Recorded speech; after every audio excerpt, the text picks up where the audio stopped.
Hey chat, how's it going? Good to see you all. I'm soothed again. I had some technical troubles, but this wonderful Namco Museum extended OST that someone very kindly uploaded to YouTube has soothed me during these last minute kind of working out of the kinks here.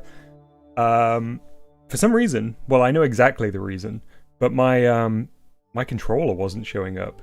And the reason is that I think the cord is starting to break a little bit at one of the connections.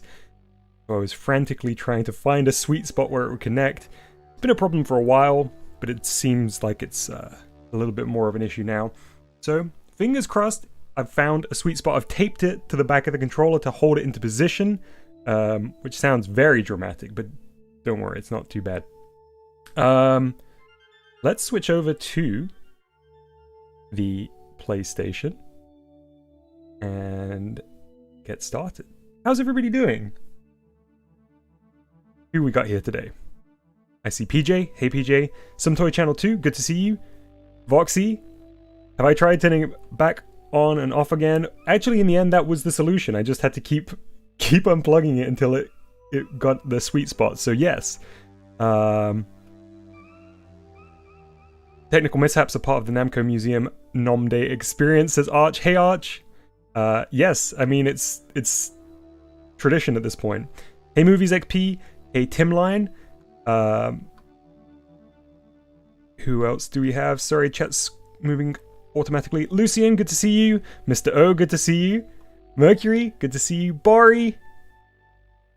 Not, hello. If I've missed you, apologies. We'll do some proper hellos as we get into this as well. I don't think Dom's decrepit Xbox controller will last till Volume 5. Well, we'll have to see. I do need to stop chewing on the cables, but honestly that was mostly mousy. Okay, so desktop 1. Beautiful. It went black because I think the attract mode ended. Oh, okay, we need to move fast because we got the thing.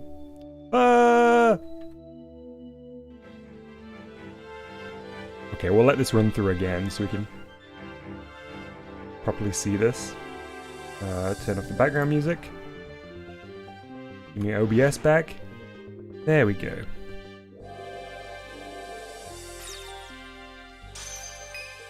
How's the game audio in relation to my mouth volume? Okay, I'm gonna skip this and I'm gonna let it play again.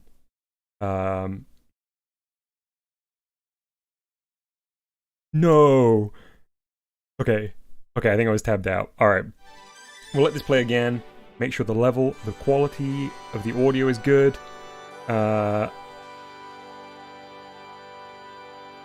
It did freeze on T-posing Pac-Man. Incredible. I'm drinking my cup of tea. Very delicious tea today.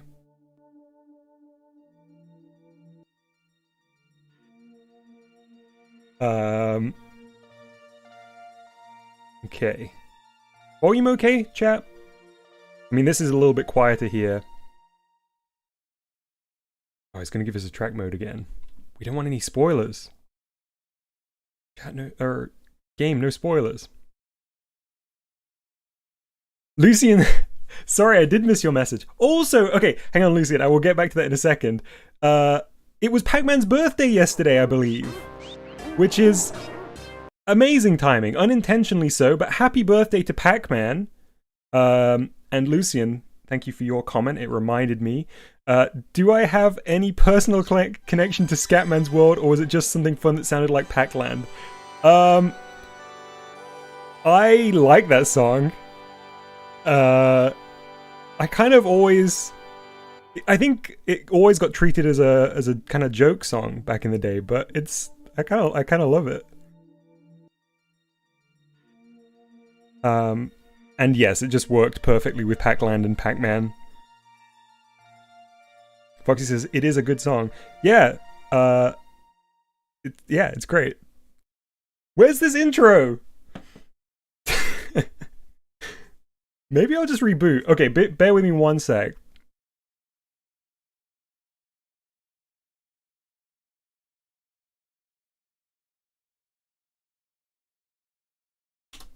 Man, I truly thought we were, I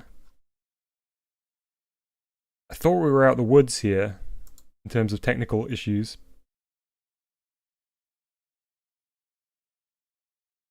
Yeah, it's giving me a save state.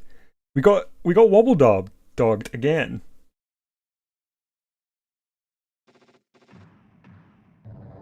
Man, look at this. This seems like a real jump forward in terms of the graphics in these games.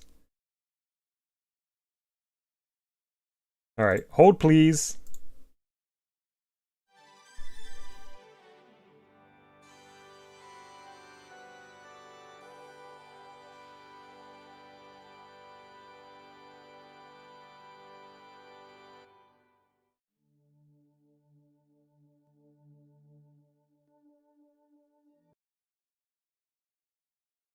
Okay.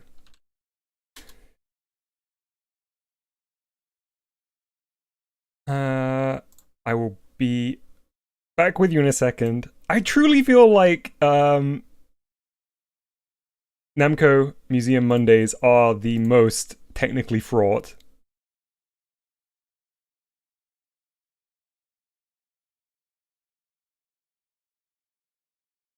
Okay. Almost there. Gotta navigate all the way back through wherever the file is sticking around. Yeah. I know you can't see anything right now, chat, don't worry. Okay, fantastic. Here we go. Alright. Good job. I wasn't live. Hello, everyone. Welcome to Namco Museum Mondays. We're back in Volume 4 of Namco Museum. There's been no technical difficulties. Everything has gone very nice and smoothly. And we're about to watch the intro, so I'll be quiet. Hey, chat. Hey, Mercury. Welcome. Long time no see, Mr. O. Okay, shh, shh, shh. The movie's starting. Shh. Look at that handsome Pac-Man. Is that the Hall of Legends? Wow, recursive Namco Volume 4. Volume 4's inside Volume 4 right now. Oh, not anymore.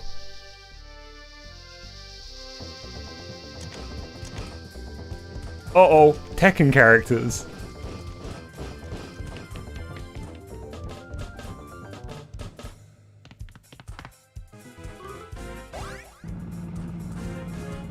Man, they've really upped their game on these intros as well in terms of the complexity. Look at that shuddering Pac-Man. Who's that?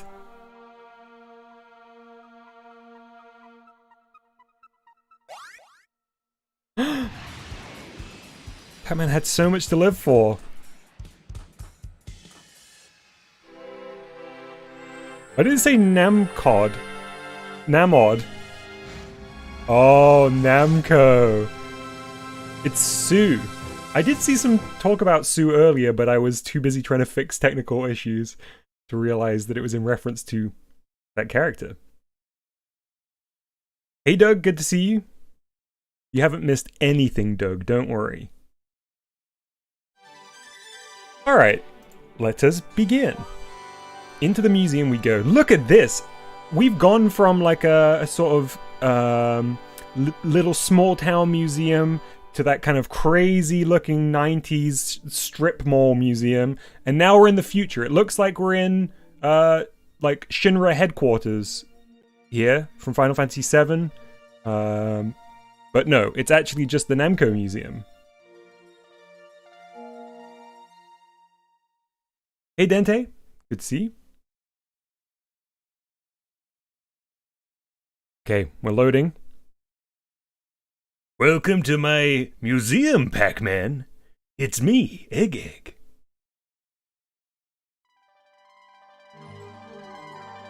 Okay.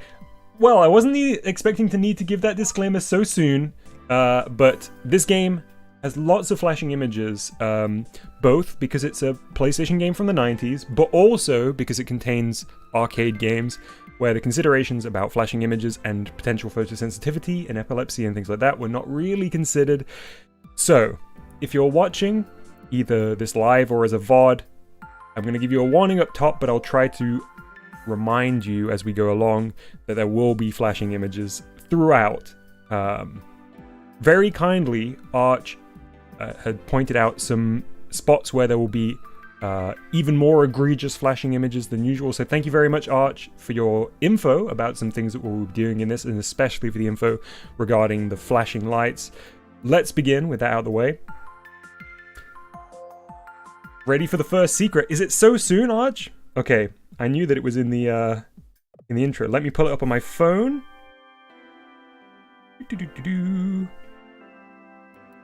Okay.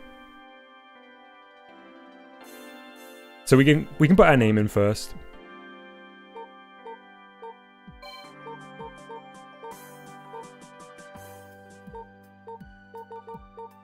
Wait, where's our... There we go. Found it! First challenge overcome. I can't believe they've changed the UI already. Warning, no smoking in the museum, but feel free to take pictures. Okay, chat, if you want to screenshot any of these, if you want to make a new iPhone wallpaper with any of these images, please feel free. Please do not touch the items with your hands.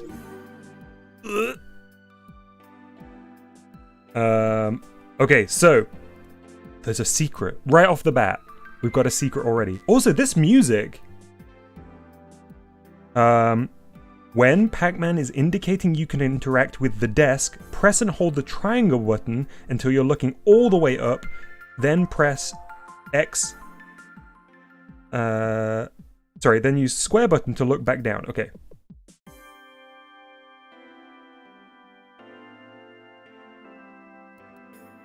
Let me make sure I've got it in the right spot. Where am I reading this? Off a message that Arch sent. Okay, up. X. Terrifying reveal! Who is this? Ma'am?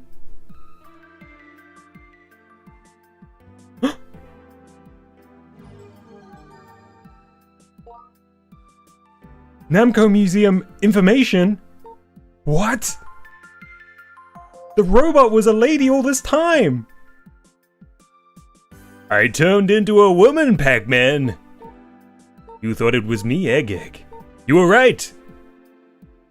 What is this then? First secret. You can play the games in each room, or look at the exhibits. Library. In this area, you can enter the library, or look at the X record book. You can watch the movies or listen to the music of the slideshow. Oh, okay, I will be registering my name again.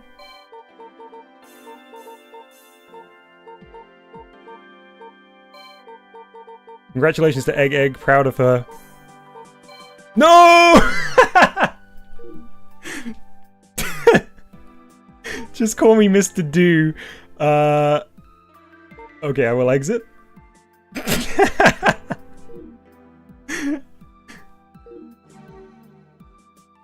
Alright. Ooh, we're getting some V-Sync. Let us proceed to the first game then. Oh, look who's here! Which Disney princess is this? Also, you don't instantly tilt down like you did in the old one. Oh, that is so good. That's a great little change.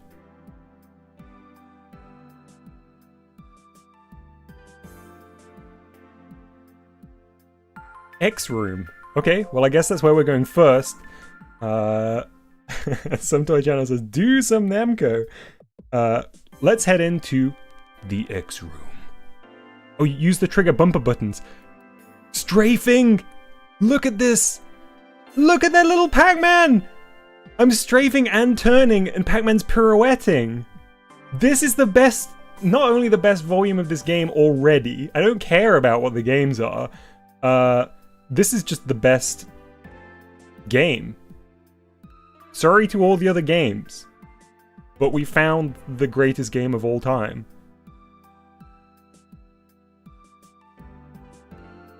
C is a great game, much better than M. Alright. Hang on, what happens if I look directly up and pirouette? No special animation. Alright, I guess we should move into this room. That screen tearing, is it coming through on stream? Interesting, I haven't had screen tearing in previous volumes. Alright, let's go. The best of Namco.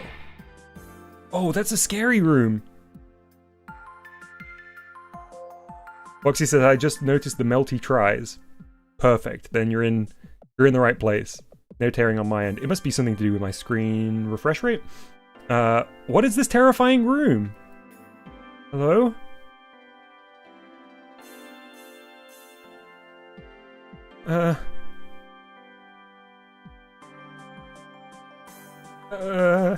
It looks like the set of The Weakest Link, says Boxy. Excuse me? Archers, what's this? What could it mean? Oh, such mysteries. Okay, well, I guess we'll come back here.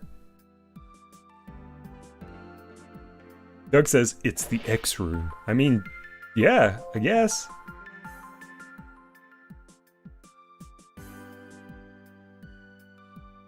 The X room files. Mercury says, hello, Mercury Delivery Service is here. I got a message from Choops that says he's sad that he can't watch the stream, but he says hi. Mercury Delivery Service, I have a telegram to send, which is to Choops. Dear Choops, missing you very much. Hope you will have a good day. Stop. And we will see you again. Stop. End telegram. Okay, we're gonna start our first room then. Assault? Assault.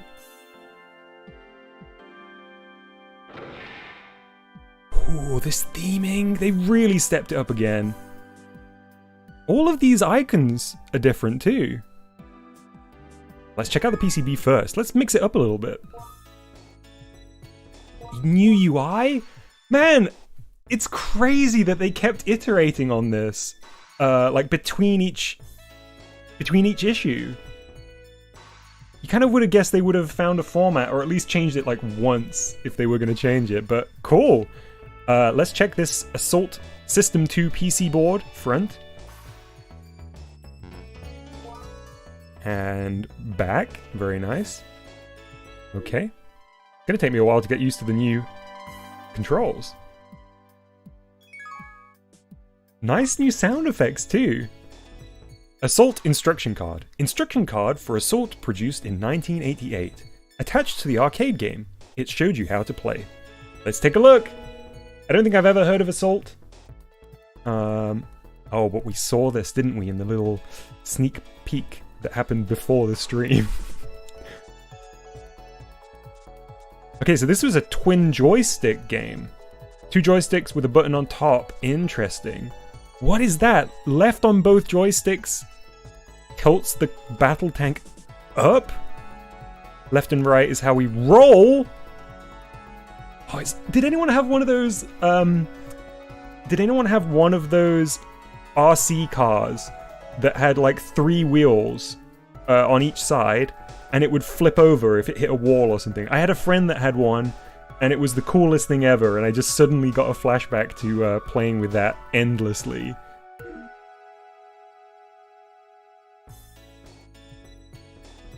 Alright, let's go next. So this is the other side of the instruction card. We get custom music when we go into each of these little viewers, by the way. No backgrounds though, sadly. Or at least not yet. Nice, so a little map of the route, or a kind of hypothetical route perhaps. Hey Scrubs, good to see you. Okay, that's everything in the instruction card. Oh, is this going to be a little representation of the controls?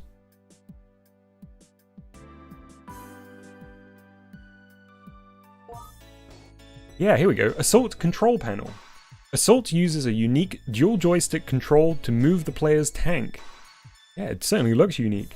Arch says, by default, you use the D-pad and face buttons as twin sticks. I'd recommend using the alternate control method in the game options. It's much easier. Good to know, Arch. I will definitely use the alternate one. Oh, nice. So we've got a couple of different views of the panel here.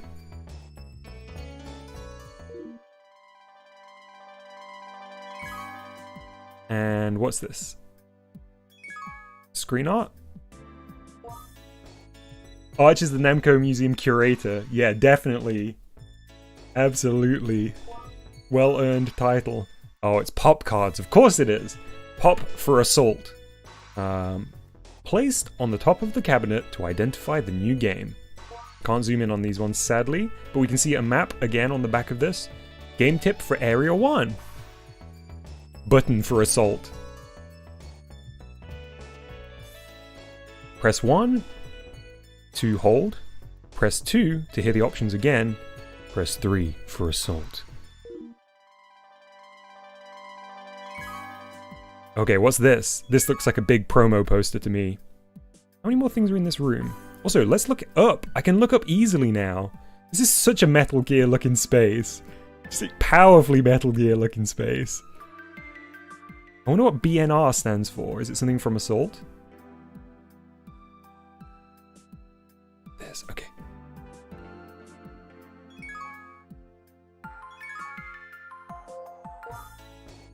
Assault pamphlets, 1988. For sales promotion, a poster of the same design also existed. Oh, we've got more miniatures!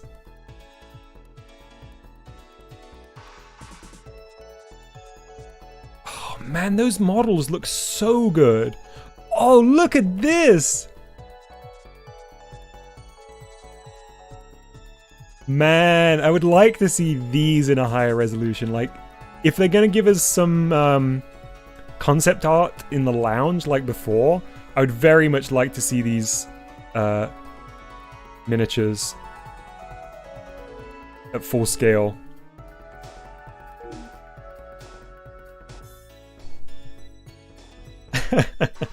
Arch says, after playing Namco Museum, I'm very self-conscious about my GBG game's lack of pop cards. Yeah, we need to bring pop cards back. An assault pamphlet for sales promotion. Me too, Mercury. I love a good miniature. It's one of the reasons. This is a strange poster. That would intrigue me, honestly. One of the reasons I love the Godzilla films so much is because the large-scale miniatures that are done for that are incredible. I guess they had another company here that they no longer have a relationship with, that they had to censor out. Like a shot off of a TV of the miniature with a crosshair? Very strange, but I like it. By the way, movies, for some reason, YouTube blocked your last message, even though I don't see anything wrong with it. Because of the way that I've got this set up, I'm not going to be able to show it, but just know that your messages are coming through. That one just got blocked. Are they still miniature if they're large scale? They're actually called maximatures, I believe. There is a specific term for large scale miniatures. So I guess technically they're not still miniatures because they're maximatures. I think it's called that. Somebody can correct me if I'm wrong because it doesn't sound right, but I remember thinking it is a very strange word. Because if you consider the fact that scale models is easier to pronounce, true. If you consider the fact that the suit actors that play the monsters in Godzilla or similar films are obviously human scale. You think about how tall the buildings must be next to them. The sets are huge for that kind of thing. Okay, so more screenshots from the game here. What year is this one? 88? This is a great looking game for 88. Ooh, I think we're gonna get a nice big shot of the miniature here. Pretty strong logo. here. Oh, that's so much cooler. That's so evocative. Triangle to toggle UI. Oops. Don't think I could do it there. Try again. Doesn't seem like I can here.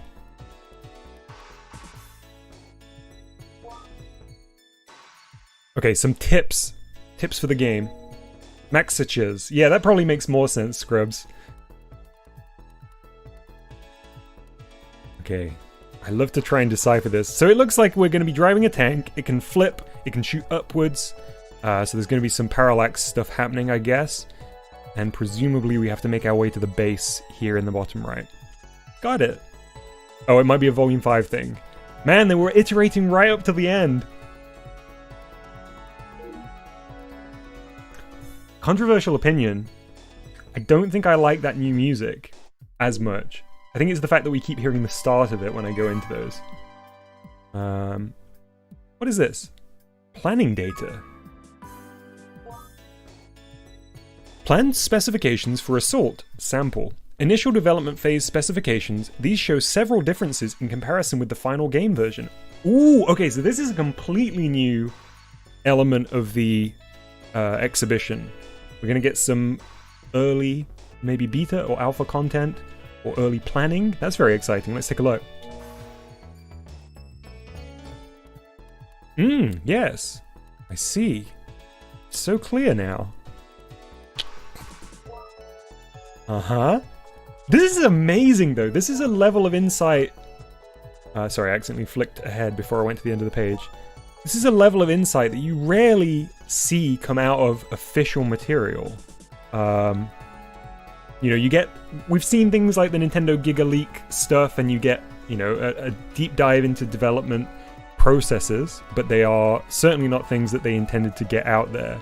So it's amazing to see, albeit a curated version of that, straight out of Namco. Look at these sketches showing that the altitude thing, the parallax stuff, was an intended mechanic from the very beginning. We need more game documents. Agreed.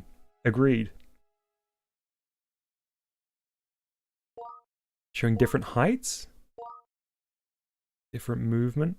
Sorry, I think I missed some of the image there. Forgot that I could scroll.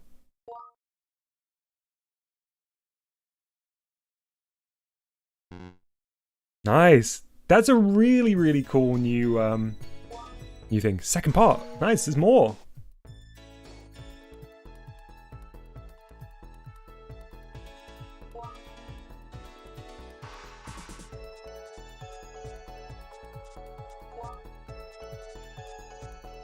Ooh, what's happening here? I think it's showing how things can drop bombs.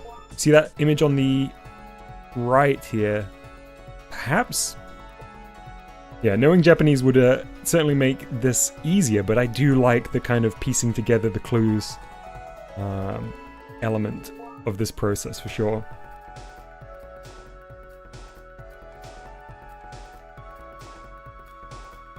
Man, so we're gonna have to battle enemy tanks as well as flying things.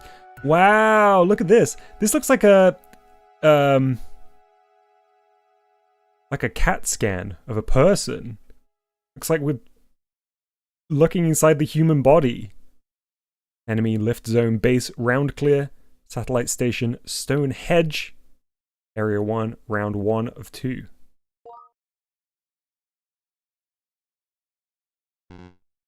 Okay. I was going to say golf course, but that works too. The design of the player's tank. Wow, so they're really going far more in depth. I mean, who knows whether they'll go to this level on all of the different games, but if they do, this will be, you know, far and away the most detailed exhibition we've had. The design of the player's tank changed during development. Cool, let's take a look. Okay, so we've got like an asymmetrical tank with a traditional treads there. It can transform into a plane? Is that correct? And we'll find out soon enough, I think. The enemy's tank.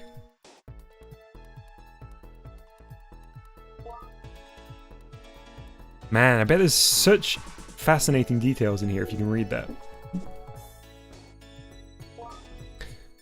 Describes the weapons and other items. The player's tank also shows part of the specifications that were not used. Okay. Also, great that they localized this. Like, I could maybe see this more likely happening in Japan, and then they just, like, cut this section because they're like, well, they can't read it. But of course, it is still immensely interesting to check out. Oh man, it's showing the tank flipping.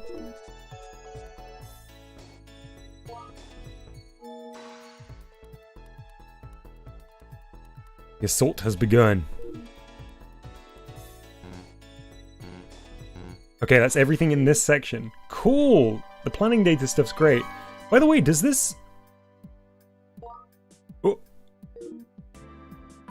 I wonder whether this game, when they begin to get analog support, or were they all too early for analog support?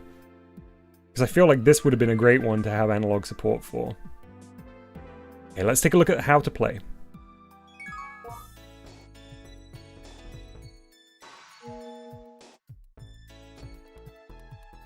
Story of the assault. In the year 2199, the world's population reached the saturation point. To find a new planet Earth, the Pilot 1 planetary explorer was launched, with 1,000 scientists and engineers, and 2,000 military personnel on board. The mission was a gamble for the human race. 35,000 light-years from the Milky Way, Pilot 1 found a planet with floating continents. Detecting a strong life reading from the planet, Pilot 1 sent out a landing team and quickly occupied the planet. However, there was an amazing fact. The civilization of this planet was far more advanced than Earth's, yet they never had war. More puzzling still, the native population completely vanished right after the conquest. Fearing for the safety of the second generation against the counterattack by the natives, the settlers strengthened their position by building a series of fortresses on the planet. Although this was for the protection of the settlers, they had no right to rule by force. Fair, you are the native fighter who must crush this mighty military state. Fighting for peace, you are the only one who can save the planet. Wait, okay, hang on.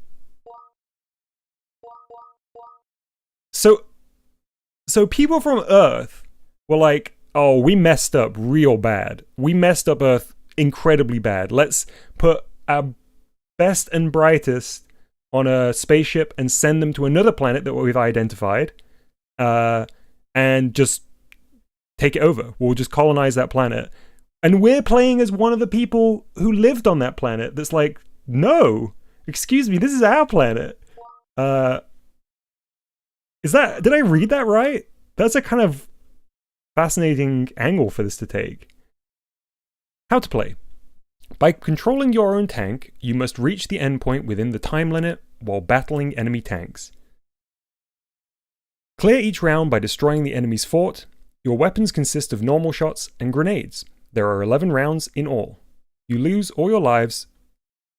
If you lose all the lives, the game ends.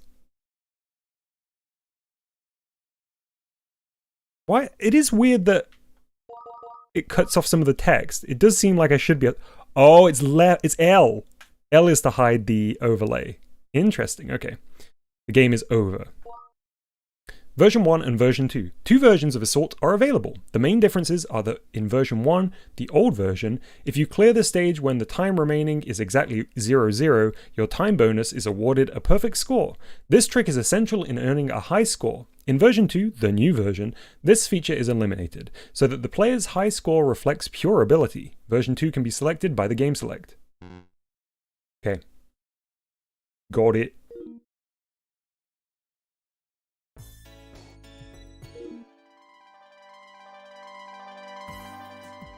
Take a look at the tips. Ooh, look at this new tip thing. They really were doing some interesting stuff this time around. Sorry, I'm just going to clear my throat. I was unable to mute because of my setup today, so apologies. 1. Cautions on using grenades. You cannot move while firing a grenade, but it is possible to set the tank down quickly after firing one. On the stock controller settings, press right plus square after the grenade is thrown. 2. Find the best attack route.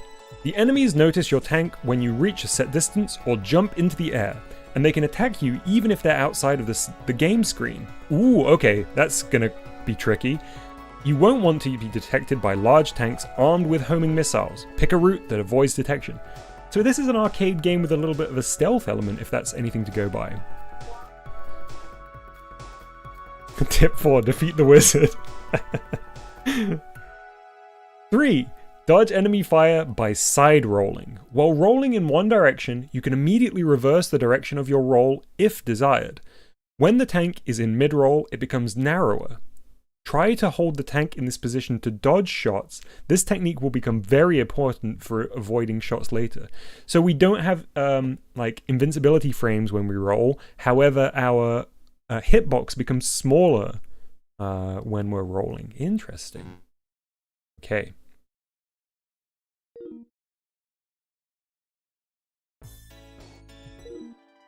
Very nice theming in the exhibition room.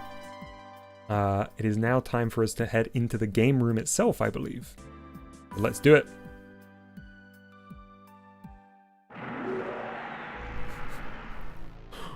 Okay, these aren't even rooms anymore. Look at this thing. Like a warehouse drone. Oh, look at how the world rotates as I do.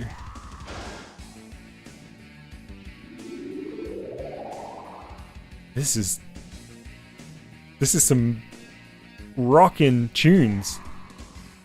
Is that us? Is that little tank us?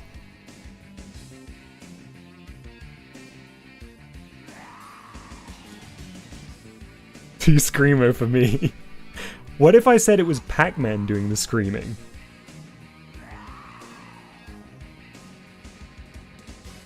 I honestly think these are getting too high poly. They look too good. It's disconcerting.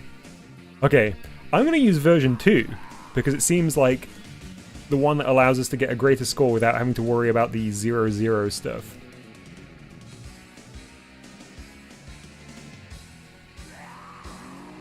I don't even know how to rate this because I don't know what the rest of the rooms are going to be like. This isn't my genre of music, personally. This looks gnarly, though. And I do like seeing our little tank with its double-sided treads. I mean, it's a very solid room. I'm going to give this a B+. Oh, hang on.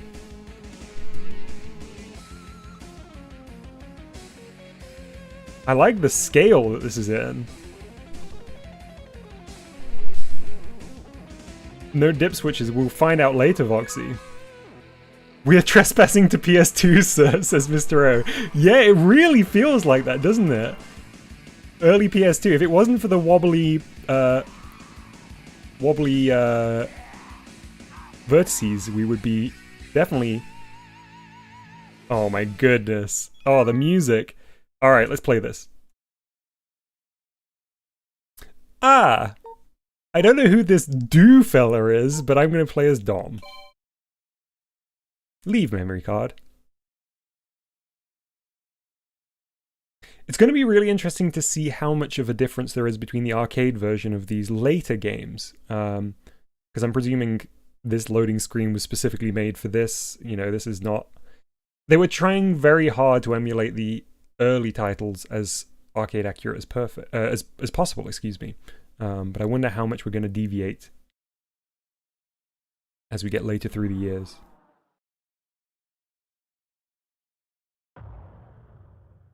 Room B, music C minus. I feel like I'm around the same. Maybe a straight C for me. Oh, look at the tank coming in.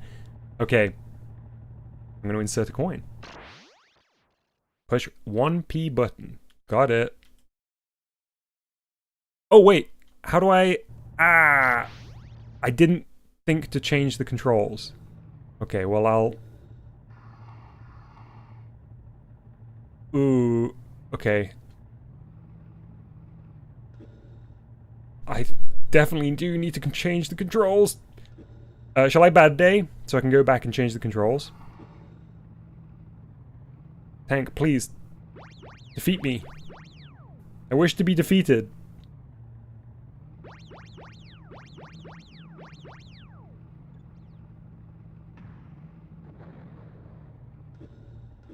Okay, I'm gonna roll my way to certain doom. Pause and restart. Hey, there we go. Nice. Thank you, Arch. I brought up pause, but I didn't realize I could bring up that second menu. Nice, nice, nice, nice. Okay, so options. Type B. Move. Roll and wheelie is handled with L and R plus that. Okay, that makes sense. Let's do that.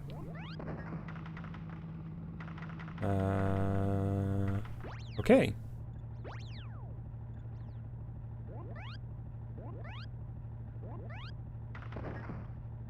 Oh. Nope, don't want to do that. Okay, let's do it. I'm ready. Ready? Oh, yeah, that's perfect. Okay.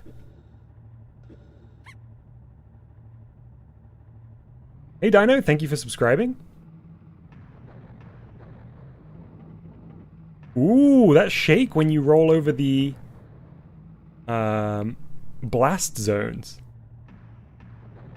I did see Pac-Man there.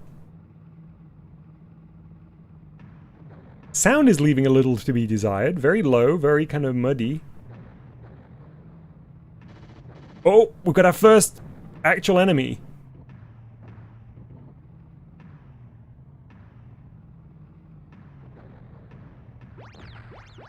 Blast the rocks too. This is a very different pace of game to what I was expecting. I suppose the fact that it's got like a sort of stealth element to it should have been indication of that. But yeah, I was expecting this to be a lot more fast-paced, kind of a shmup pace, but the control that you have, the kind of movement controls, I guess allows it to be a little bit more strategic. Oh! I got snuck up on. Hey Saved, welcome to the stream. Oh nice, you respawned right where you were as well. So this is definitely an indication of a kind of change in sensibilities of arcade games as the 90s. Whoa! Whoa! That's a launch pad! Again. So that was what it means when it said jump earlier. Wow! That's really cool. Oh my goodness, look what we've done to this beautiful planet. This is truly an anti-war game.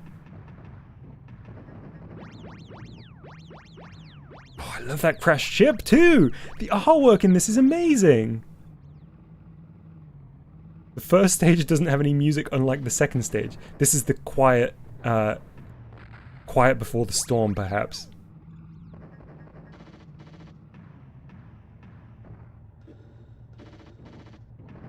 Man, I love this.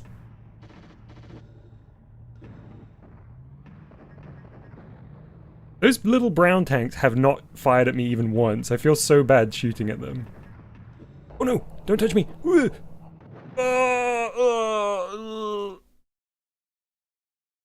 I got one more life? I do.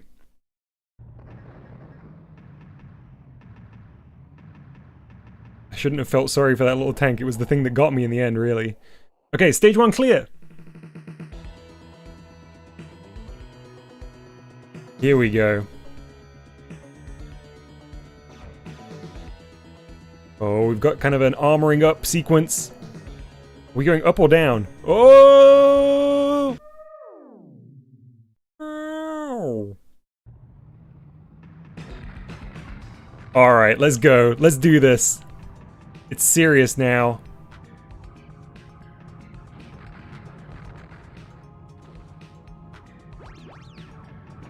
That's a speedy one. Wow, the fact that they can shoot you off screen is really something to watch out for. This rocks. This is really fun.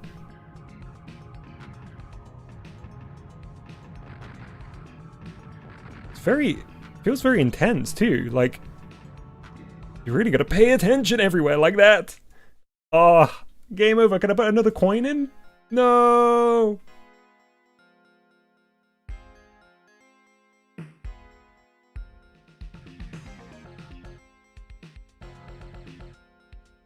Where's Anne? Nope. There we go. Okay, let's do better than 4th. We'll try and beat Leopard. Wait, was the 2nd place Grobda? Nice little callback.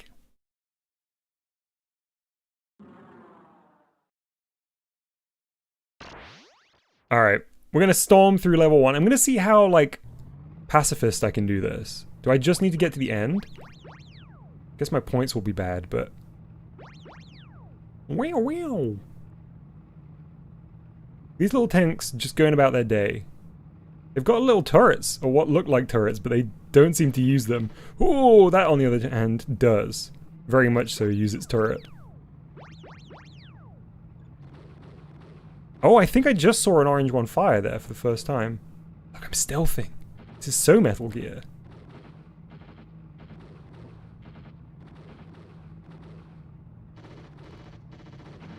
Okay. So you definitely do have to take out these. Use dip switches for more lives. I should do.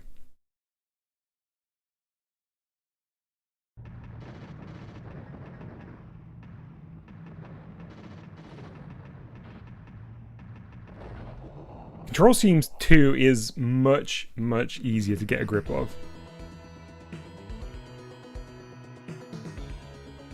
I'll have to reset to use the dip switches, right? So I'll see how far I can get this time, and then I'll dip switch it up.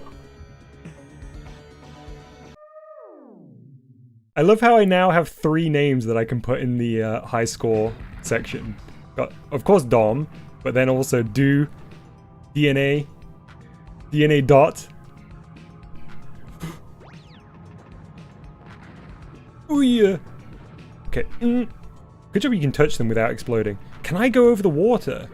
I can. I slow down though. All right, let's launch.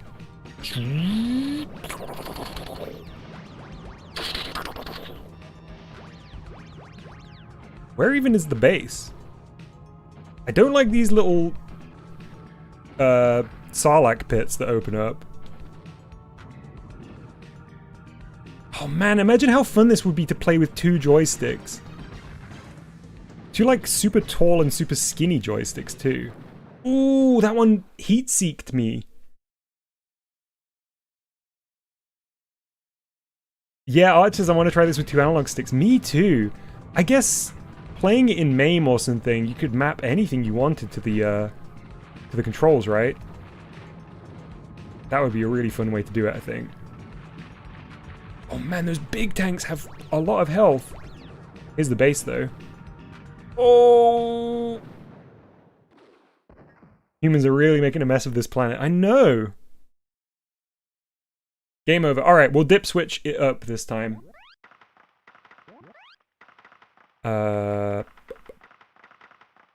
My tank, 5. Rank, Novice. Extend. We don't need to change the points. Continues? On. Alright, we're good to go. Let's do this. Map it to 2 dance pads. It sounds like a great co-op experience. Alright, let's see level 3 at the very least. I want to make some progress through this. It is so weird that the first stage doesn't have sound.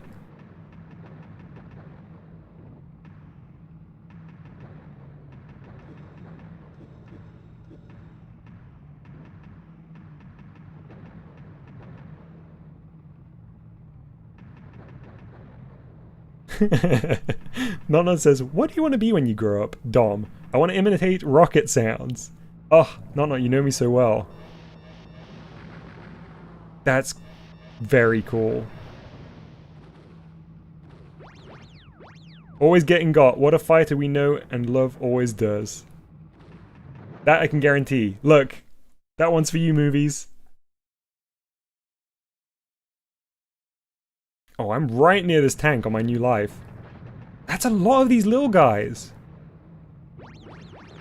For some reason, seeing all those little tanks on screen reminded me of Sim Ant. Did anyone play Sim Ant? I had to go defeat the spider? I guess that had like top-down above ground and then side-on view when you were inside the tunnels, I think. Okay, go, go, go, go.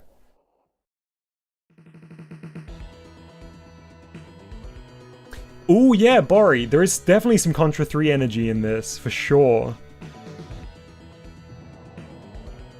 In terms of how it looks and the way that it's, like, the map scales and stuff. And just, like, the resolution of the sprites. Like, the pixel density.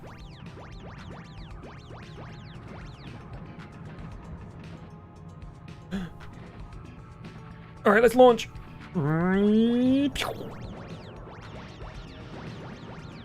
Oh, I shot too far there. Okay, it's fine. That was a nice little distraction.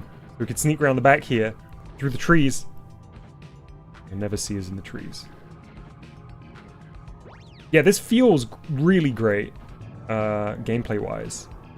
I like how it looks a lot, too.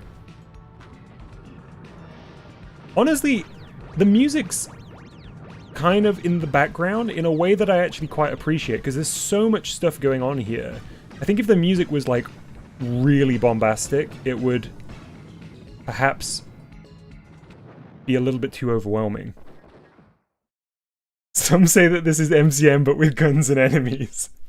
Who do you think is driving the tank? That's not canon. Don't worry, that's not canon. Oh, that was just a house.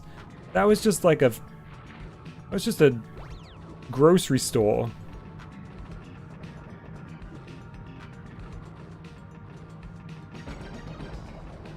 Alright, let's go. Let's get out of stage 2. It's too dangerous.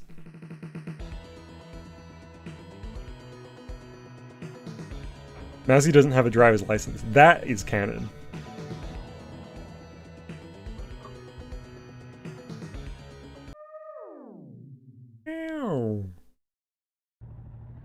Ooh. Very green. We immediately make a mess of it. This is too gasoline in danger for me. Oh! I tried to roll. This is just like such wanton destruction. Oh, that's the thing. I haven't... Wait, I only just realized that the underside of the tank looks very different. Look!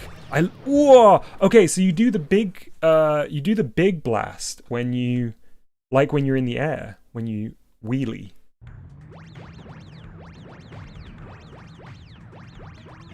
Honestly, it wouldn't surprise me if Long Person Nodon was driving this tank.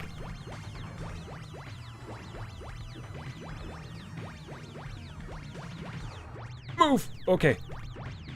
No! Oh, I'm not very good at this one. It's so good, but I'm not very good at it. Oh, never mind. Top of the leaderboard. Take that, Blazer. This is a theme. Oh, this slaps. Yankee enemy warrior.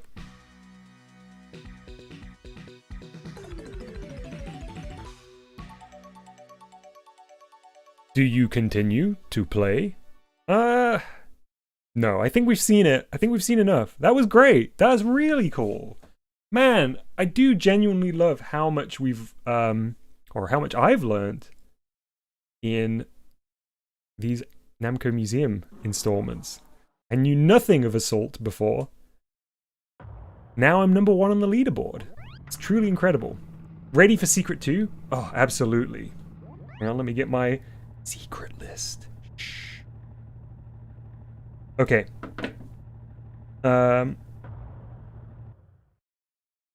After playing Assault, go into a particular room and press a series of buttons. A particular room? Oh, is it the X room? Hmm? Eh? What is this? Okay, I guess once you finish a game, you can select. Did I press something wrong there? Back to the museum we go.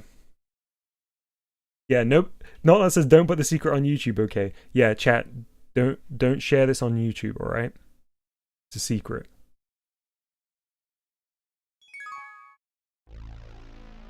That was a weird, like, extra step. I guess it's cool that you can flick between the games. Oh, look at this! I didn't take this into consideration in my rating of this world. B+. We were inside the spaceship all along. The best of Namco.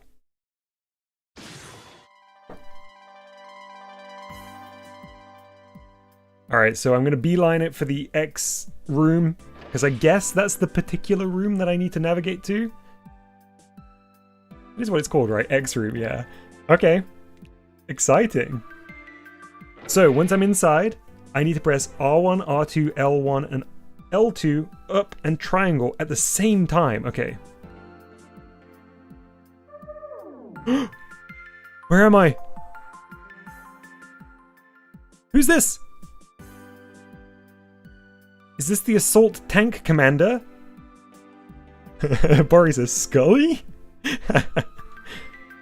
Excuse me? Miss Assault?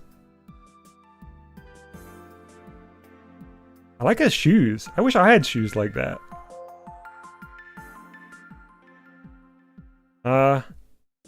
Okay. Well, she's deep in thought, it seems. Looks like someone from The Legend of Zelda. Talk to her. I tried to, but... I mean... Oh, there we go. Ooh!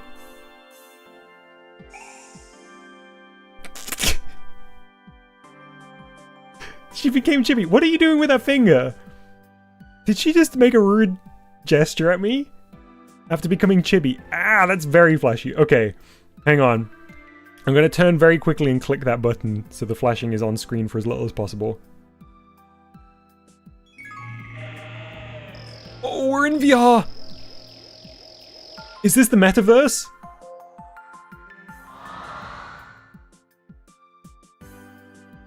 What's happening?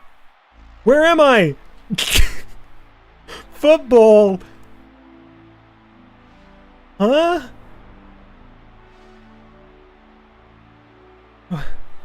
What's going on?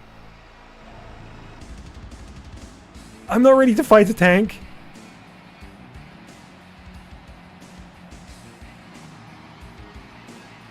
The devs were just going wild this time. G1. Gun boy.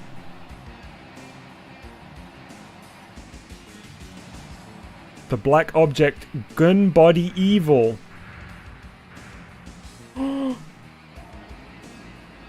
Is it 2 o'clock already? Man, time flies. What is this then? Is this Rocket League? I think by definition it is Rocket League. Oh, which tank do I like more? Honestly, that one's kind of cool. I like the color scheme. Voxy says, hi, I'm sorted back. Did I miss much? Voxy, I can't even begin to explain what you missed. We went on some weird journey. A lady turned chibi and then... Man, that's back again. Assault Plus instruction card. Instruction card for Assault produced in 1988 attached to the game, the arcade game. It showed you how to play. Okay.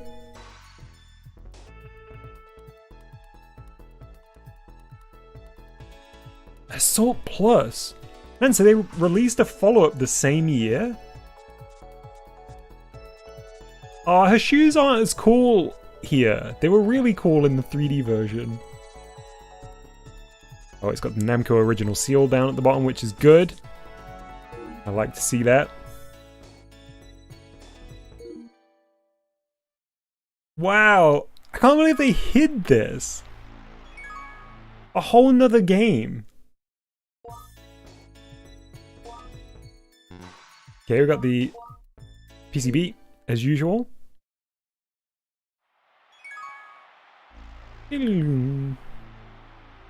How to play. So how does this differ from Assault?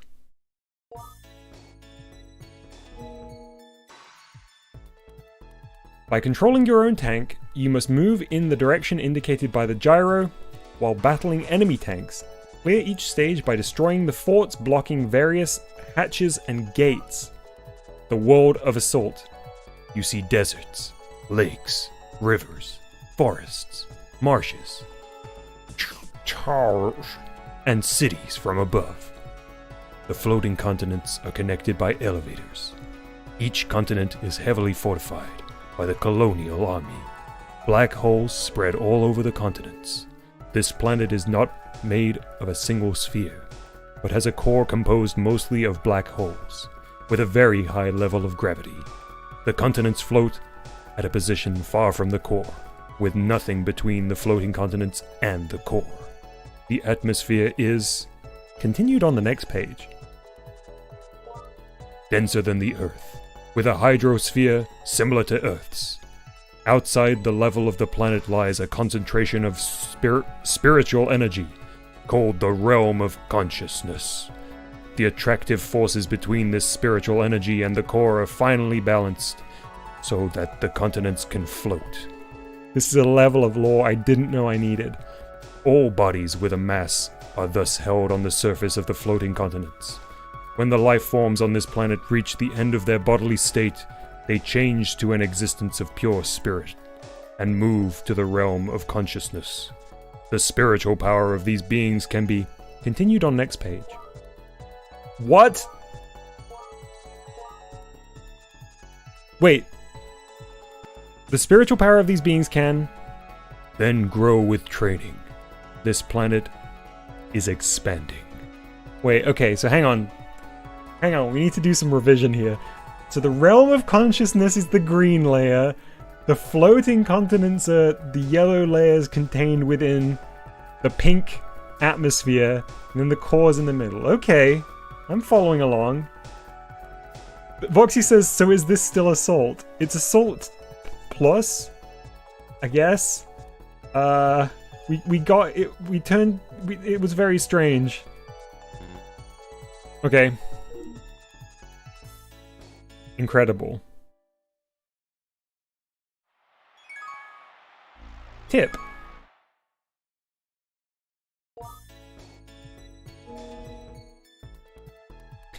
In 1988, we launched Assault. In the same year, we announced Assault Plus, adding the stage structure, changing the enemy allocations, and making the game more colorful. What is Assault Plus?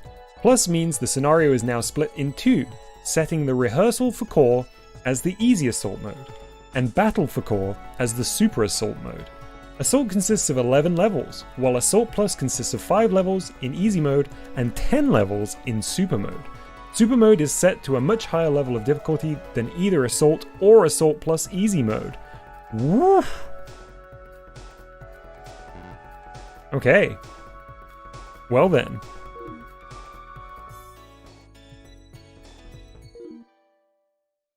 I think I will be trying the Easy mode. For a change. Alright, onto Assault Plus.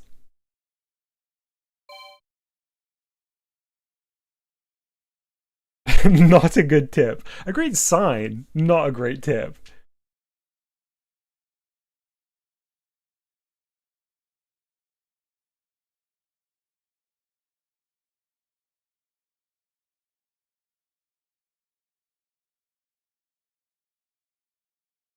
This was a little detour that I was not expecting. This is very exciting. Ooh. Assault Plus.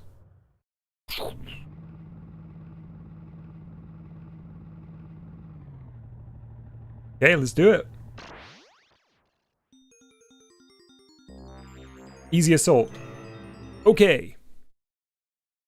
Let me change controls because I guess they won't carry over. Eh? Oh, they did carry over. Nice. All right. Ooh, this music's good. Oh, look at the tree animation. It is also very much more colourful.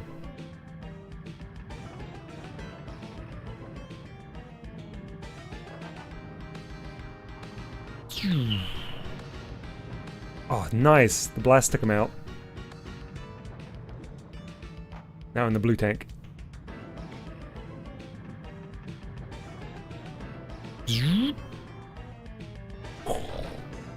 I like the fact that it takes a little bit of time for the tanks to realize they've been blown up by that one.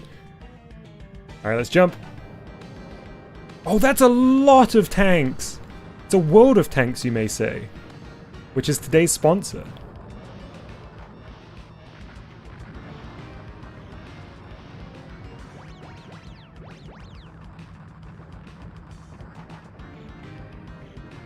Okay. Keep rolling. Mr. Rosa's sponsor!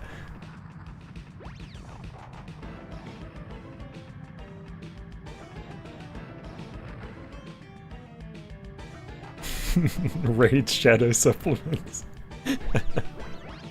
Oh, my time is extremely low. Okay.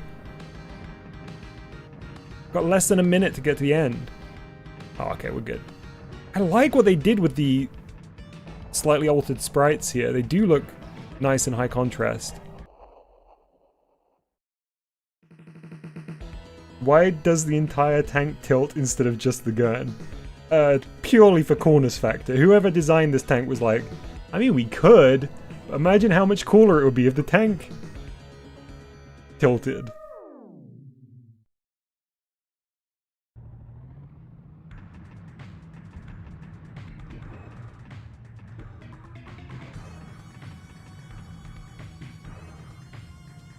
Oh, the music is so good in this. I wonder whether they're like tracks from the original game that they just switched around onto different levels, or if this is a wholly new soundtrack for Assault Plus.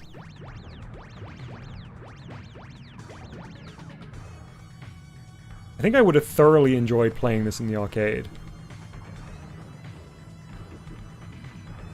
Oh, from off screen.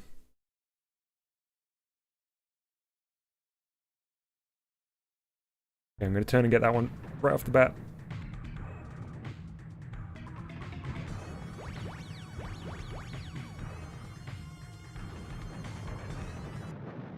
Oh man, sorry. Bori says, I just searched on Namco's secret files and have found another great tip. Dodge enemy shots. Oh, now you tell me.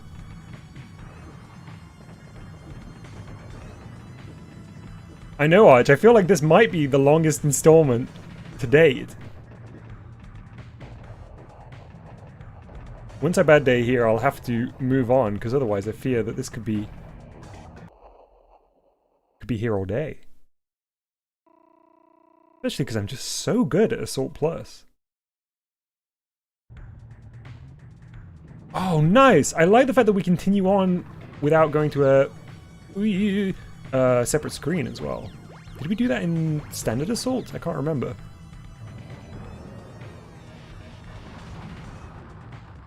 I like that there is a real risk and reward element to jumping on these jump pads, because you do make yourself known to the enemy.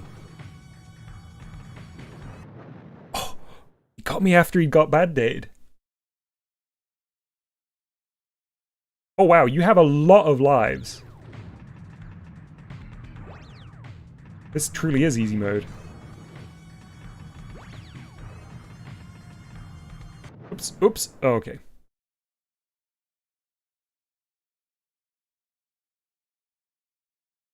This and Volume 5 only have 5 games each, but the games are much more complex. I think that's quite a nice balance, because yeah, the games in the first one were... Oh, I wasn't looking behind me. The games in the first one certainly were, you know, early arcade games. They were pretty simplistic in many aspects, but we did have a good number to get through, didn't we?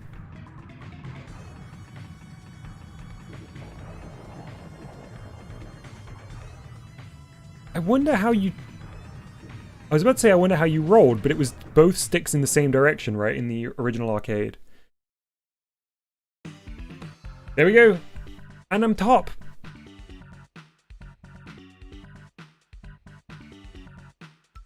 What is BTL City? Battle City? Another Namco game that I'm not aware of? They even remixed this. Very, very nice.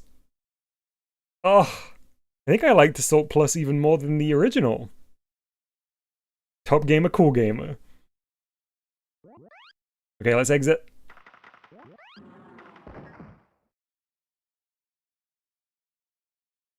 It looks like I knocked the P and the L off the sign with the UI there. Boris says, what an awesome game. Agreed, yeah, really cool. I'm sad that it spoils what games we're gonna see next here, though.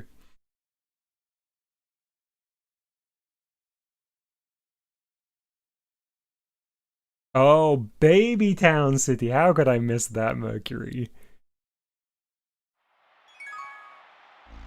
Wow. Where are we even gonna come out? When we leave here, are we gonna be back in the X room?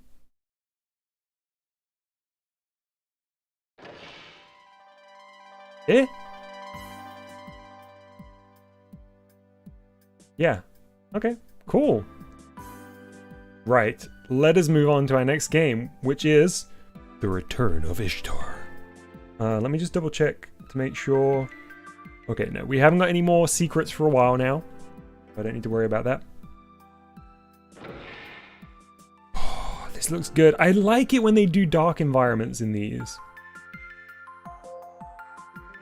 Alright, let's start on the left wall and work our way round.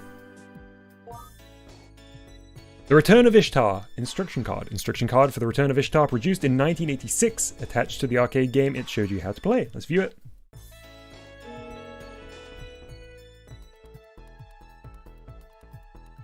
Hey, look at our friends! They're back!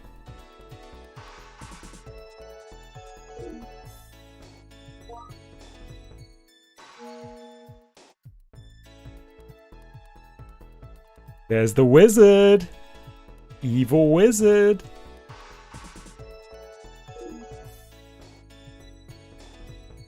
Wasn't Ishtar that one Draugr character? Yeah, so I guess Namco are doing that thing again where they have sequels that they don't name, like, Draugr 2. Domb Domb. Forgot about Domb Domb. Because those are the Draugr characters, aren't they? The sales promotion, a poster of the same design also existed. Don't they always? Bot says, this is a cool game gallery. Agreed, Bot. Yeah, these Namco Museum games have been incredible. Although they had defeated Draugr, the world was still sealed in darkness. To save the world, Kai and Gil must take out the blue crystal rod. Are those figures, little figurines here? The last time they were using those 2D cutouts, and of course the miniature tower of Draugr. But here they've got little, what look to be like Fimo models or whatever they're called. They look great. I really hope we get to see those models up close. Ah, can't view that one. There's not much to decipher from that in small scale. Or this. Players could record their passwords to continue later. Ah.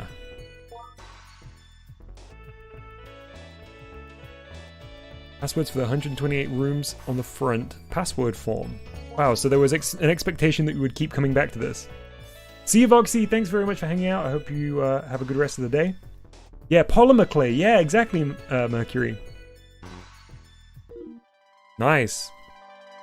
Yeah, so I guess they were really expanding the complexity, because Draugr was already like surprisingly complex for an arcade game in terms of the branching paths and the kind of carrying over of your stats from room to room and all that stuff. So here's the PCB for the System 86 Return of Ishtar board. The surface contains dip switches. Default settings can be seen using view. We've got test mode, we've got attract mode on and off, or at least sound on and off for the attract mode. Okay, pretty simple. Back at the PCB, nothing on that, just traces. They crammed it all onto the top of the board.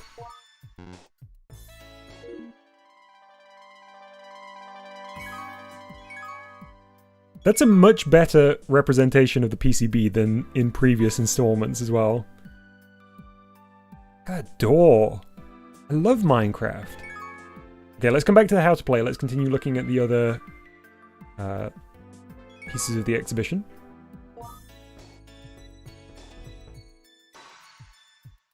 Pamphlets. The Return of Ishtar game strategy pamphlet contained 8 pages of game strategy. I wonder when this would have been distributed. Ah, we can't look at it. Ah, that's a shame. Man, they really used all of the disk space on Assault concept art. I suppose it's fair though, Draugr got loads in the last installment. The Return of Ishtar button. Button for the Return of Ishtar. Sold long ago. I like the Ishtar kind of like hair, tendrily hair art. Pop cards. Yeah. Pop for the Return of Ishtar. Placed on the top of the cabinet to identify their new game. I like this one here. We've got the little Gil and Kai figures. I think we've got a wizard and maybe... What is that thing in the foreground? I don't really know. Although the Draugr pop card was great because it had the tower in the middle, didn't it? It was really nice. Ah, there's the tower back again. They couldn't resist. I hear the new Nvidia card has over 4,000 dip switches. You'll need the tiniest little fingers to switch them though. The problem. Dip switches are getting out of control. Okay, let's check out the tips. Oh, never mind. I guess we won't. Let's try again. Return of Ishtar tips. 1. The player can play as one character as well. What a sentence. What a sentence. The player can play as one character as well. Sure, okay. That's true of many games. It's best to use Kai as your main character. Game progression. Wait! This is the game that I was thinking of last week. Do you remember when we played Tower of Draugr and I was like, I think I played a version of a game very similar to this. I didn't realize that it was Ishtar that I played. Game progression. Get experience points by beating enemies, find the keys, then go to the exit. Remember the room password. If Gil is not with you at the exit, use Call Gil to make him warp next to Kai. Yeah. I 100% have played this. Because you don't play as both characters. You pick one and then the other one is like present? Do you switch characters or do you just like need to leave with both of them? I can't really remember right now. My goodness, what's happening here? Oh, that's an image in the background, but the image contains text. Okay, tip 3. The rooms are linked in a maze-like fashion. There are 128 rooms total. At each location, check the room name appearing at the top of the screen. When you choose password, continue, you select the starting room, but essentially this room is as close to the tower exit as the room listed at the bottom. I cannot decipher that, but I don't think it's going to be an issue. Tip 4. How to use Gil. Also, I agree, Mercury. I'm glad that now that Kai has been rescued from the tower, we can play as Kai. That's really great. And her sprite does look very cute. Some enemies are easily defeated by Gil. When fighting with Gil, use the magic spells to support him. The enemy tends to attack Kai. An effective technique is to use Kai to draw the enemy while Gil picks up the key. Watch your remaining magic points. Kai's magic points are not displayed, so be careful not to overuse her magic. Develop powerful characters. This game is an RPG, which is role-playing game for those at home. As Gil and Kai beat enemies, they gather experience points and grow more powerful. As you continue, magic points and power recover to full, so develop Gil and Kai by beating as many enemies as possible. When did you first play this? It's a very long time ago, Arch. Like, it was the foggiest memory. You know well that my memory is not great.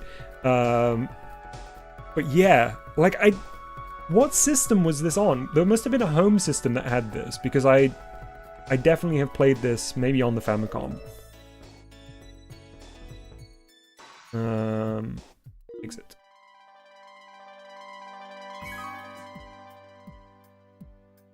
Okay, so lastly we've got how to play. Oh, look, there's Ishtar. In this dungeon adventure game, you must control Gil and Kai together, collect the keys and escape through the highest level of the tower. Even if you reach game over, you can continue by entering the password. By gaining experience, make Gil and Kai grow stronger and wield more powerful spells. Baby Dom playing this on the NES with Baby Mustard. Introduction. The Return of Ishtar is the sequel to the Tower of Draugr. To save the world, you have to escape from the tower with the blue crystal rod, the source of the goddess Ishtar's strength. Oh, so this is like a direct continuation of Ishtar, or Draugr. We're leaving the tower now. The source of the goddess Ishtar's strength. What is the password? This was one of the first video games with a password system. Enter your name and sex at the beginning of the game. When the game ends, game data is saved and displayed as a password. The world is waiting for the return of Ishtar. Game story. What kind of voice do I want to do for the Ishtar story?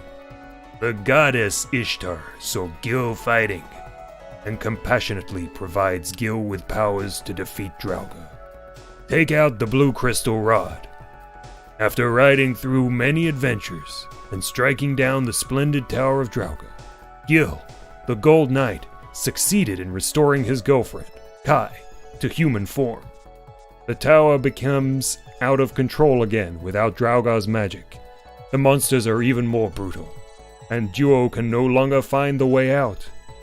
To save this world of darkness, Gil and Kai must find the way to escape with the blue crystal rod, the source of the goddess Ishtar's strength. Lucien says, I can confirm Lucien doesn't just yell Mega. Password system, even before Mega Man? History. There was a Wii Virtual Console version of this game? Maybe. I feel like it would have been before the Wii. But that's interesting to know, Bori. I like sequels that pick right up after the last installment. Yeah, same, Arch. Like, direct continuations are always great. Okay, let's head into the Ishtar Room.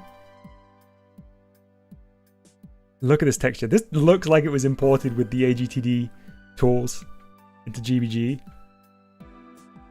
It's got that delicious texture to it. Go! Get out of my room. I'm trying to play FIFA.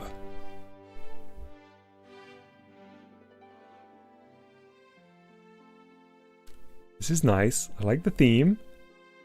Got a little distracted by this pose. Is this Ishtar in statue form? Ooh. The rotating skybox is a little odd on this one. I think it could have been stationary.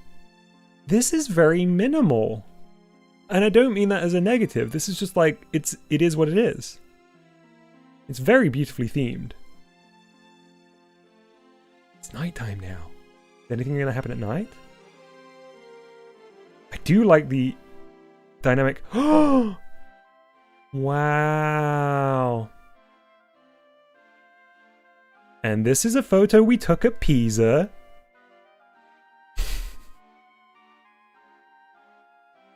Looks like Ishtar's holding up the Leaning Tower. Classic. I really like the soundtrack here. Oh. I feel like this is encouraging me to make it all the way through the tower.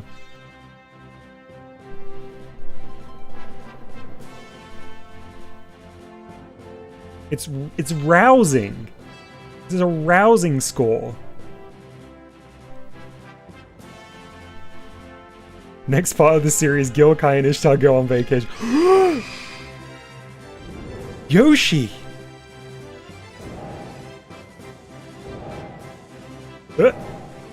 You can do it. There we go. Wow!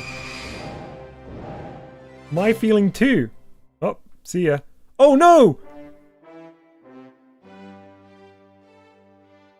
This is the second time we went back to Pisa and was leaning a bit more this time. See you, Mr. O. Enjoy your lunch. Catch you in a little bit. What's this? What's that? Oh, did some of the tower break off? Wow, this is honestly my favorite to date. Oh man, it's flooded. This is the events of Ishtar then, after Draugr.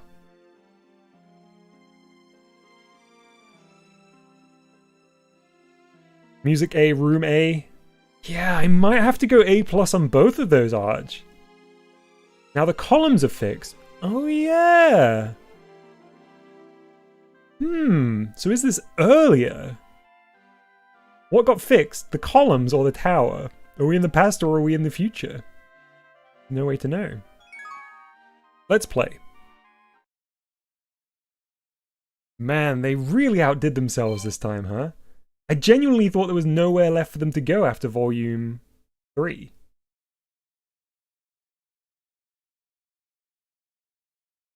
It looks a little strange in this one where they're completely contained within her hair. Honestly, that world would have been a straight A for me before Big Yoshi turned up.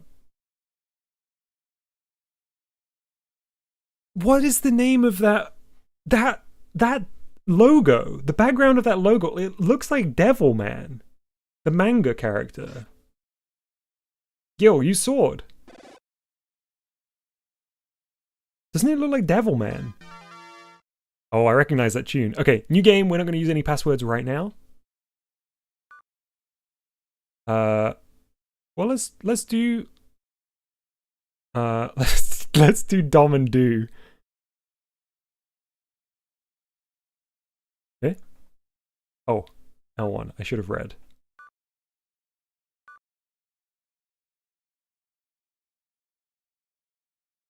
Why can I not? I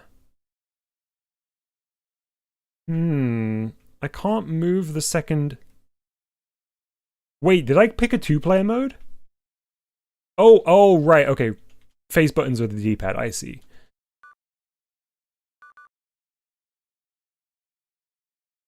Not Dom and Mus. Oh. That was a mistake, Mercury. I should have.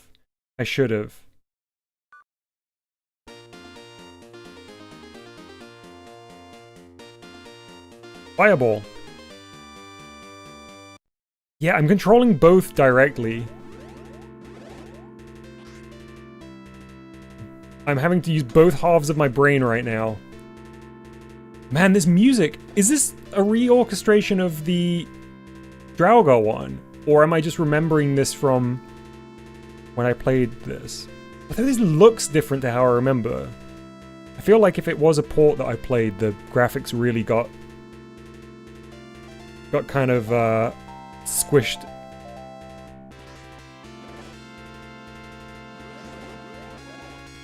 Nice. Tower really upped its wizard capacity. Well, Kai's here now, so those wizards better watch out.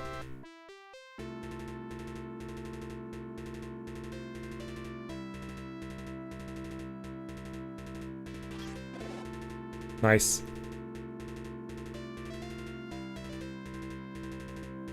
As they say, defeat the wizards. Oh.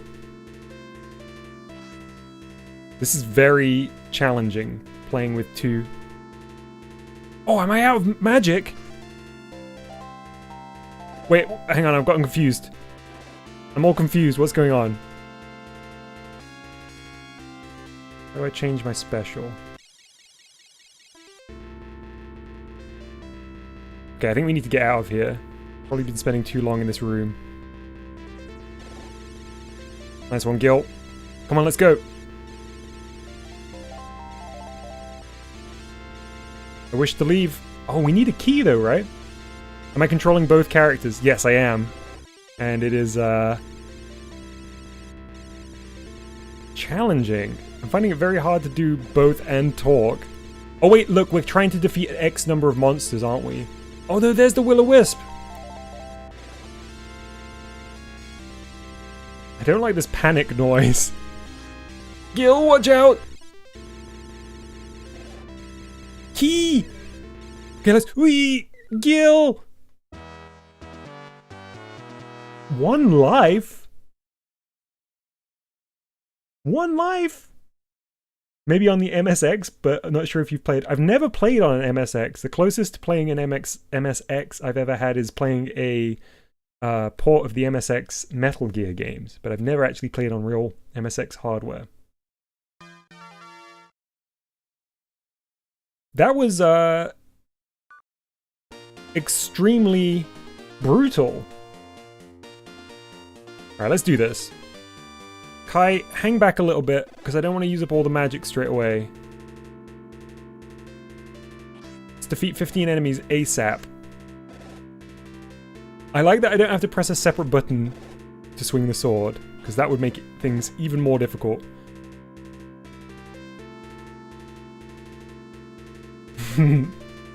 Ablov says, no lives, no continues. What were they thinking? They really wanted to make people make use of that password system, I guess. It's a Wormy Heads game. It really is. Definition of wormy. Dun, dun, dun. This music's so good, though.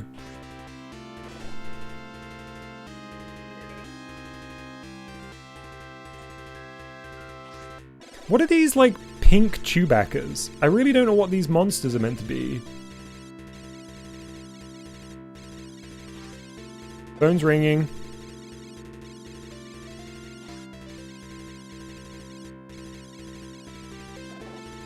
Okay, 4 left. There's 2 of them here. Hopefully we can get these all before the Will-O-Wisp turns up. Oh, another key. Alright.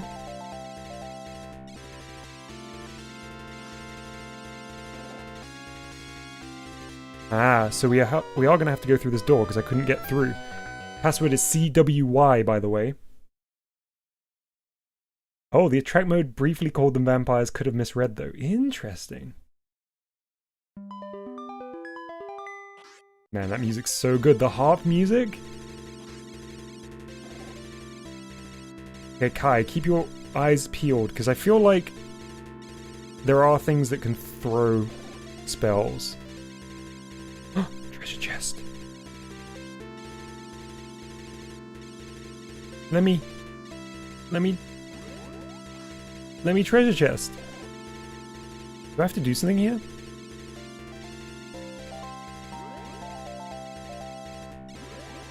Oops, wasting my magic. Can I squeeze through here? Can. Okay, Gil, take out Chewie. That noise isn't like your time's running out music. It's just like constant. Panic's Puka reinflated? That's great news.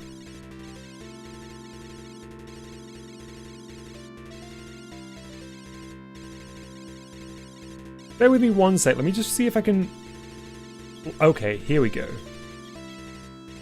Oh, look at that face! Look at that little face!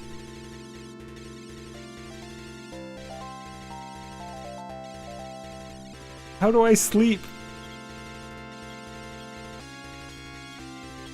Oh, Gil. Wow, this really is an RPG. Thing is, I don't have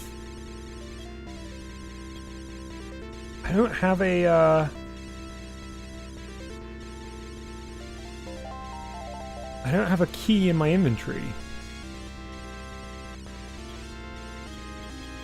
Look at that, I can't use any of them when I'm not in the same screen as Gil, either, it seems.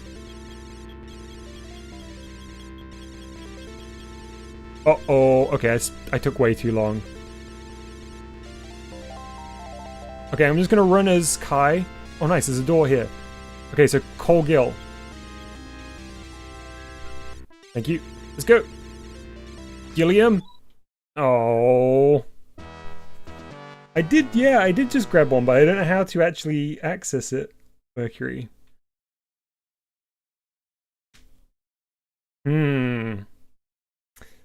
Very mysterious game. What are the dip switches like? Let's take a look. Oh, we're in Slime Town.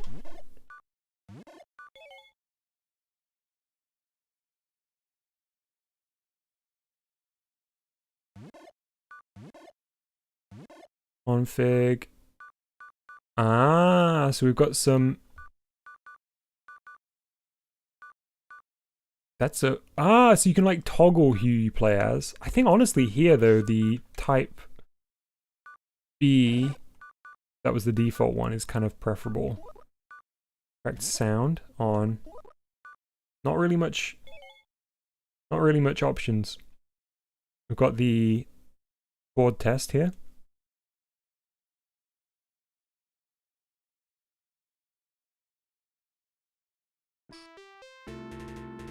This soundtrack's really good. The FM synth stuff sounding fantastic.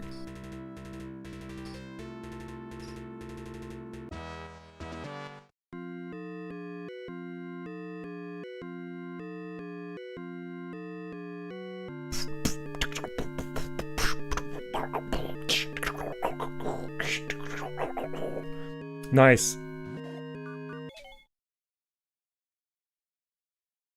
See you, Panic.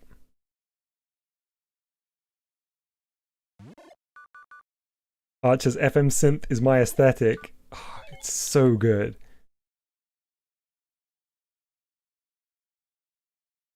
Well, man, I feel like that deserves a stream of its own just to decipher it. I feel like I barely scratched the surface on that one, but I feel that we should continue on.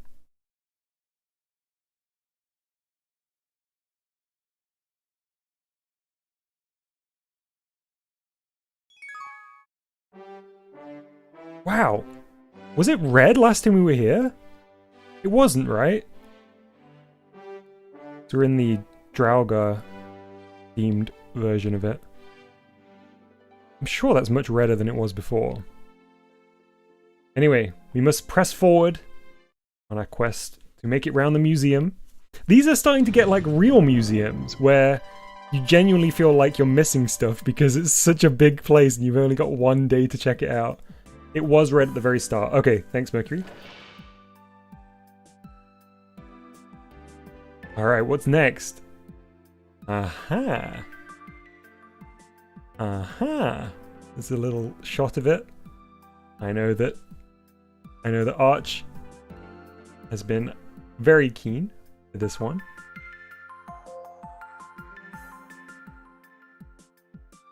What were those noises? Was there something caught in your throat?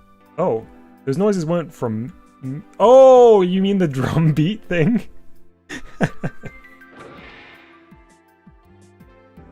Man, look at the theming here!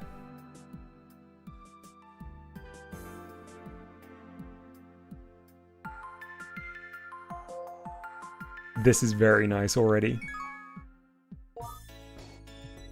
The Genji and the Heike, I still don't know whether that's correct pronunciation. Heike clans, instruction card.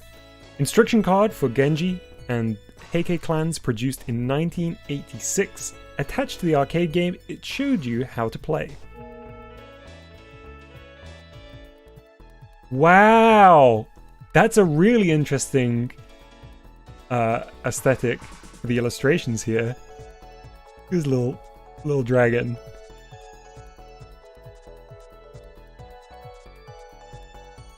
Very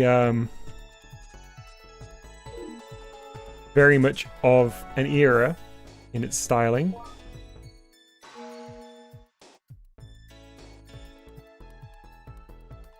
Wow, is this meant to show where it takes place? I love the like fake handmade paper that it's printed on. Domb the dragon.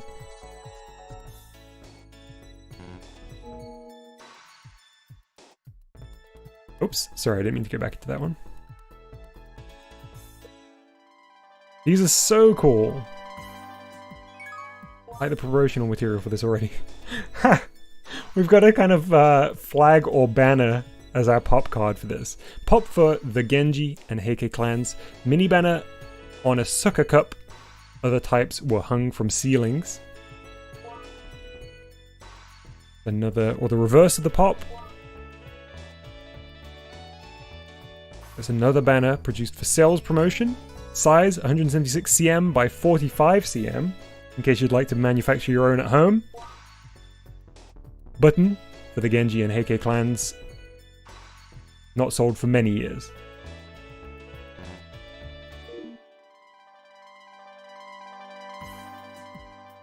That's our how to play down the end. Oh, there's not a huge amount of material here. We've got the PCB and one more thing on the right there. System 86 PC board. Wait, so same guts as Ishtar. Check out the dip switches. Normal test, track modes, on and off, continue on and off. Candle. Okay, those are lives. Level, normal, novice. Sorry, standard, novice, advanced, and expert. I might turn my continue on straight away this time. So if I bad day too soon, I can continue on from where I left off.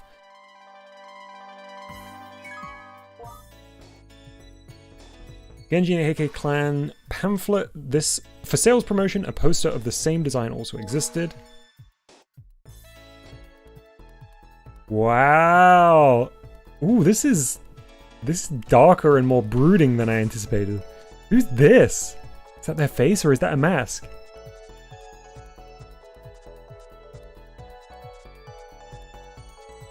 Which clan are these people from?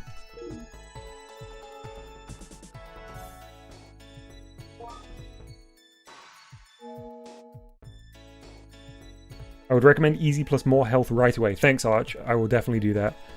Okay, so it's a side scroller. Wow. Oh, wait. But it's also over the, a bird's eye view.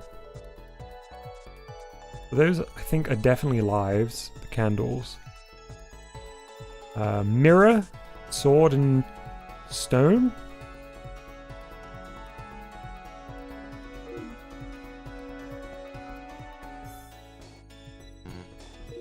Okay, nice.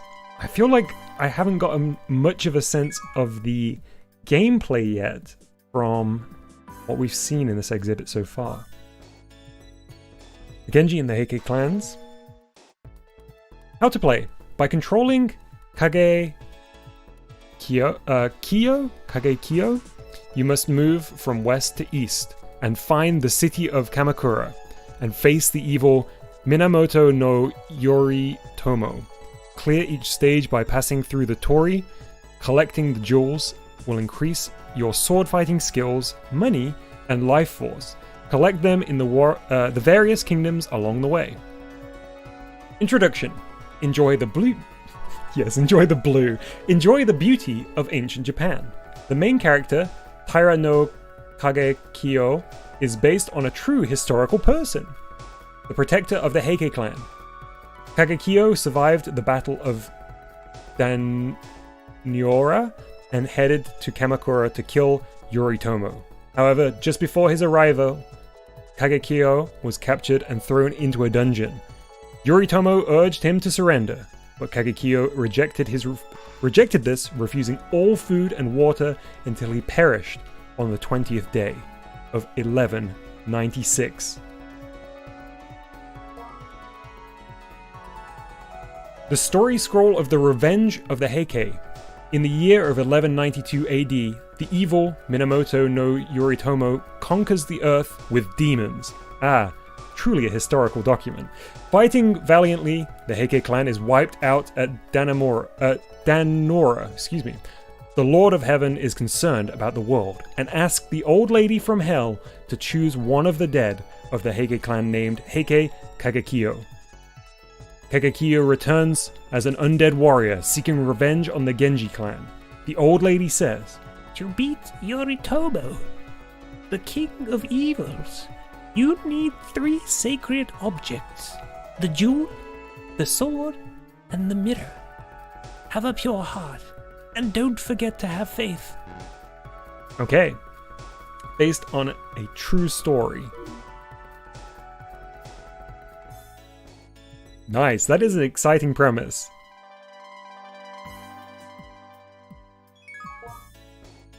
Check out the tips.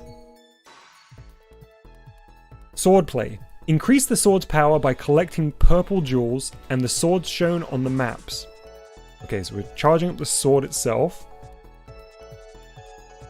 If you cut a hard object, your power diminishes. Wow, okay. So we're not just leveling up, we can also lose strength. By the end of the first bonus stage, you should try to get at least 20 swords. Tip number 2, jump techniques. Kagekyo's horizontal jump has a particular trait. He can't jump from falling objects. Okay, so if an object starts to fall, I can't jump. By pressing the jump button continuously, you can lengthen his time in the air. A useful floating technique. Tip 3, how to defeat Yoshitsune and Benkei. In the big mode, swing the sword from overhead to get the most power. Jump and strike the back of Yoshitsune and head repeatedly. For Benkei, crouch and swing the sword repeatedly. If the sword has enough power, you can beat an enemy with a single blow. Wow, powerful strike. 4. Passing through tories. If the game gets too difficult, try passing through a different torii. The difficulty varies from kingdom to kingdom. Beginners should try the Pacific route. Number 5, bonus stage. 4 types of jewels may be dropped by the Buddha. Concentrate on collecting the purple and brown ones. Okay, purple and brown, got it. Nice. I'm gonna get Archer's notes on the best route to avoid too much flashing images here. Just bear with me one sec.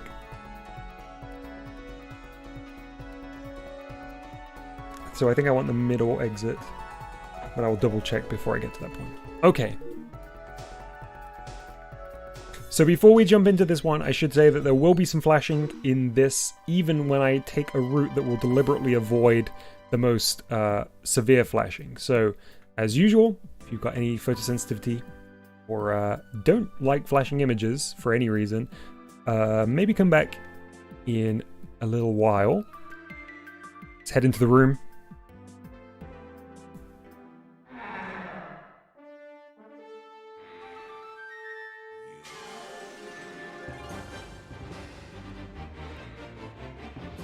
Is that a boat? It's a skeleton inside the boat. Check to the right of the room.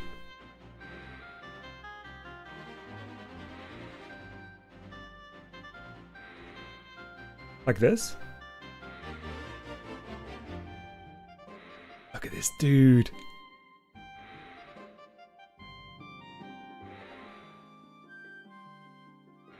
Nice sound effects. Oh, I missed it. Sorry, I'll head back through.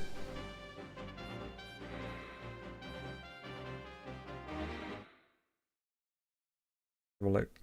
Is it before the room itself?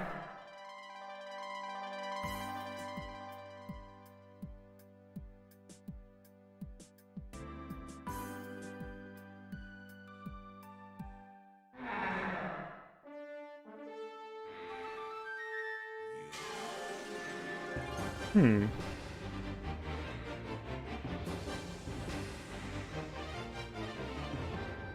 this is another one where it's a relatively simple theme, but the details that are here are really, really nice. Like if you compare this, look at the lamp.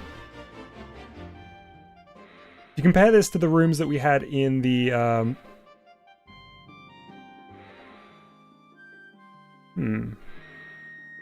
the earlier installments, it is quite complex in its geometry. They've definitely gone for a more minimal aesthetic here. Ah, there we go. Oh! I've been sliced! I'm like holding my chest, and jam is slowly seeping through. And then my body slipped into two. That's a cool interactive. Can I do one here? Was that our demon warrior?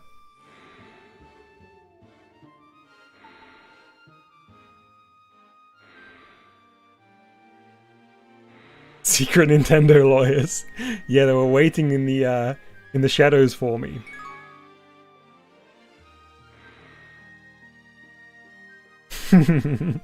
Mercury says, "Uh-oh, guess that's the end of today's stream." I'm gonna have to do a unintentional cliffhanger here for a second.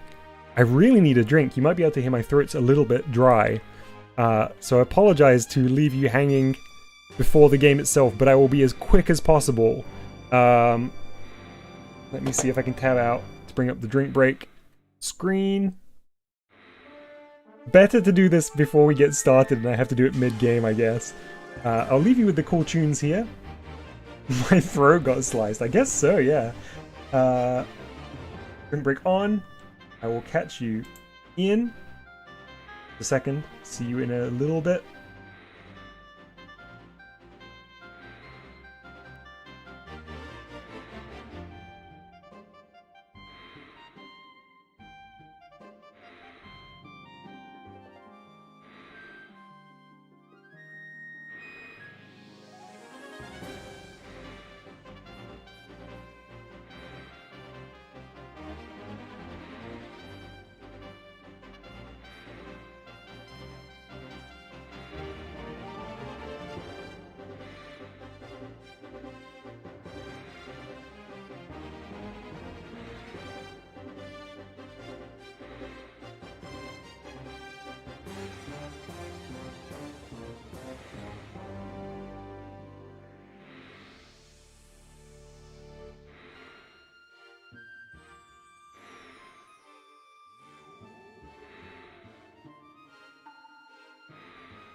Hey chat, I'm back. Got myself some warm water.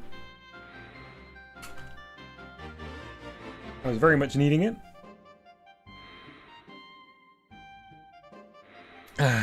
There we go. Alright, I'm ready for ancient Japan. I'm ready for demons. I'm ready for leveling up my sword. Let's do this. Oh wait. There we go.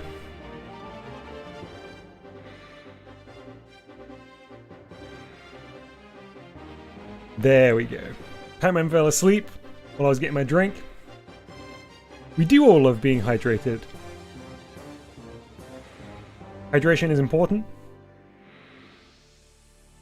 I almost forgot to remove the drink break.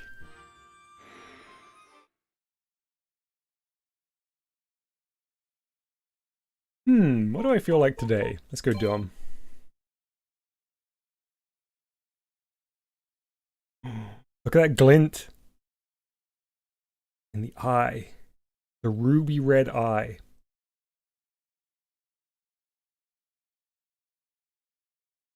Now loading.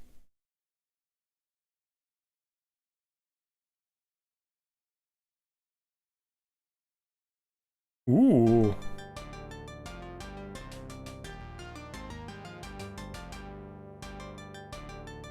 The ringing of the bells. Oh. Okay, let's do our dip switches right off the back. Type A seems fine. Candles. 7. I think candle is life. Novice difficulty continues on. Okay. Let's do this. Voice samples! Okay. There was some cool stuff happening in the background there. Let's get ready to launch into the Genji and the Heike clans. Nice artwork. You cannot. Why is the text so fast?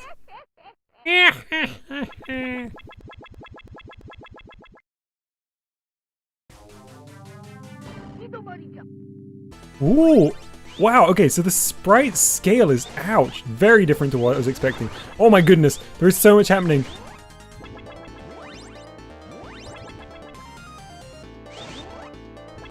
Look at the screaming skulls.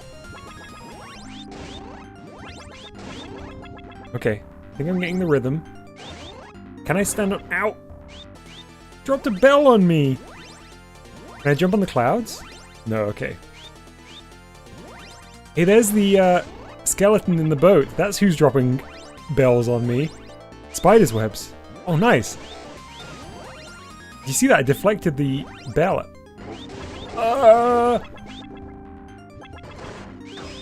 Ow. This game seems like it would be incredibly brutal with the default settings. I bad date already!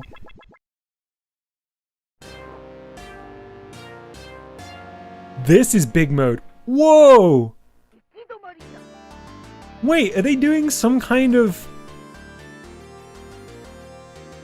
Is there some kind of physics system here?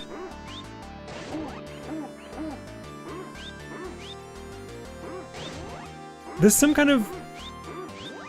like momentum with the sword swings. What a crazy system. I've never seen a game of this era look like this.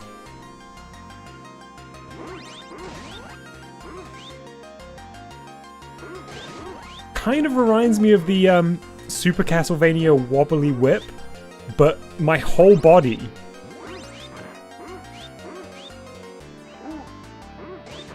I keep thinking these clouds are enemies, but they are just clouds.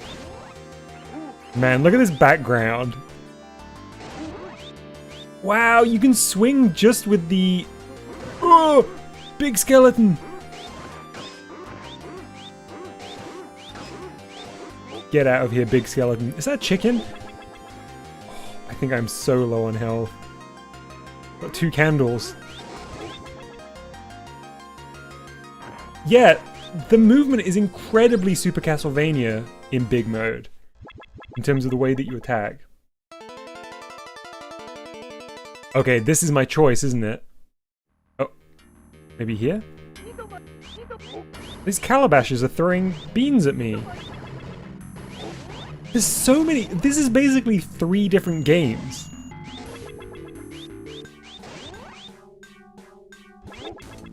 Have I got some kind of invincibility right now? Wait, that's a chain chomp.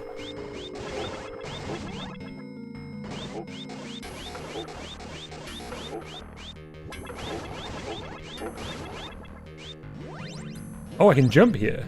Okay, nice. That's good to know. Ow. I feel like I'm taking so many hits. Down to my last life. Or last hit point. The end. At least we can continue, right? Can you go on?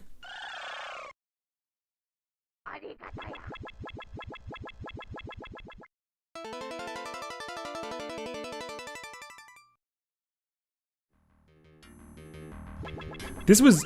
I mean, I didn't exactly know what to expect, but this was not what I anticipated. I kind of imagined, like, maybe a slightly slow-paced side-scroller, and then maybe, like, map segments that were overhead, but the fact that there's just straight up, like, 3 different...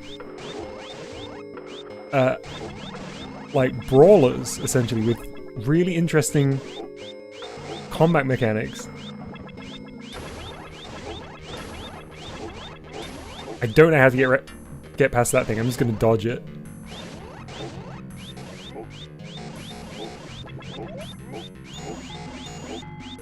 The calabash seems to always hurt me. I don't know how to block it. Oh, just run. Oh, okay. That happened sooner than I thought. Did I get the middle one? I was aiming for the middle one. Okay. It's a tiger?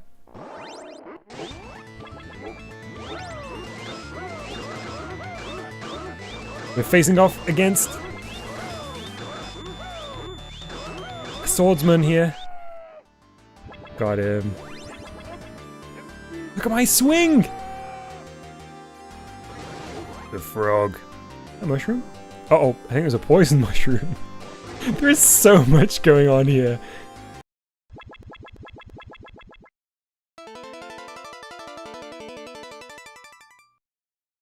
Hey Griff!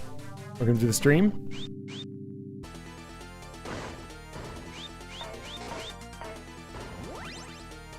There's no double jump, is there?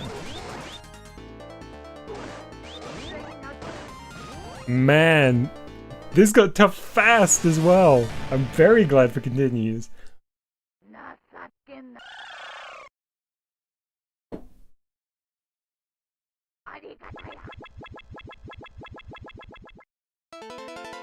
Arch, have you ever completed this game? If so, how many continues did you use?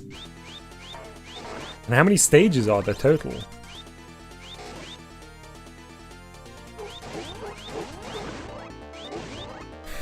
Man, oh my goodness!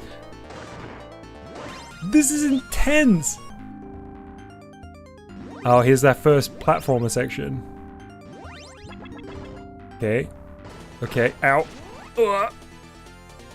Got to the last stage but not completed. Man. I like a little smile.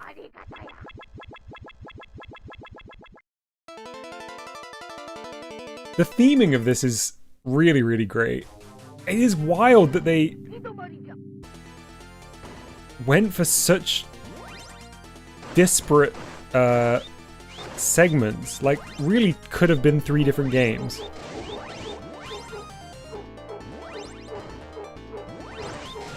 I can't even process. I can't even process the obstacles.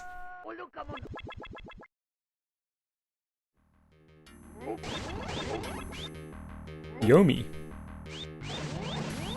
The sprites here are really, really great. Yeah, Nintendo Plus agreed. I just had the same thought. It's really impressive. I love the flowing hair. Like, the player character is very simple here in terms of the palette use. Goodness. But the little details, like the flowing hair there.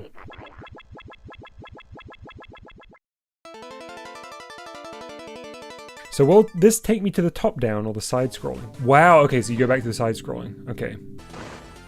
Might just try and beeline it. Seeing as I've got so many candles.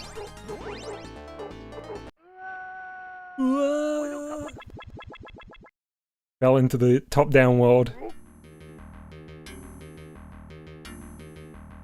I think it does pay to kind of avoid some degree of stuff here. But I guess if you avoid, then your sword doesn't get strong enough.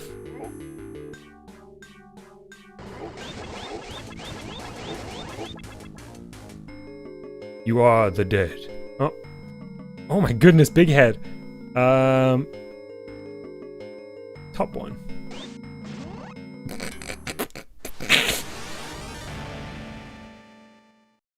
Running is the best option. Yeah, I'm getting the feeling that this game wants you to move fast. Dawdling is not in this game's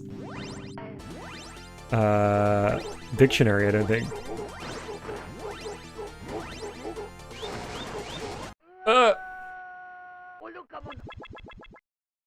Oh, I've only got a candle and a half.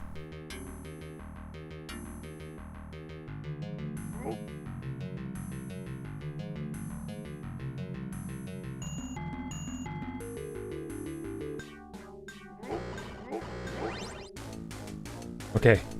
Alright. Oh no, the enemies follow me! Okay, well, we'll just not play that dangerous game then. I guess we have to. This one. Need some save states. Oh yes, I can save state in the emulator, can't I? We have one more go.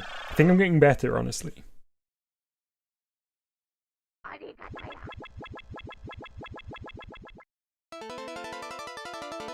Avoid and your sword doesn't get strong enough. Same idea of fighting formies, I'd say. Yeah! I think that's true, isn't it? Very much like the dungeons. Oh my goodness! Imagine how many coins this would have stolen from people. But I feel like I would keep putting more coins in because I'd want to see what happens next. Getting better? Hard to tell. I feel like I was on a bit of a streak there, but evidently not. The fact that they put a falling platform right as you spawn. Oh, look at that.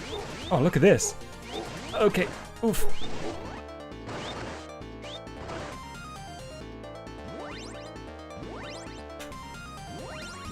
Yes! Oh!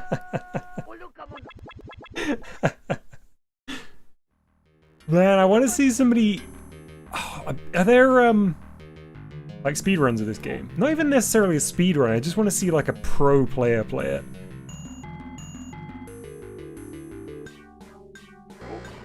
Okay, these you do need to fight. Open the coffin of fate. The fact that there is a, the fact that there is just like a lucky dip here at the end. Alright, how do I save state on Duck Station?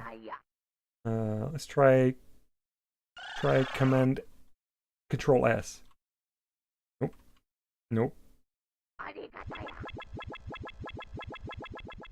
Does anyone off the top of their head know what the Duck Station save state shortcut is? I'll have one more go.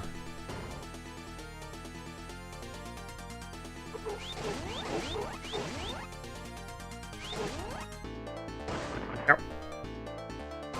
Ow. Okay, don't get hit by these.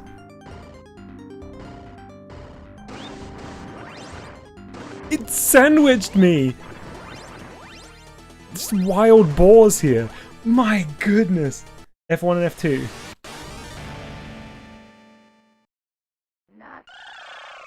Okay, so what I'll do is I'll go down the hole, I guess, and then save state before the lucky dip.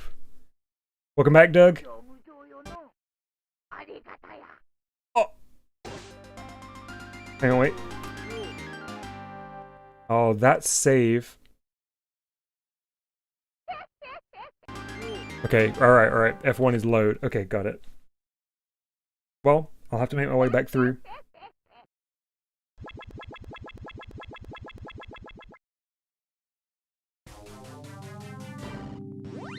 I think this may be the most intense game I've ever played.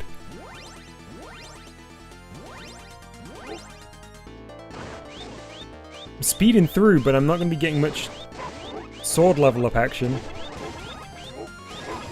Oh, they're all like, they really are like demons, aren't they? Hey Disco, yes, thank you very much. Arch sent through a list of the really cool secrets in this. Oh yeah, Disco's still got the wrench. Don't feel like you have to do any moderating, Disco. I just forgot to unwrench you both.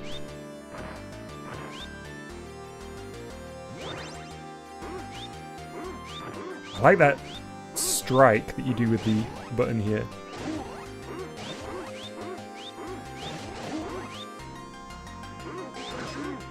Sans. Nice, I got a candle back from that one. Arch says Dom isn't the best samurai. Hey, even the greatest samurais started from 0.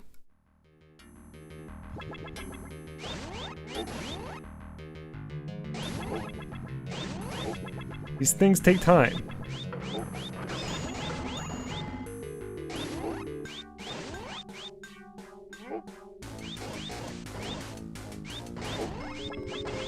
I need more of those green orbs.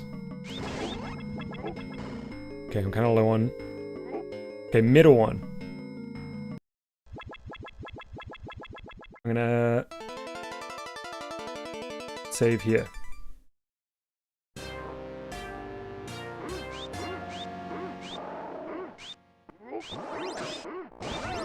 Nice.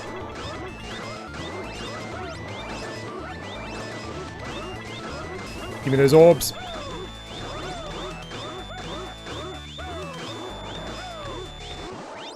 Get out of here.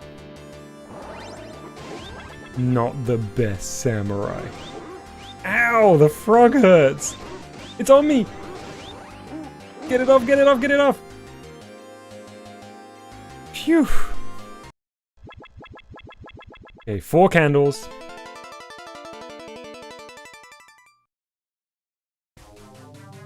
Alright, this level I know well. Let's save again.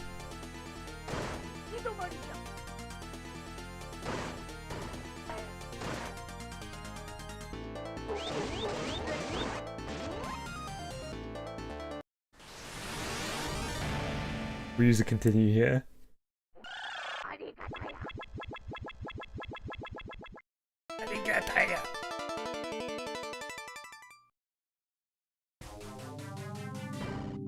Don't get crushed.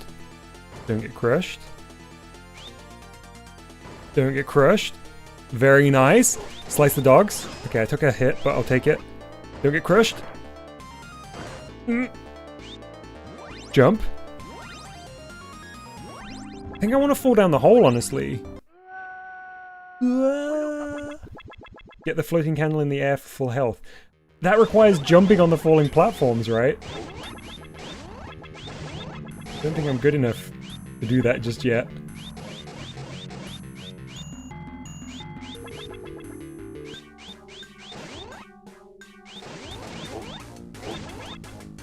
Two candles. Okay, go, go, go, go, go.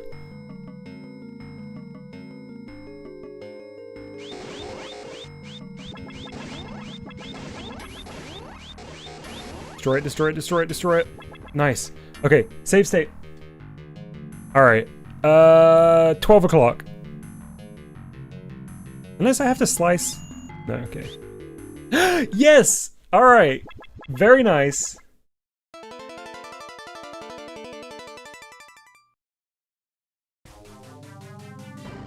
Ooh, wait, so this takes us back here. So you're definitely not meant to fall down that hole. That's just like a second chance if you fall in. Okay, well at least I know now. God, that one keeps getting me.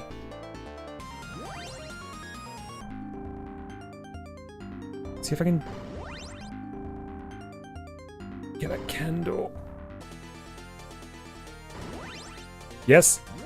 Yeet. Not quite. Don't fall in pits, dumb. But it was... Ow! Okay, forget it. We're gonna push forward. Oh, I touched the side of the spike. I love that the end is a physical object that falls in.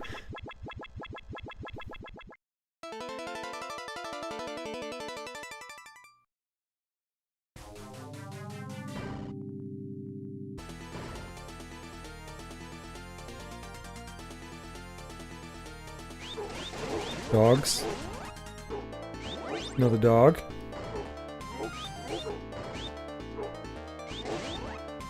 Okay.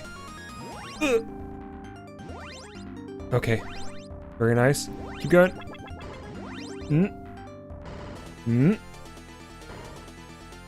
One more time. Oh. Yes! Wait, the candle isn't here this time! Oh wait, there was no candle here. I was trying to jump over. Okay.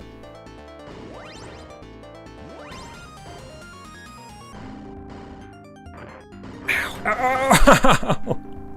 So harsh. Okay. Oh, I got a very itchy nose all of a sudden. Okay, nice. Through the gate, quick! Whew.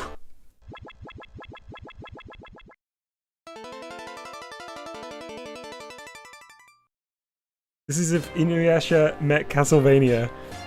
Wait till you see this disco. We're in big mode. Wait, this thing's in the tall grass? Frogs again. Ow.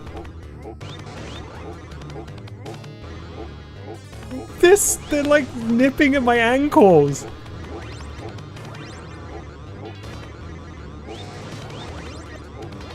Come on. No.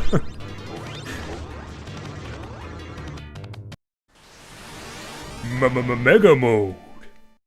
That was the harshest stage yet. I got eaten alive by frogs.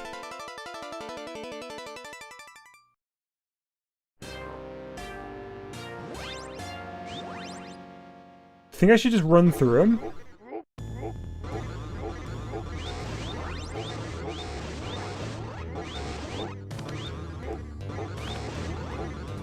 There's even arrows.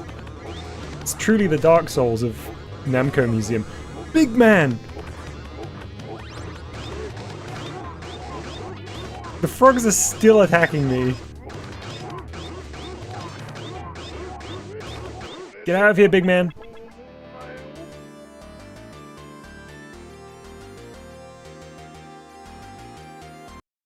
Phew. Save state.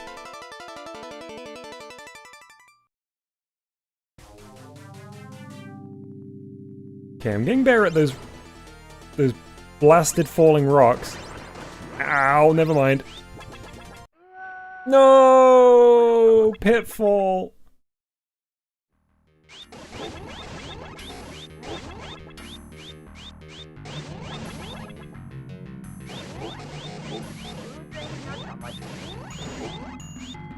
Oh, I only have one candle.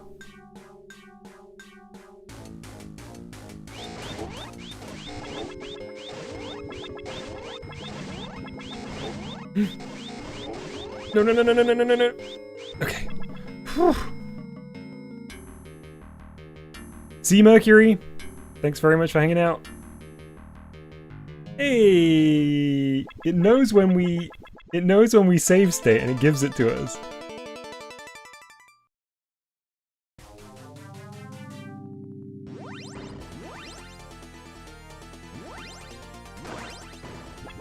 Okay, I got the scroll. The save state back to here.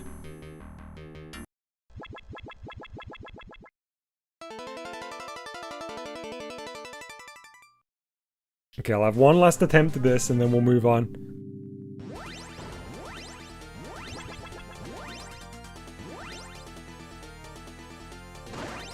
Okay, at least it bumped me in the right direction. Oh my goodness! My goodness!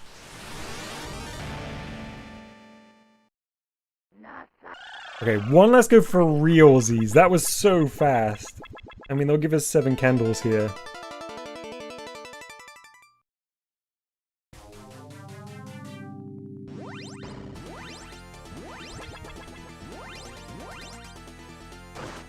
Ow. Oh!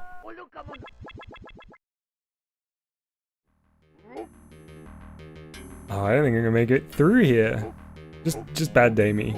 I want one more go at the side-scrolling bit.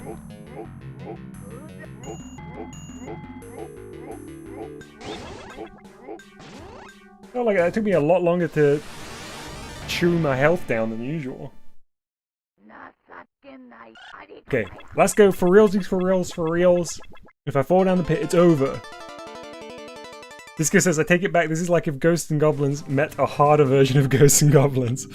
Oof. Nice. Oh, let me on. No! It's brutal. Just eat me. For realsies, for reals, no take-backs.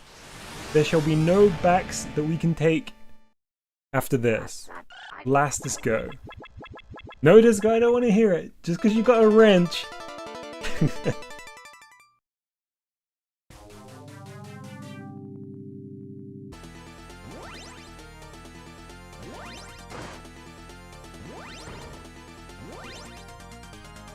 Oh, I didn't scroll.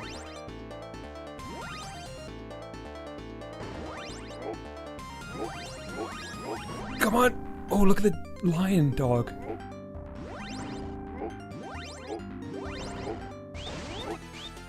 My goodness. Ow, what's even hurting me? Where are those shots coming from? Gah! No! This is crazy hard. Alright. Bad Damie, we gotta move on. We've got 2 more games in the lounge to check out.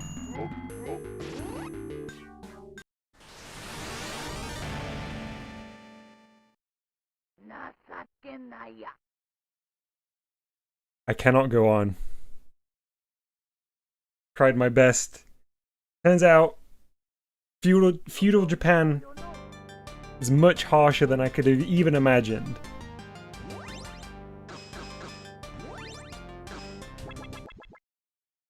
That was great though. I didn't know a game like that existed in 1986. That's wild.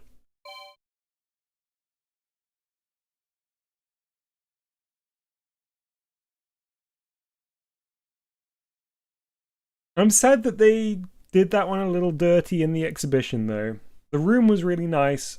Honestly though, the room did set me up for a different experience to what we got going in, because it's quite chill in here. I mean, the music's very intense. Hey, not. But the atmosphere is a little bit more,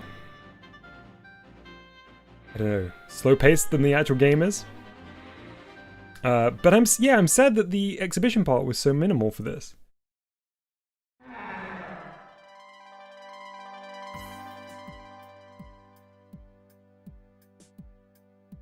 Head through.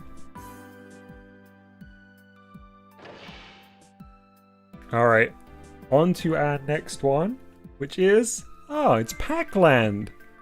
Alright. See what they've got in store for us in Pacland. Okay. I feel a little bit nervous to step into this room. Oh my goodness, okay. Pacland Instruction Card. Instruction card for Pacland, produced in 1984. Attached to the arcade game, it shows you how to play. I always have Pac-Man looking slightly up. I think Pac-Man's kind of short. I feel like I always have to look up. That's a great header.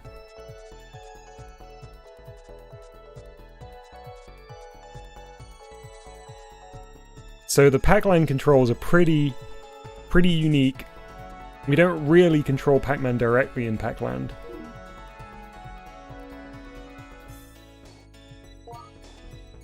Instruction card. Yep, same as the other text. Jump left and right.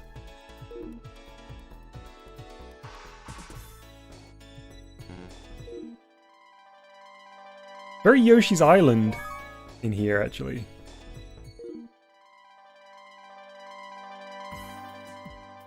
Oh man, the fact that you get bobbled in this room is a little too much for me. For sales promotion, a poster of the same design also existed. Hey, this is a nice image. We saw this somewhere last time, right? Because this image is very familiar to me now. There's the Pac Kids. Look at those little bubble cars. Ghosts hiding in the desert. Pitfall cameo. That flaming signpost.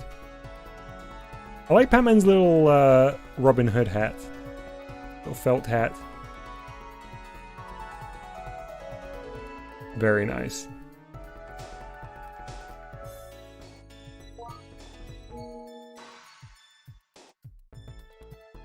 At the rear of the pamphlet here, showing some of the stages. I think Pacland looks really good.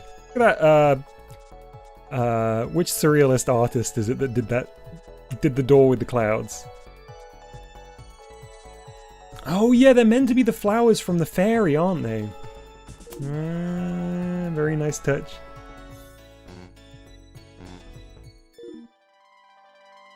Namco Museum 4 is sensory overload. It really is. Even compared to the others, it's a feast for the eyes.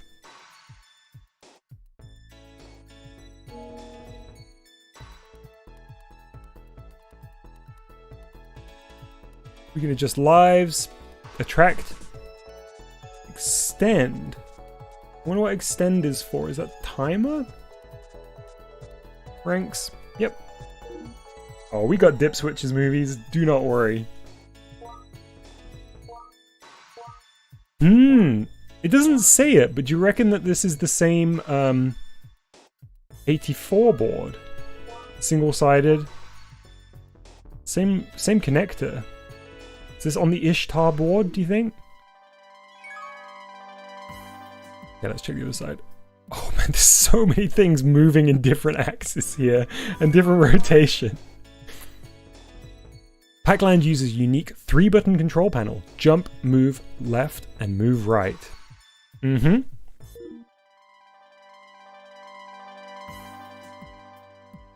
Pacland board game? Pacland board game made in 1986. Sold as a sequel to the Tower of Draugr. That's a bizarre thing to say.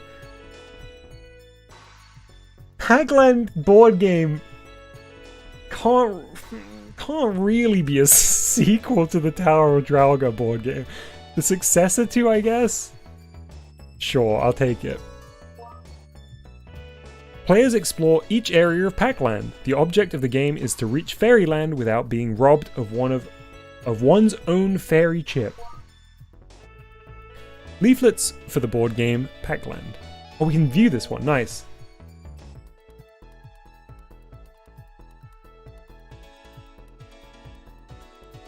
I like this presentation. Like, we've just opened up the present. Imagine it's Christmas morning and you see a big box wrapped up in gift wrap, and you've been asking all year for an NES. Tear it open with excitement. It feels like it's the right size, feels like it's the right shape. Box is a little bit smaller than you anticipated, but hey, this is the second revision of the NES and it's got a slightly smaller box, so you're still holding out hope that it's going to be the NES. You suddenly see bright red and white, and you think, what? I somehow got an import of a Famicom. Even more exciting. No. It's Pacland, fantasy board game.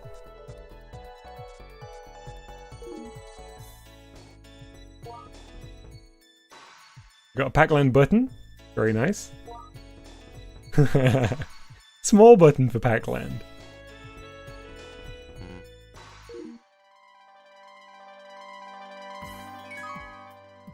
Ooh, interesting. There's a bunch of interactivity in Pacland Room. Disco says Tekken 2 is technically the spiritual successor to Mappy Land. Katamari is a blatant Dig Dug ripoff.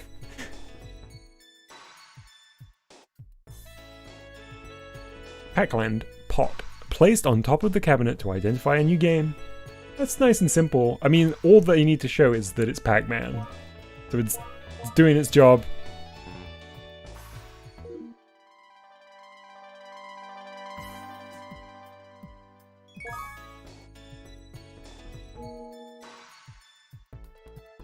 How to play. Pac-Man can be controlled by using 3 basic moves, right, left, and jump. By evading ghosts and obstacles, safely escort the lost fairy back to her home within the time limit. When you're in trouble, chomp down a power pellet to eat the ghosts. On the way back to Pac-Man's house, you will have the ability to fly with the magic shoes. Repeatedly pressing the jump button while running left or right will make Pac-Man fly when he has the magic shoes.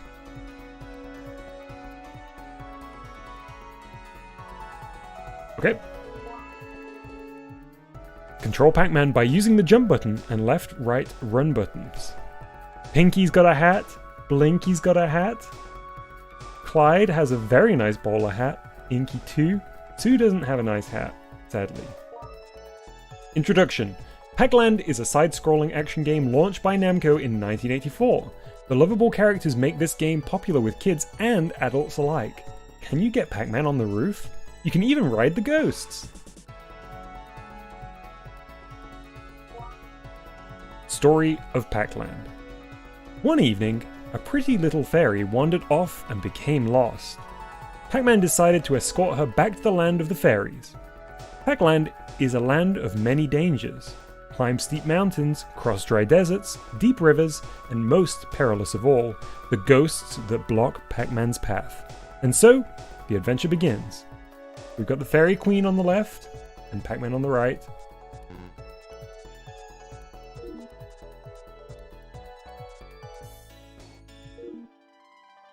Let's check out the tips. Number 1. Check it out!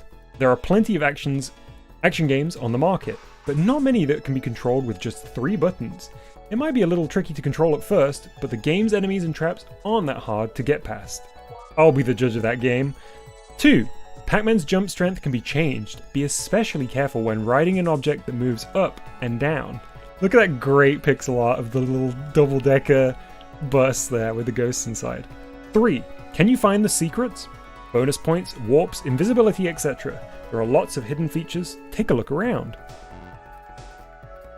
I don't know any Pacland secrets, I don't think.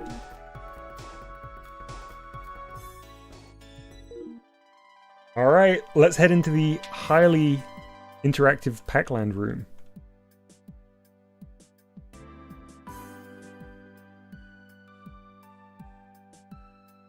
Nintendo Plus says it's still baffling to me how they brought only Pacland. Oh, look at this. Pacland back to Smash Ultimate and not Pac-Maze. It's not even that good of a stage either. This is a good tune already. We're on a Pac vacation.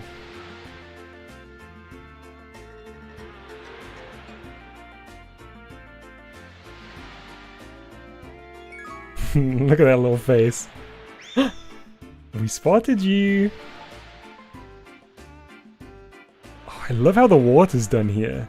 That is a very Wind Waker looking boat, isn't it? Break time!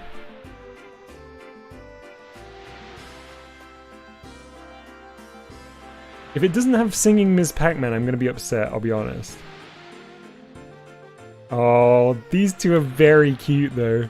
Look at the little fairy! Sue, get out of here! Let's not disturb them, they're enjoying their tunes. Do we need to keep finding Sue?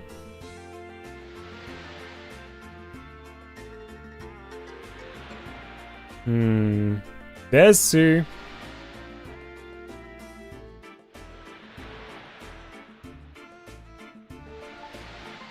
Sue, get down.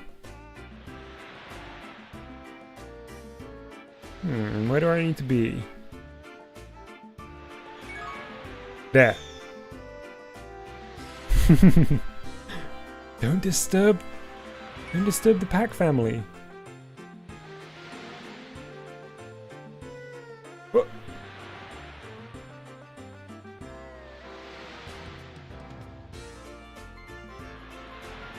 They're racing back and forth. I suppose in a way this is a very simplified version of Pacland, with the ghost as Pac-Man. Oh, they're awake! Pal?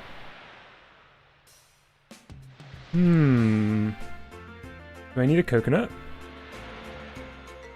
Or power pellet, I guess.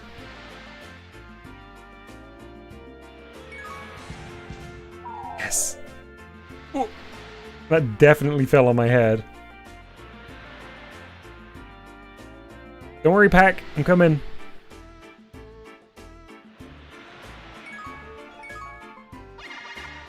Do it!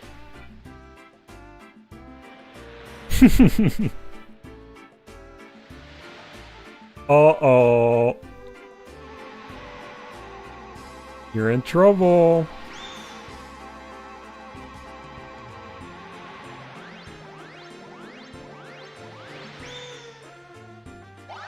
Pac-Man devoured Sue. The ferry's safe at least.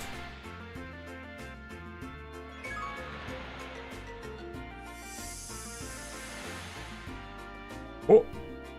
What happened?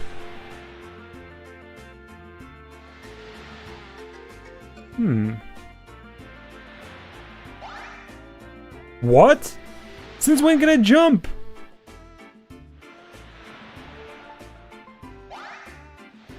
Did she imbue me with the power of jump? And do I retain that for the whole rest of the game? That's wild.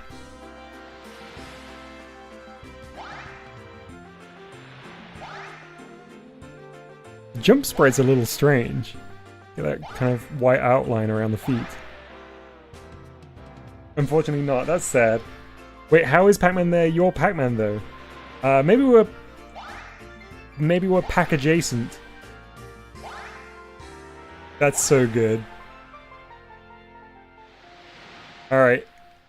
Let's take a break from all of this gameplay, play some Pacland.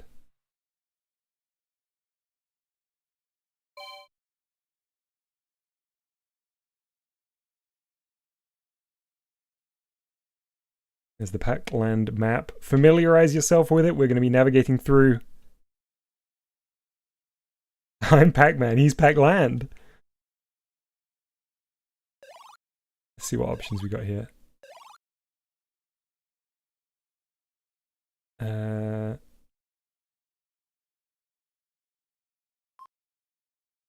That makes more sense to me.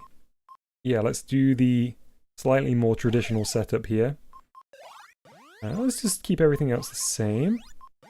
Alright. Play some Pacland. Script number 1.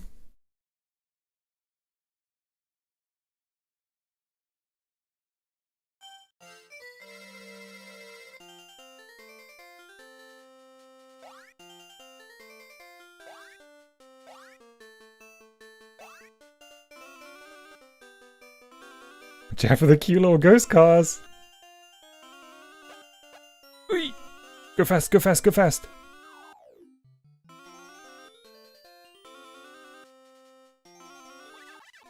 Nice. See ya, Sue.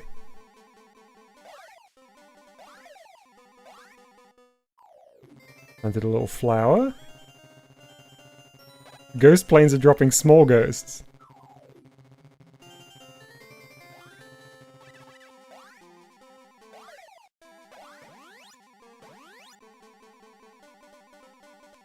After jumping off a springboard, mash the right button. Okay, good to know. Break time!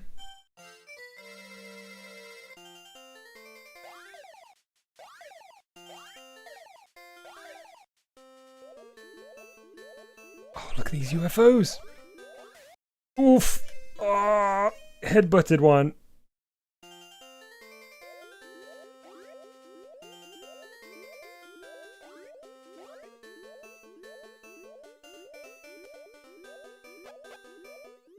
Is the red ghost wearing a little UFO hat while riding the UFO?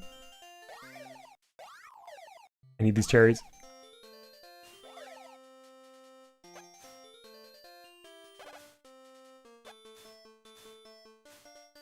Oof! By the skin of my teeth there.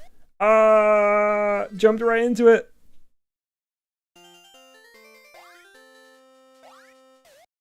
Oh no! Ah! Okay, let's go again. Pacland is fun. I think it's so charming. Like, the artwork is so charming in Pacland.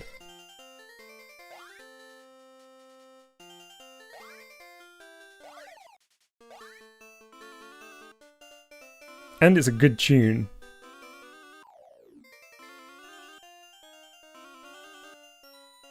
I love all the different expressions the different ghosts have. Alright, pellet.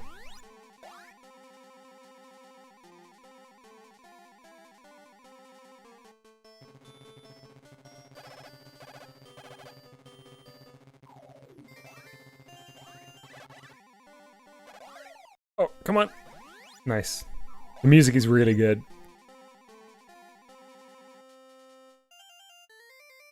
Break time.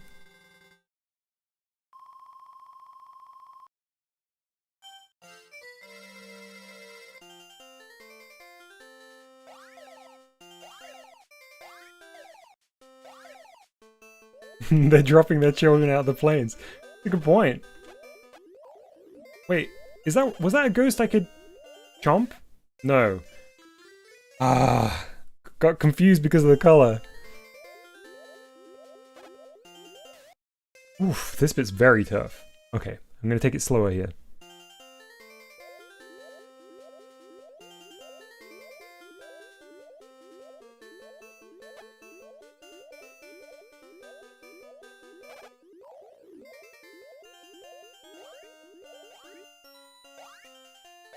Give me that cherry. Yes. Oh. Oh. Come on. Ah, too slow.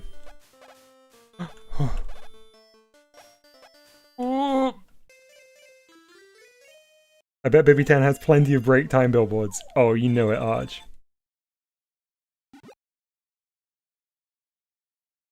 Come on, let's get past those pogo ghosts.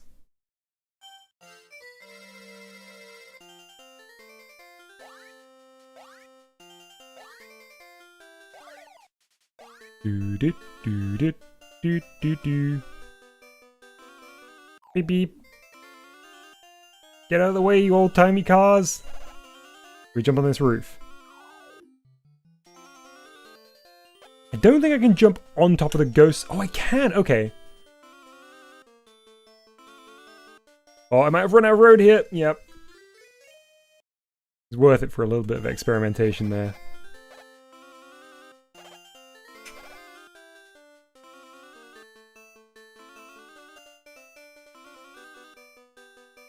What extra thing do I need to get onto the roof then? How far is it going to take us? Time for dip switches. Well, let's see how we do. That neon green door with a neon green portal looks sus. Okay, I'm going to have to take a look in a minute. Okay, I don't think anything's going to fly past. I was hoping I could jump on something. Because the tip mentioned getting on that roof, but I'm not sure what the strat is. Oh, yeah. Yeah, I see it, Disco. Wacko wacko. I think I'm going to run out of time. I took too long here. Oof. Pack's very responsive in this, in a way that I appreciate. I'm going to be out of time.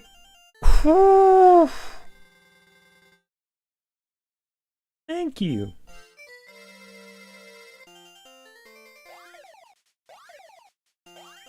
This kind of hurdle section's very fun as well.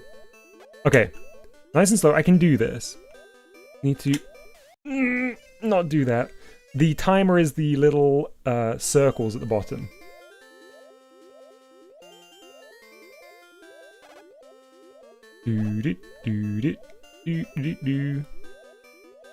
Easy. Oh, look at this. They're flying out of my way. They're scared of me.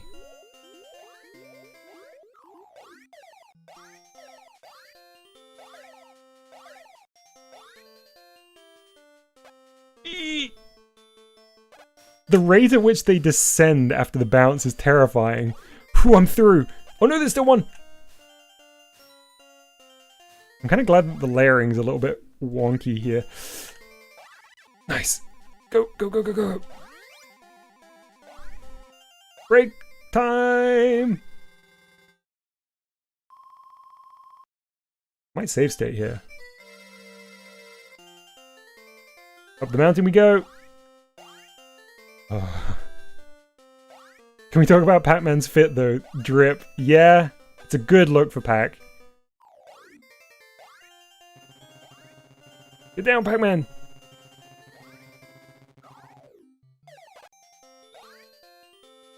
Ooh! Terrifying speed with which Pac-Man fell there. Okay. Oh! run! Okay, we're good. Whew. Dropping ghost bombs. Springboard!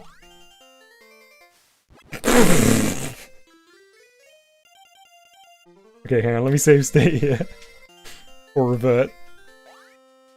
I heeded Archer's advice with the springboard, but I still didn't get enough air.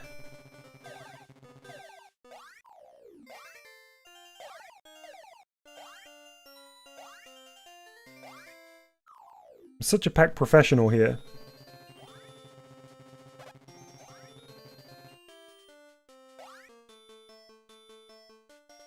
Yes! There we go. Into the surrealist door. We've made it to Fairyland. Now we just gotta get back. No! I pressed the wrong save state! Oh no! This is why you don't save state, not even once! Ah!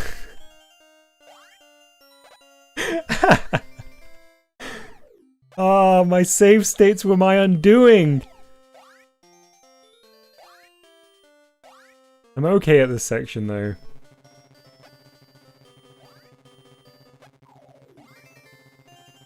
Throwing for content. I was doing too well, that's the problem. Okay. I'm not even gonna save state.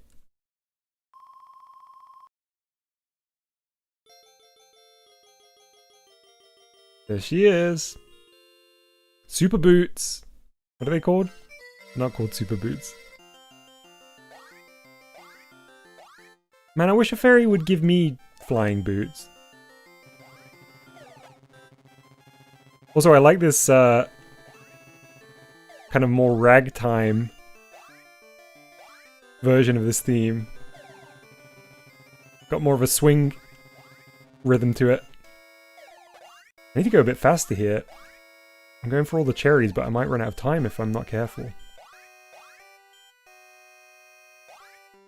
So it's Kirby now. Pretty much, yeah.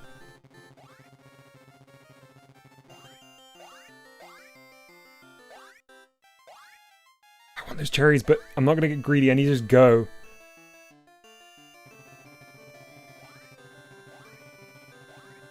No break for Pac.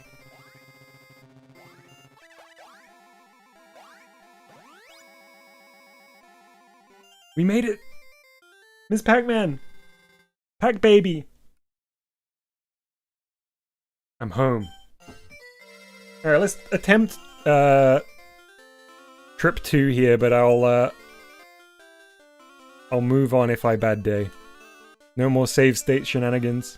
Wow, people have managed to paint their doors since last time.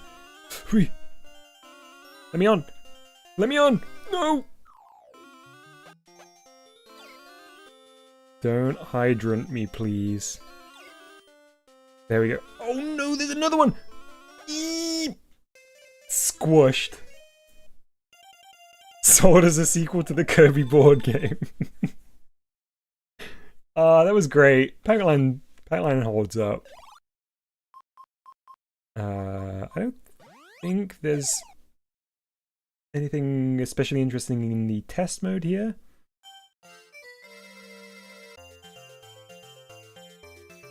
Some good songs, that's what there is.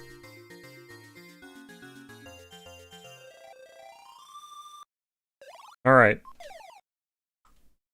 Move on. What a classic. Honestly, Pacland rocks.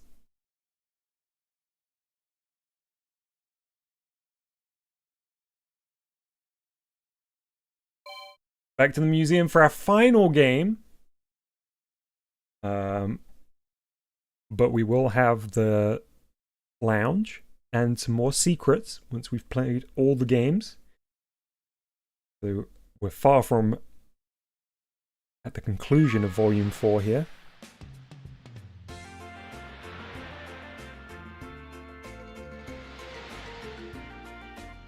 Look at this. What a scene. through the door we go.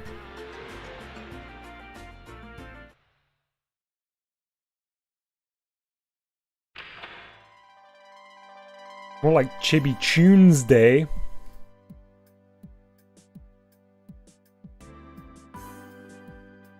I really wish the bridge didn't wobble. I know I said that before, but I really do. I don't know what this is. Ordine? I like the artwork for it. I think this egg museum is starting to smell weird.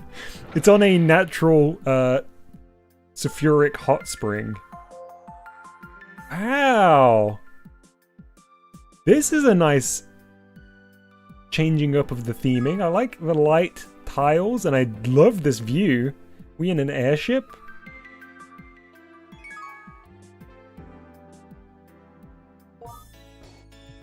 Ordine instruction card. Instruction card for Ordine produced in 1988. I'm expecting some good scaling here if this is an 88 title. Attached to the arcade game, it showed you how to play. Alright, let's take a look. Oh, those characters are great. I like the Ordine logo type. So we've got a analog stick, or a joystick, excuse me, and 2 buttons, shoot and bomb. Who's this, the baddie? What do you think that's saying? Watch out for rocks, you can't blast them, or if you shoot the rocks enough, you can blast them? We'll have to wait and see, I guess. Back of the instruction card. Bonus points with the blue and the pink and the yellow balloons, I guess. Oh, ghosts! Shot item. So I guess they're power-ups for... It's going to be a shmup. And I guess they're different shot types. We've also got bombs too, like homing bombs and... Firebomb? Oh, we've got some kind of shield, I guess? Dreamco Limited.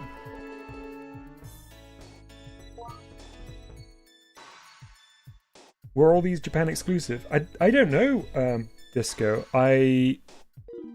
Oops.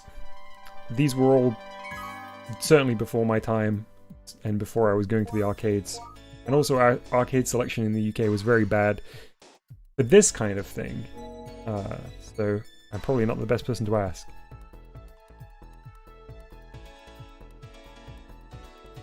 This is such a different art style to what we've seen previously. Honestly, it reminds me a little bit of... what is that game called? Point Blank. A tiny bit. Kind of Point Blank energy. It might just be the logo type. I think all but Pacland were exclusive, says Arch. Nice. This is the pamphlet for sales promotion. Is that a shop? It looks like it.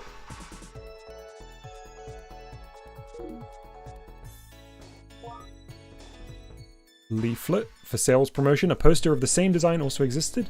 That's the same artwork we saw before. But it's got something different on the back. I guess the blue-haired character here is the shopkeep. So it's like a professor and a fighter. Who is this? This looks like Kid Dracula. That's what it looks like.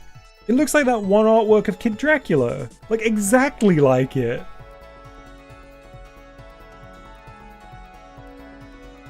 Who's this up here? Dr. Somebody.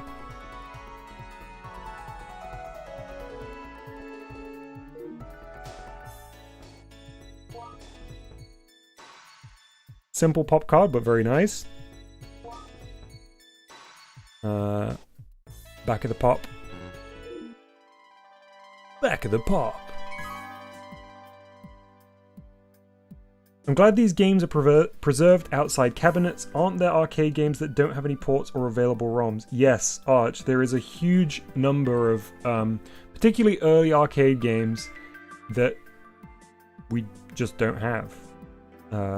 At best, there's photographs of the cabinets or screenshots of the games, but yeah, there are games that it's not even like that we can't emulate them. It's just that there aren't ROMs out there. There's the Ordine button, no longer for sale. They really front-loaded the exhibitions with Assault this time, didn't they? This is a System 2 PCV. Double-sided. No dip switch options there. Yeah, this is a great corridor. Also, that's a fantastic sign on that door.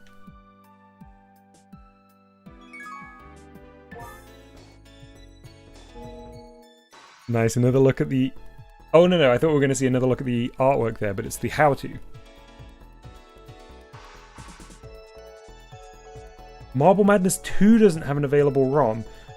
Wow, I wonder what the story is there about that then. Is it that it's... Is it one that's, like, very challenging to dump, or is it... Because there must be Marble Madness 2 cabs out there. Or maybe it was just such a limited run. I'll admit, like, arcade games are not really a space that I'm super familiar with, so I don't know whether or not that's to do with, like, scarcity of the original cabinet, or if it's to do with actually dumping the ROM.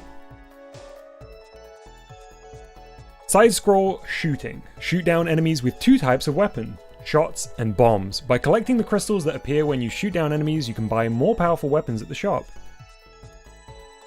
By shooting down the boss that appears at the end of each stage, you can clear the stage. Two people can cooperate. Introduction and story.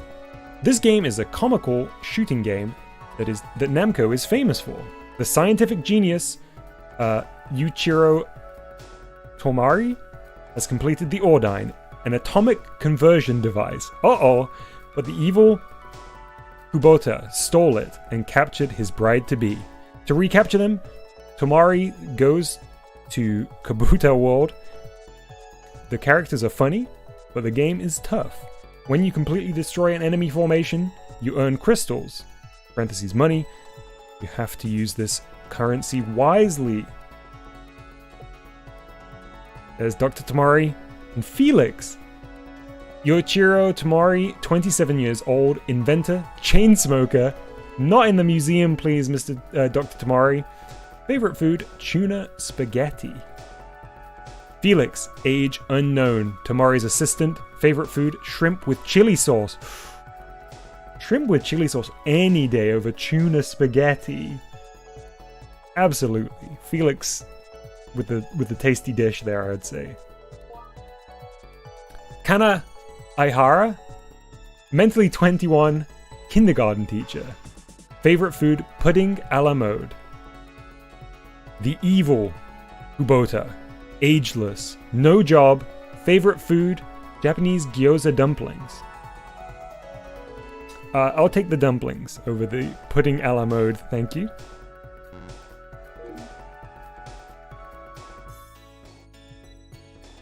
Alright. Fun to get a little character profile for each of those there. Did we already do tip? We did, right? No, we definitely didn't. Okay. Tip number 1. Shopping plan.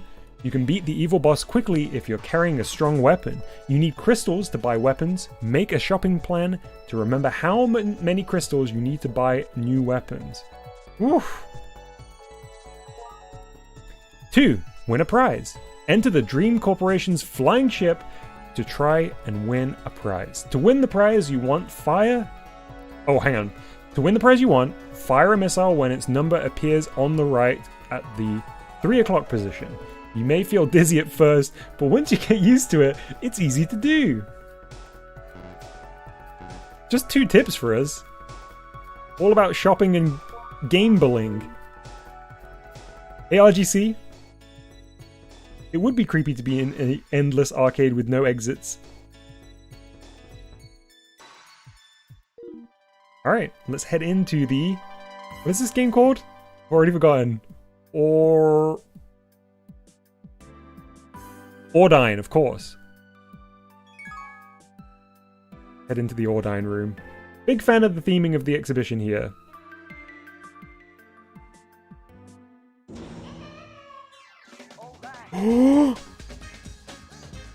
Oh this song!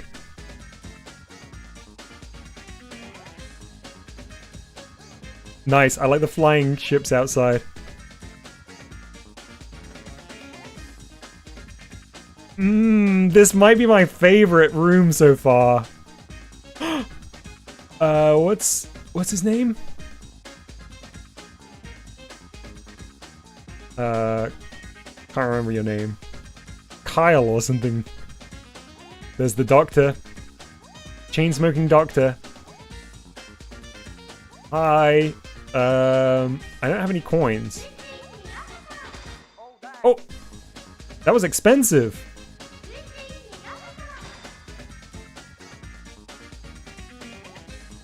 It's not Tails. Okay, this is a bop. This is a good room. Oh, look, they're on the same side together.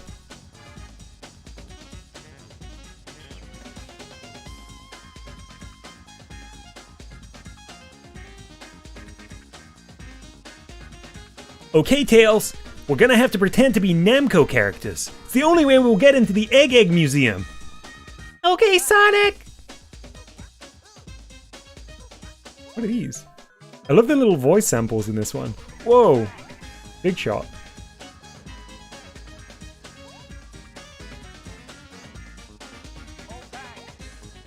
Can I do anything more here? Guess not.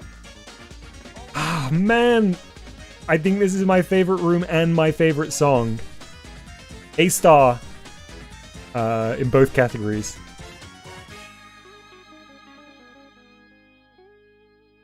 Yeah, this is amazing. You can really tell the devs had a lot of fun with these rooms.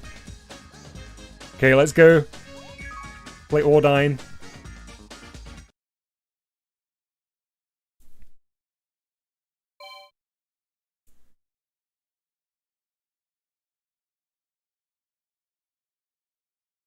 I'm typically pretty bad at shmups. See how I do here. I might have to flip a few switches before we even get started.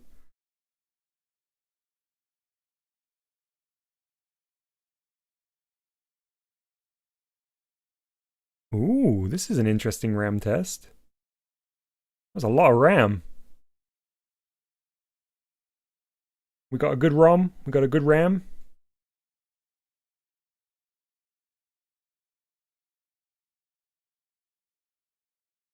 Oh, look at that. Look at that color gradient. Ooh, nice transition too to the attract mode. Man, by 88 things were wild, huh? Scaling. It's so weird to see sprites remain that, like, that detailed as they go so small into the distance. No sound on the attract. I wonder whether that's a dip switch.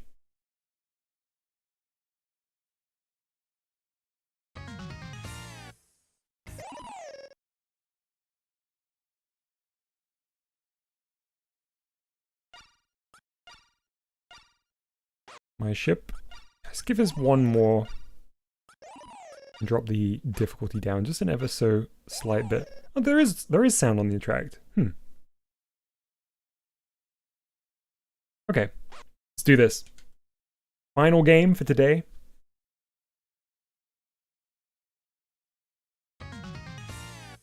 Ready? Go! Oh, that's the bomb button. Oh, the theme in the game is very similar to the remix that we got in the game room.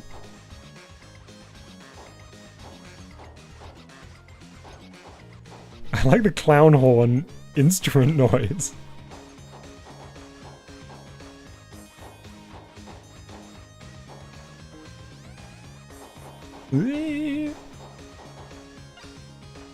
Is this a shop?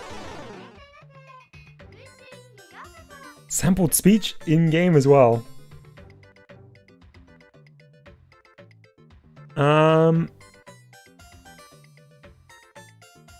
Wide bluster and speed up a deal. I've only got 3. Yeah, let's buy this. Oh, I think I left.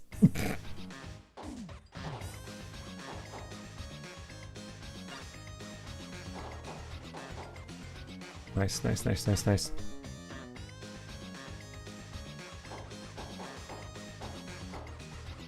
Oh, I think I need to bomb this.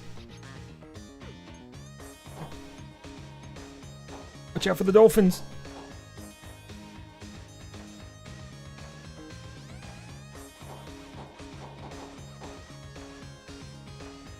I like the left and right movement of the ship as you ascend and descend. Oh, prof! My first life lost. Hey, Bari, welcome back. Yeah, this is cool. This is, Oh no, I've forgotten the name again.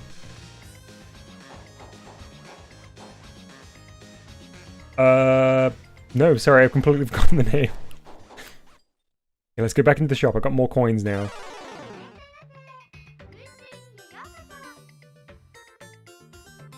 Three shot. Let's go for the three shot.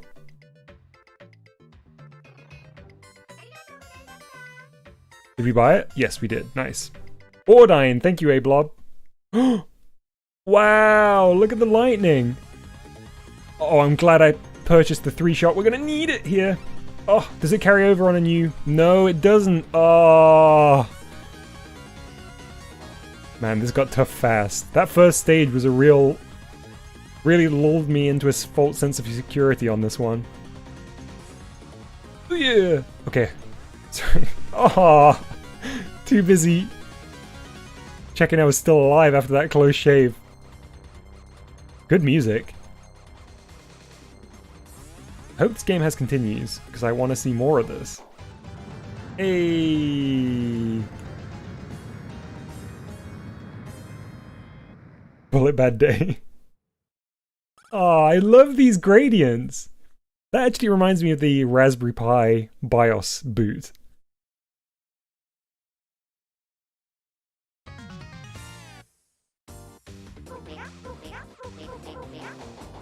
Excuse me? Do what now?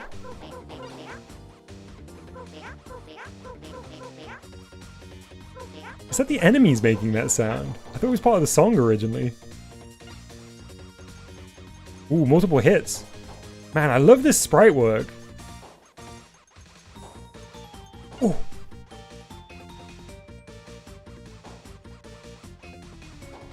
Man, the OST's very good. I wonder, did they ever release like an arrange of this? But it sounded really nice on some different sound hardware as well.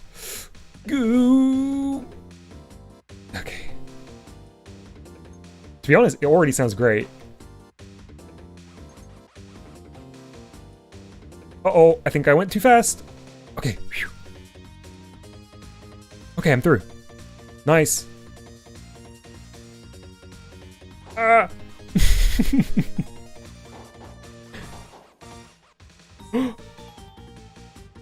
Man. This music's amazing.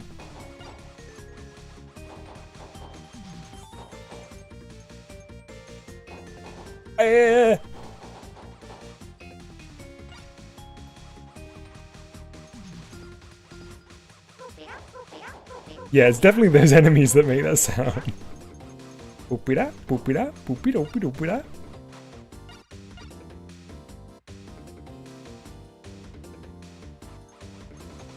Sewer shark.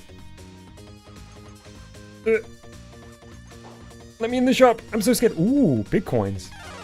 Not big with a G, not big with a T, by the way. Shooting through burner. I really want the three shot. Let's go three shot and... Oh, you can't buy more than one.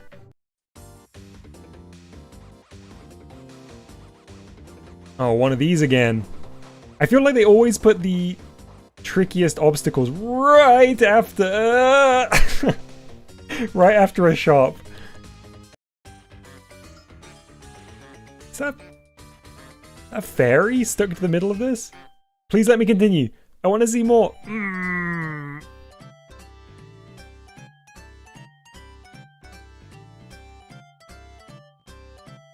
Was there not a continue switch option? I'm sure I would have turned it on if there was. Where am I going? Dop. Oh, here's the continue. Nice, nice, nice, nice, nice. Let's go. Yeah. I think this is the surprise highlight of the collection for me. Alright, we'll just do a speed up this time. You're welcome, thank you.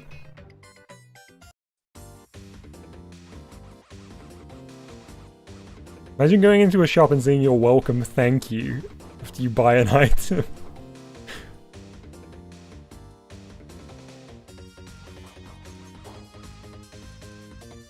Okay, there's the ferry. Can I fly through the ferry? I can. Come on, let me go forward, please. Oh no! Man, that one's tough. That's a real step up from the previous one of these in terms of difficulty. Got poopy da.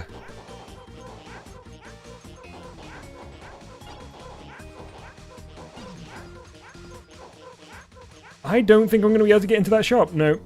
I was too scared I was going to get got. 2 of them! It's getting out of hand. Ah, I touched the roof. The cavern. Again! Oh, that was silly. Okay, one final continue. I was not paying attention to the roof.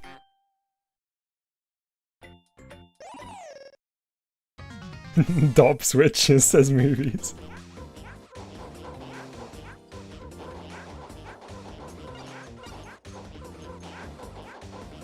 Let me in.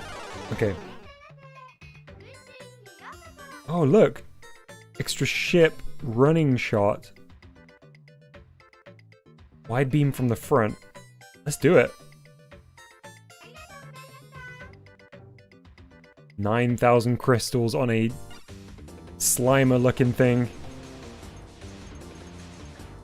Oh, come on, I was ducked. Oh, it always happens. Alright, give me the crystals. Here's the boss. Turtle Beast.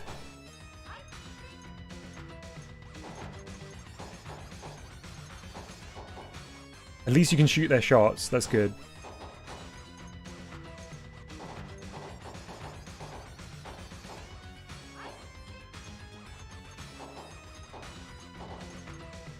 Ooh! Ah.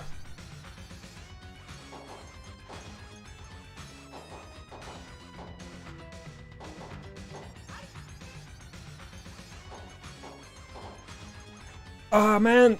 Oh, I'm not very good at this. This is great, but I'm very bad at it. Oh, I wonder whether that can hurt you. Isn't it cool that the pixels rotate? Yeah, absolutely, movies. It feels like some kind of sorcery when you see pixels scroll and rotate like that.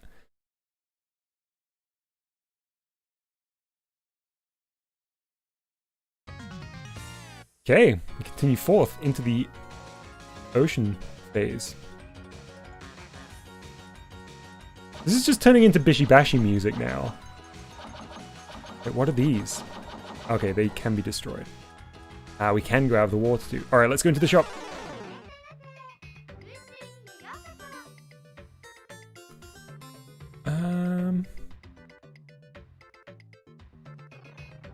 Ooh, speedy in water, it's a deal, so that's a combo. Yeah, let's do it. Helium, Smiley World Island Challenge for the second, well, it'll be our 3rd shovelware stream, but I will make mental note of that. I don't know when the next shovelware stream will be, but I'll keep Smiley World Island Challenge in mind. Some coins down here.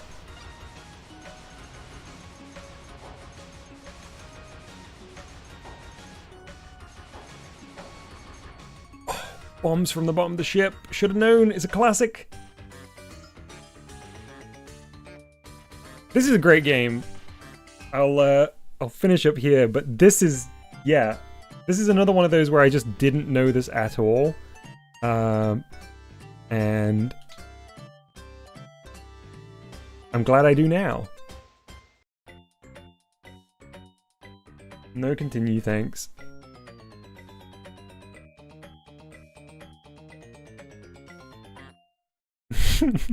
Bap. Game over. Okay, so before we conclude, we'll be heading to the lounge, but also we've got another secret. Secret.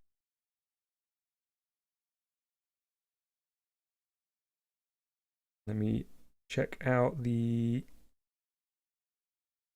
secret thing. After playing all the games,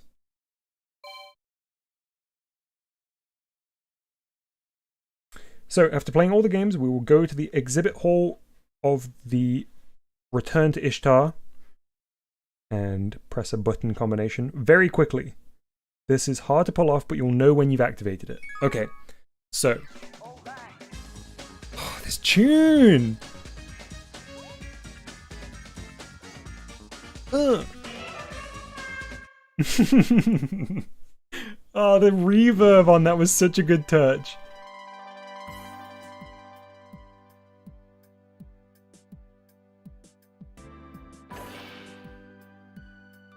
Alright, into the Ishtar exhibit. Right, Disco, we've got secret. Shh. Okay, gotta do this really fast, so might take me a couple of tries. Here we go. Right, left, up, down, X. Oh, then down and X together, I guess. Okay, so...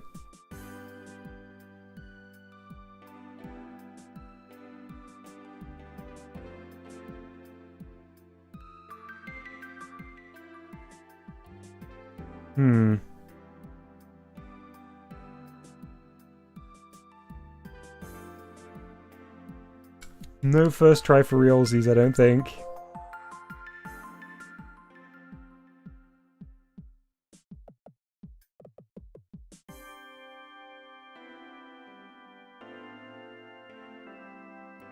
Arch, if you're still here, is the down and X... Oh, I'm pressing the wrong button. So, those attempts were null and void. Let me try again. Alright, first try. Ooh, blue flames. I was pressing square, not X, and then I immediately tried it and I was okay. So, do I need to go into the game room?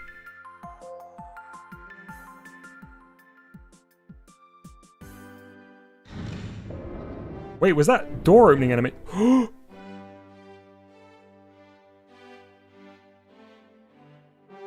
There's Gil and Kai and Yoshi.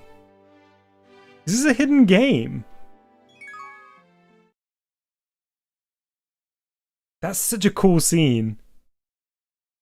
Is this gonna be Return of Ishtar Plus?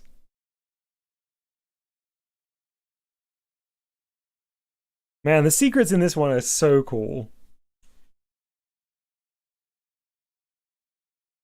Return of Ishtar. It's a different version. Okay. Yeah, they do call them vampires. That really looks like Chewbacca now.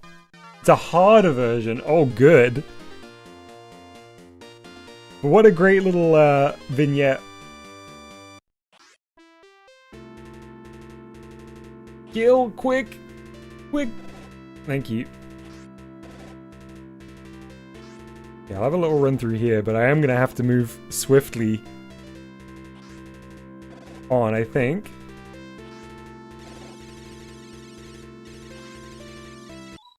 Oh! Poor Gil.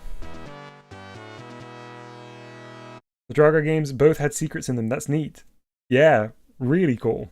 Wow, was it... yeah, I guess it was one life last time, wasn't it? Hmm?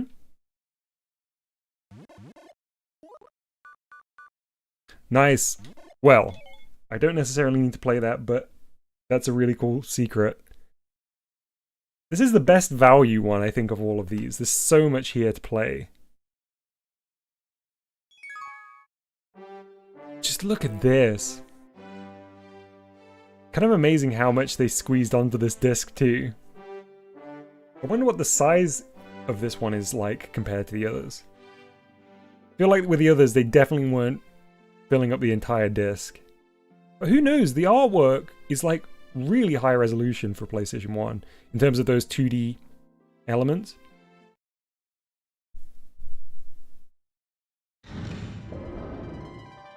Ah, the flames have turned back red. Okay, so there's one final secret here before we move to the lounge, which is now the theater, I suppose.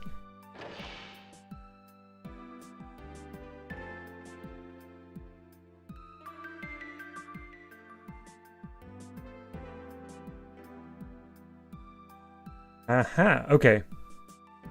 So the final secret is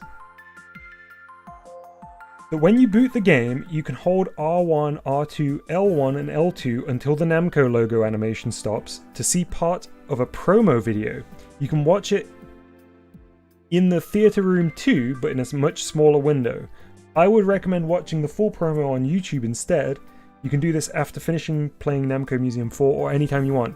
Cool, so that's a great thing to know. Instead of watching the small window version, let's watch it after we finish the rest of the stuff in the theater on the YouTube version. Cool. Thanks, Arch. Let's head to the theater. I'm very excited. This was amazing in number 3. This is our score stuff. Who's in there? Who are you? Who's hiding back there? Ink Robo? That book was a memory card! It's one of Namco's little robots. QG03? More like QT03.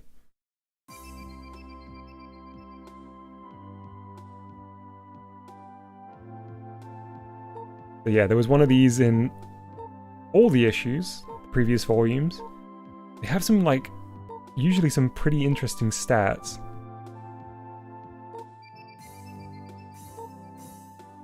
How many of each tank type we destroyed in Assault. I'm gonna love the theater room, I can't wait. The whole item list here.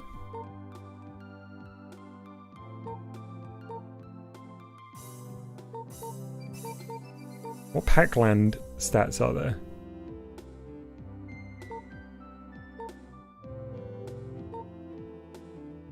Max time Su Bad Day. No stats recorded there. Oh, I'm in the do option, that's why. There we go.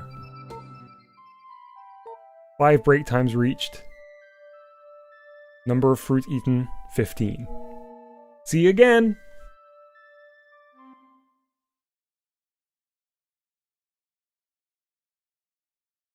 Commonly was accidentally in the do stats, not the dom stats.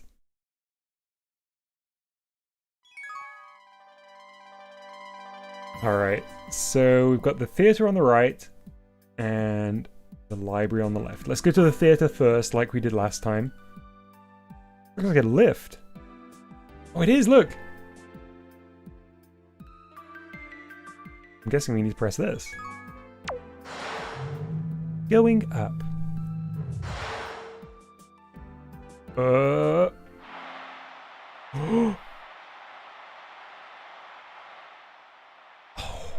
ho ho! Oh ho ho!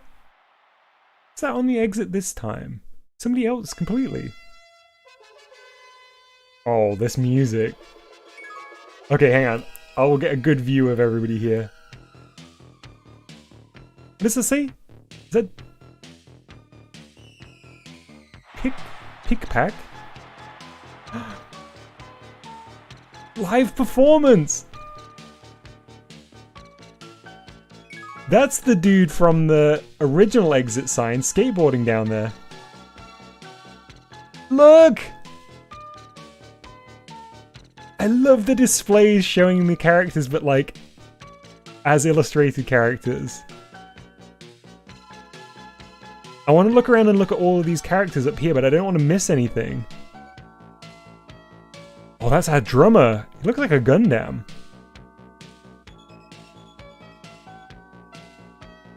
I feel like there's so many different art styles going on right now.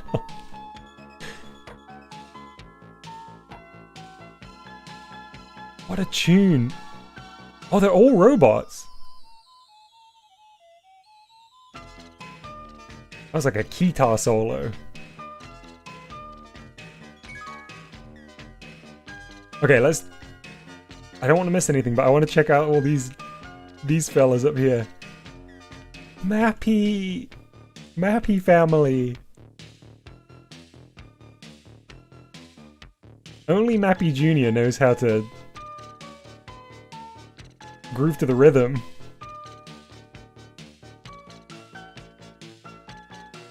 The characters that I can never remember the name of the game, literally every single time.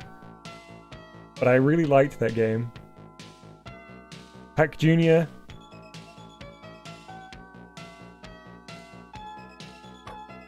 We got a Puka here. Are there dog barks in this? I think there's dog barks in this song. This rocks. There's also no flashing on that back screen like there was last time.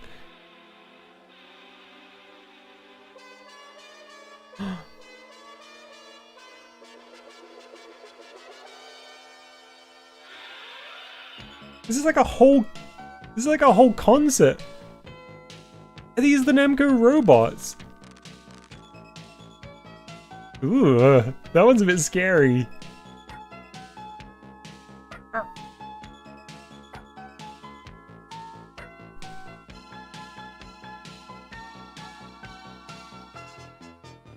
Mappy gets invited to all the coolest secret parties. I know. I think the song's on a loop. I think so too. Alright, let's pull up the theater.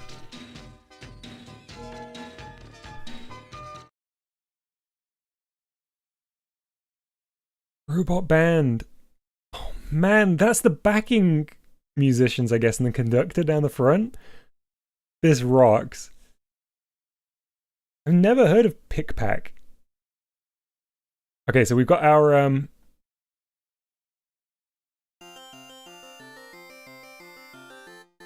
new jukebox.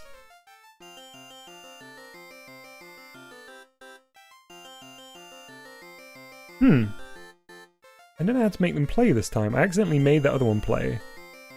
Oh, these don't have animation. I see.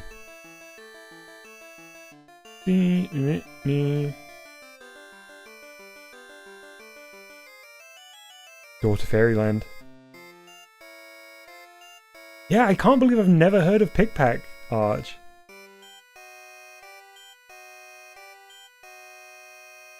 Only Pac-Man and the Pac-Man Bad Day.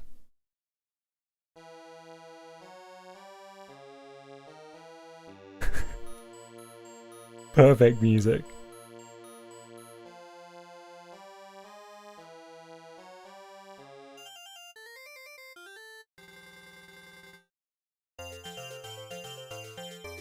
Where's the main...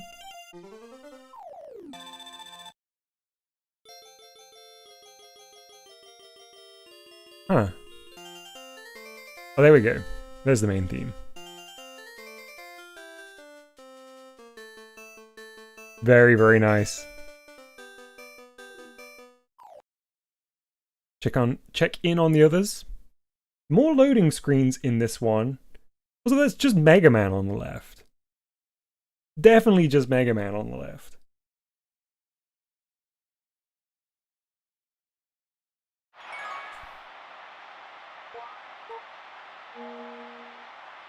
Return of Ishtar. More loading means more quality. Honestly, I think in this instance it does. Also, that conductor does look a little bit like it could be Mappy hiding behind that pink mask.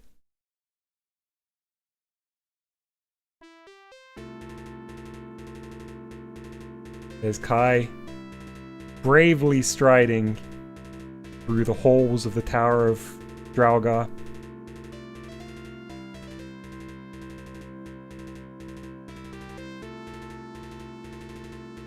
Drummer definitely has MC vibes.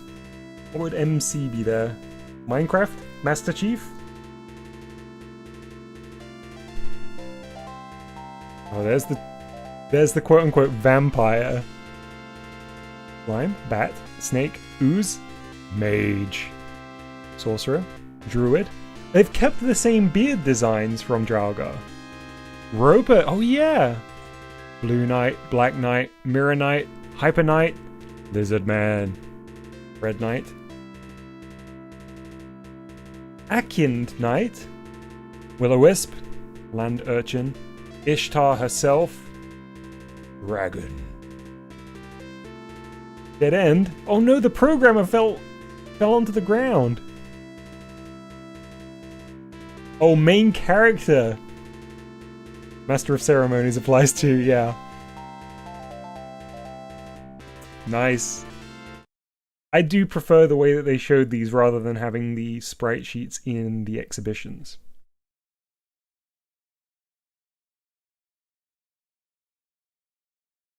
The one in the middle to me really looks like the what is the evil faction called in Gundam, like the original Gundam that have the DOMs?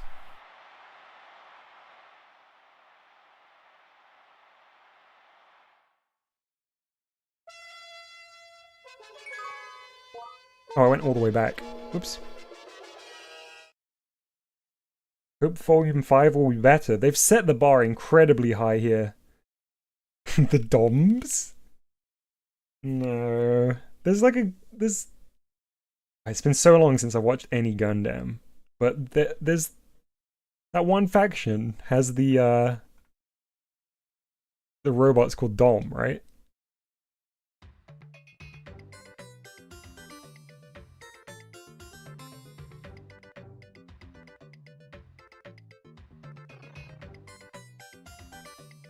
Red airplane, turtle, rock. Welcome back, Doug. Electric dolphin, they're the ones that make the funny noise. Round fort, floating mine, torpedo, goldfish. Fish, octopus. Oh, so they're all like robo animals, I didn't realize. Pion Pion, Ja, reckless man, large helicopter, pelican. Then we're back to our characters here.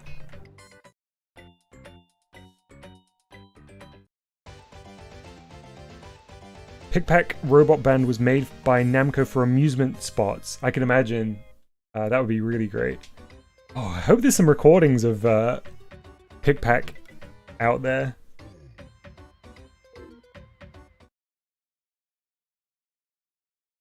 Yeah, Disco, I guess they're like the other little toy robots that Namco made, but big. I guess, or I suppose maybe they're a little bit more like the Chucky's Pizza. What is that thing called? Oh, I used to know what they're called. The animatronic band.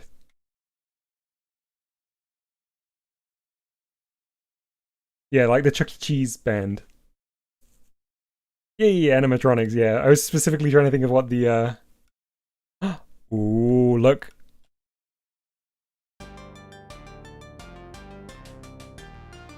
There's the tiger. Animatronics. Very good. Benkei. This is the big guy. Man, the music is incredible from this game.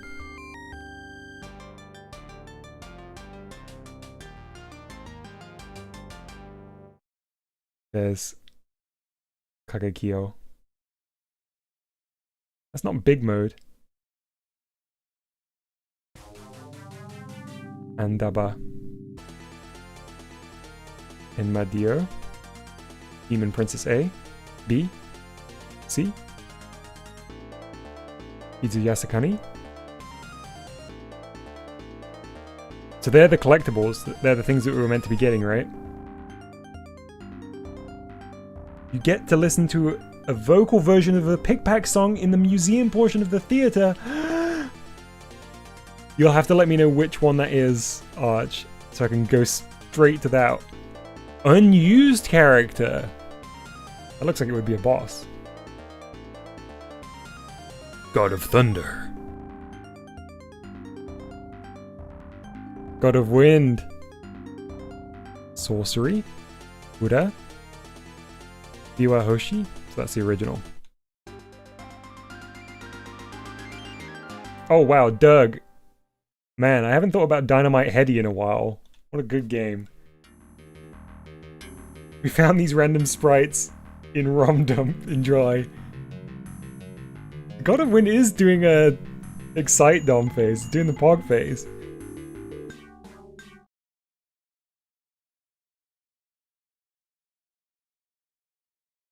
I genuinely don't know how they're going to match this in Volume 5.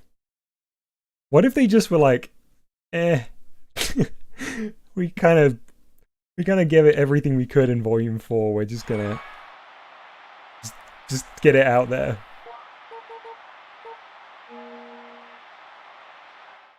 Volume 5, yeah, it's the O in Namco.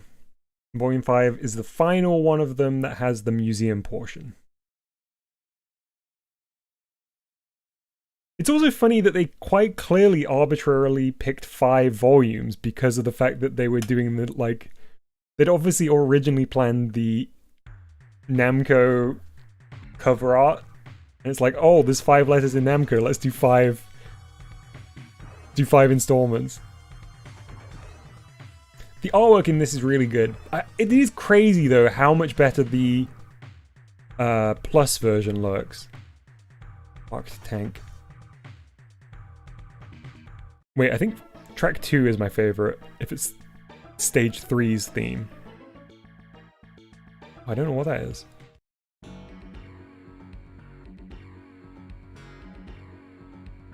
Oh, not many sprites here. I wish they'd showed us some of the like bases and the environmental things, but I guess they're too big to fit on screen here because they're massive sprites. We just got the turrets.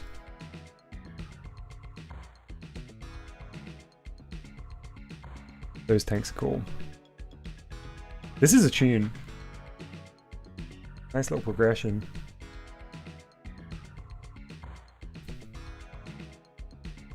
Namco Museum series could never live up to the PS1 ones. They should do one. They should do one now. I wonder what it would be like. I'd be curious to know what. I guess they just must cost a lot to make them, and they would never get. They'd never make enough money back. It was really kind of a flash in the pan thing, I think. The PlayStation 1 being, you know, such a leap above the previous home consoles, and people being so hungry for this kind of stuff at home. Guess they could spend quite a bit of money on the development of these things. Okay, museum's the next segment. But today, they, you know, people wouldn't want to pay. Hey, I mean, I guess I would if I knew that it had like the same level of content as this. I would be willing to pay more than I would for a collection of arcade games for sure. Okay, Arch. Is Visual 1, or sorry, Visual 00 the promotional video that you mentioned to watch on YouTube? Or is it 1 or 2? If you can remember, let me know.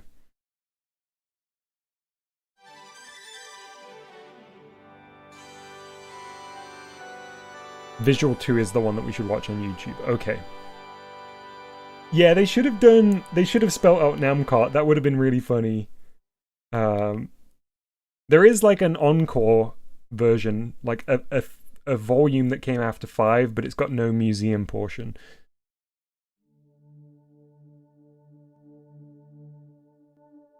Very ambient theme.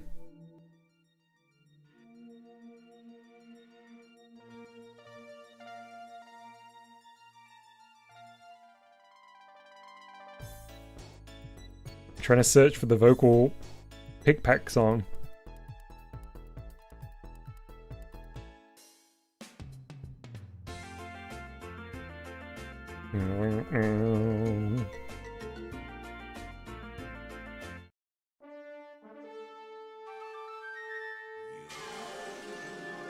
So they're the room themes, aren't they, currently?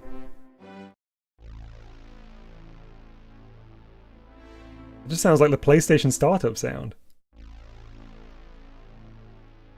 Ah, is this the vocal version? I don't recognize what this is.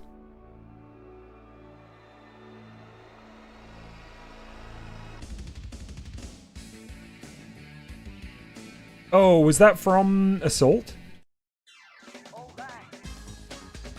That's the shmup one.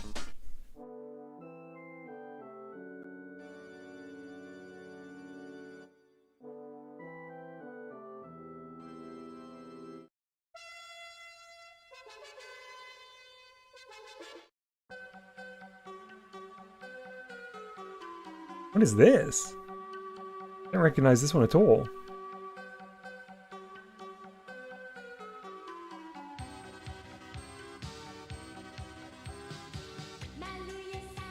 Ah! It's the vocal one!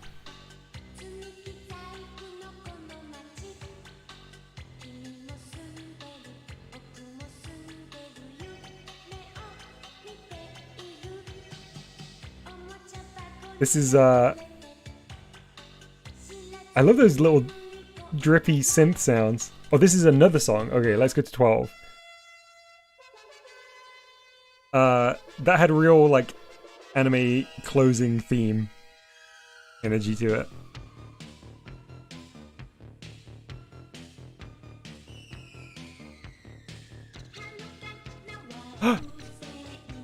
There we go. You know that's a robot singing because they've got like a modulation on the voice.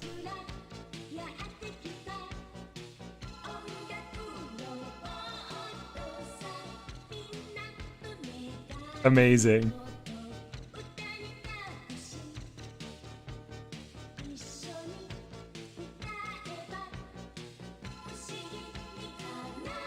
Whatever that lead synth is, oh, it's changed now, but whatever that lead synth was there was really reminiscent of something, like both in its sound but also in its melody.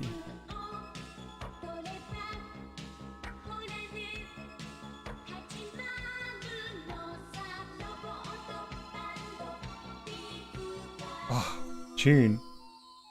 Nice little breakdown. Be the Mousy 2 credit song. Yes, movies. I wonder if this was one of those discs that doubled as a CD. Yeah, I wonder. I mean, quite often that was unintentional, right? Like, it was just to do with how the Red Book audio stuff was structured. But then sometimes they would deliberately play into it and make it... Okay, so that's the non-vocal version, I suppose. Nice! Okay, so let's check out Visual 00. Although I think these are usually just the intros. Oh, that was just the Namco logo. Yeah, and that's the intro that we watched earlier. In full screen. So we won't look at 2 now, because we're going to look at YouTube, 2 on YouTube before the end. At the very end. Nice, but let's go to the library. Massey's Cheese Maze 2 OST by PicPac. Oh, I wish I could get PicPac. They can't be that busy these days, right?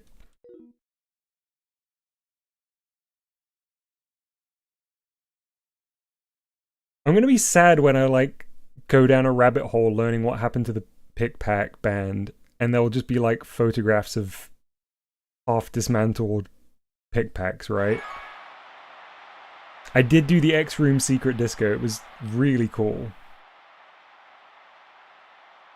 Okay. Off to the library.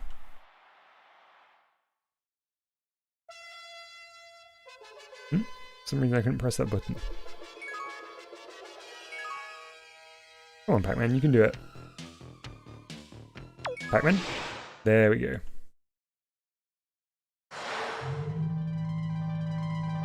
It was Doug. I forget. Mapiko? I think her name's Mapiko. Correct? I'm never sure if I need to stand further away or closer. There we go. I'm late to the party? Which party?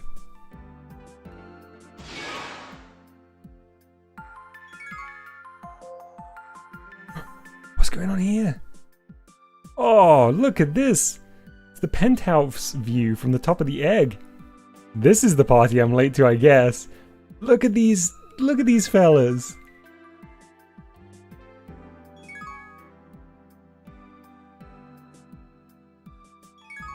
One drink, please. Namco official history. So, we saw somebody else with a head like this in Volume 3. Who presented us with the timeline, right? Oh, I like the little icon to show which volume they were part of.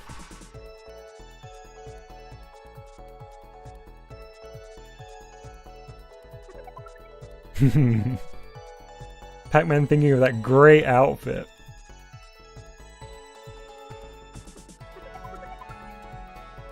Oh, nice. We get the time of day thing on the little sprite too. And look at Pac-Man's eyes when the stars come out. Very nice artwork for the Genji and the Heike clans.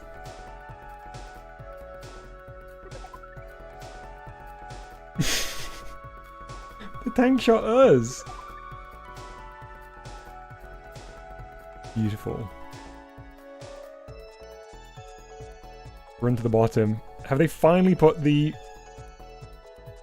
I really hope on Volume 5 they put it in at the end. Please. Namco, please. At least I'm not upset by my misunderstanding that they'd previously put the other issues in. Still no Namco Museum in the list. Okay, we'll look at the NG magazine covers soon. What is this? Is that a Genji and the Heike art in a very weird style? Hey Timline.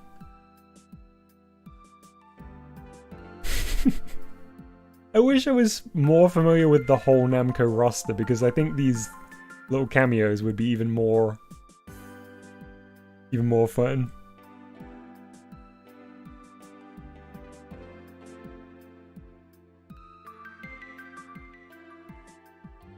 Okay. Can I look at these? I can, okay. Let's start with Assault because it was the first game in the list. Oh, nice. Okay, so we're going to get some concept art for each of the games this time. Perfect. Illustrations for Kunio Okawara. Concept art. Player tank top view. Nice design. So the cockpit is actually mounted within the center of the turret.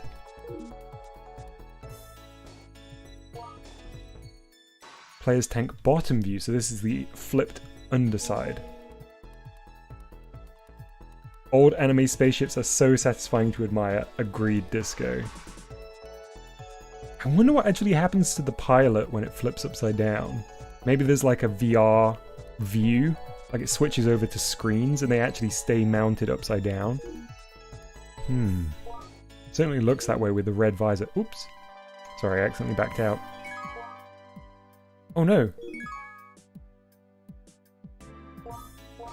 There we go. Player's tank flying. Is that when it goes on the bounce pad thing? Turns into a little bit of a plane. It's the wings pop out.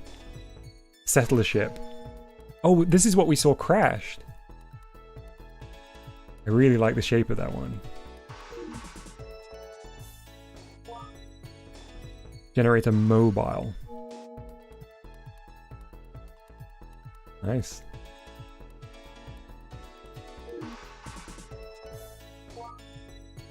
Generator stationary. This one looks quite mean. Hey Mustard. Mustard says, whoa, I love Elite Dangerous. Well, you're in luck. Got lots of spaceships here. Enemy tank. That's not those little ones that don't fire though. You can just about make out the like marker strokes in the shadowing there, even through the compression.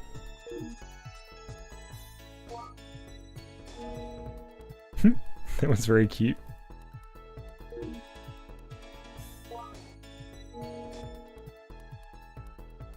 It's got kind of like a bug face.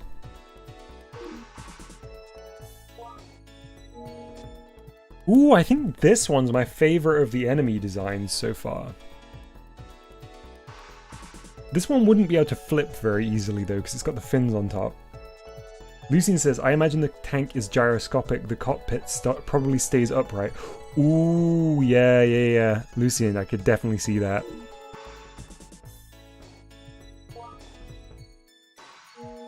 Oh, there was new text on that one. Sorry, let me take a look once we finish looking at the artwork. It's got little chompy chomps at the front. Okay, so the text here says, assault tank designs were conducted in cooperation with the famous anime artist Kunio Okawara.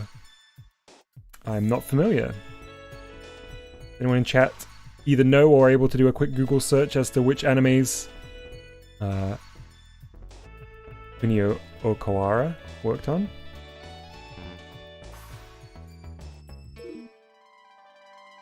Okay, that was the Assault ones. Oh, is this Assault Plus? This is the artwork for the game Assault from 1988. Hey Cloud! These look like the Manus from Bionicle. I'm not familiar with the Manus, but definitely feel the Bionicle vibes. Interesting, so this design's quite different from the version that we saw in the original.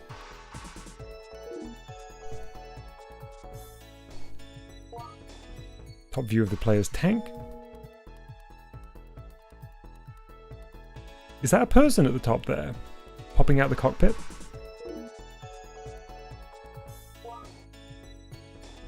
Bottom view, and there's the pilot out.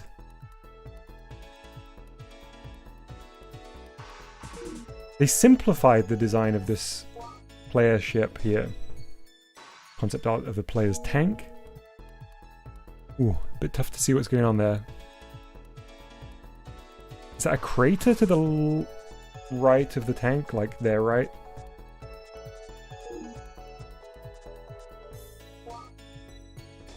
Front view, behind view, and side view of the player's tank. Kind of orthographic drawings. Very thin in the middle. Gundam is the first one I recognised from the artist. Didn't strike me as especially Gundam, which is funny saying that I made reference to Gundam earlier, but for the Pick Pack group.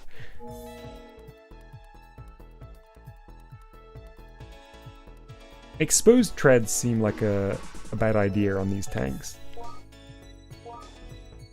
Hey, it's the little one that didn't really attack us. Nice design. And Sergeant Frog, interesting.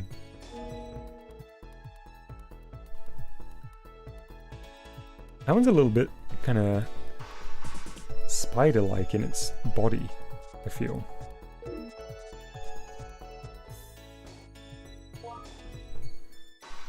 A high-speed tank. This is enemy type 3 tank, which moves alone. This tank is black in color. Very streamlined. This volume has so much content. Yeah. 2 tanks coupled for amphibious use. The front tank can fly. An all-terrain vehicle. Hey, Chalupa. Enemy command tank type 5, a large tank armed with heavy missiles, blue in color, able to fire 4 missiles at once. Barely blue. Kind of grey. Chalupa is a mod still because I forgot to unmod both Disco and Chalupa, who were helping with the spam attack yesterday. But I realized I can do that here from this, so I will relinquish you of your duties so you can just relax. I don't know whether Disco is still here, but I will unmod because we are safe from the spam bots today.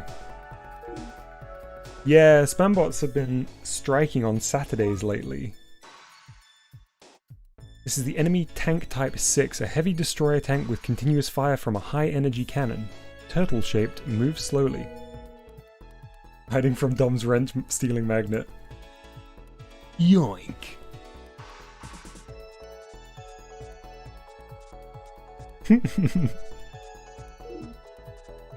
Thank you to Discord Chalupa for your service. Absolutely. Type 7A, a heavy main force tank armed with a rotating turret, fires 2 missiles at once. Wait. Oh, I guess from the left-hand side of the turret there's the 2 little red circles. Is that where they come from?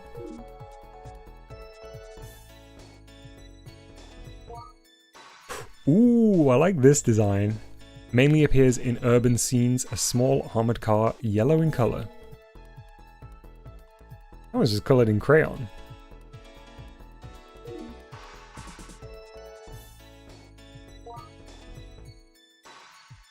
Enemy quadruped type 501.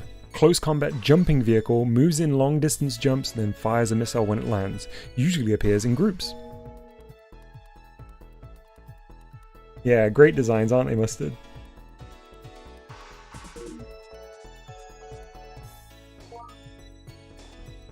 Warrior. In contrast to the settlers from Earth, these are the original inhabitants of the floating continent. So this is who we play as. Oop. Closed it. Sorry, chat.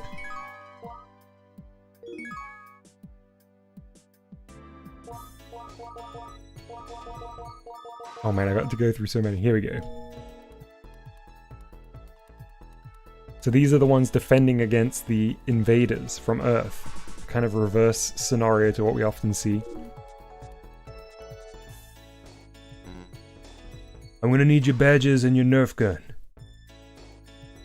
You're off the force. Okay. So that's our assault concept art. The Genji and the Heike clan ones.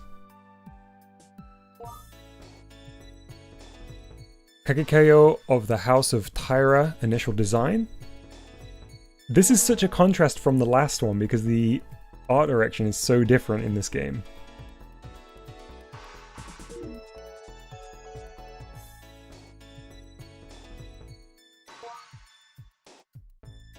Initial design for this character. It's a shame that you can't zoom in on these anymore.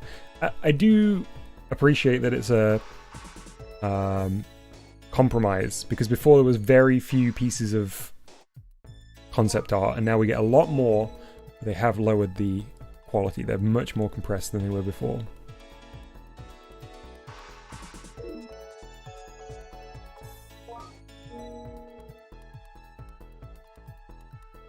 I do get a real sort of Devilman energy from some of these.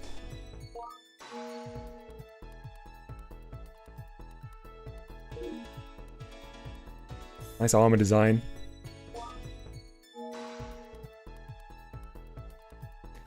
This is for one of the games in the collection. Hang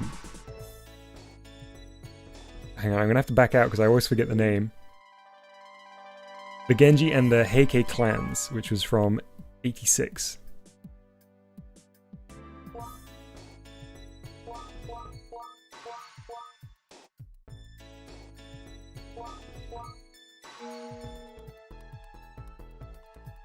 Nice, I love the big sweeping lines to indicate shape on the shoulders there. No, I hadn't either, Chalupa. I knew that Arch was a big fan of this game and was very much looking forward to Volume 4 because of that.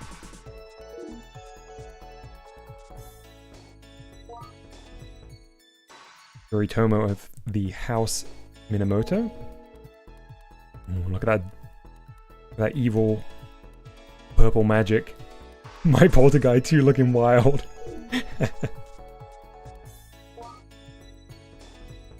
Oh, nice colors. Mustard says, I really like these museum streams, they're really nice. I learn a lot. Me too, Mustard. These are really informative, which I think is really amazing that Namco put these out and put so much care and attention into the history of these games. I was saying at the beginning of the stream that it feels like we only normally get this kind of stuff out of leaks, specifically because it was like early developer write-ups of like a plan for one of the game, and I was thinking very rare to see those insights into the development process like that.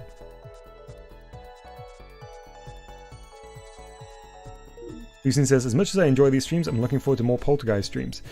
Yeah, I think Poltergeist is going to have to take the Monday slots once we finish up, because we are running out of spring. Cloud says, going for a relaxed museum tour with my friend Dom. Oh, it's the big guy.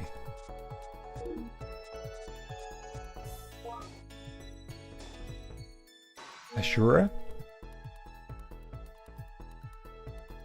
I like Ashura's shoes.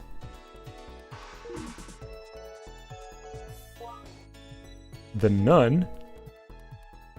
Everybody's got masks in this, I've just realized. Literally everyone except for the old lady, I guess? Omukade. Ooh, it's a big centipede. Soon it's going to be the summer cleaning update, which doesn't roll off the tongue as good. Aren't we all wearing masks, Dom? Asking the real questions, Mustard.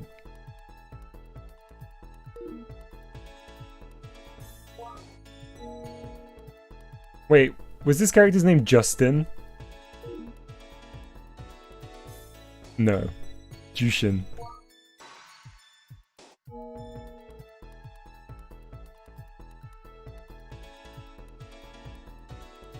I like that pose. Show promotion tower. Sketches for a show demonstration display. Oh, like at a at an exhibit? Like a trade show or something? That would be cool. That's very much like the environment of the game room in Volume 4. And I guess those are CRTs on the front. They look like windows here, but I think they're meant to represent displays of the game in play.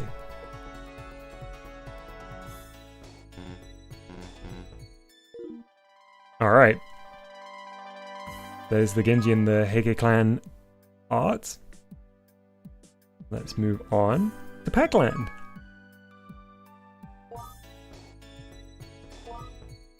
Oh. That's the thumbnail art. Perfect. We got Pinky, Sue, Inky, Blinky, and Clyde. Oh, which one's this one down here that's so sad? Blinky. Oh, and the fairy designs too. I wonder, are those two fairies meant to be represented in the game? Because I feel like there's the fairy goddess, right? The big fairy. And then there's the small one that Pac-Man has under his hat, but I don't recognize the little guy on the right there necessarily.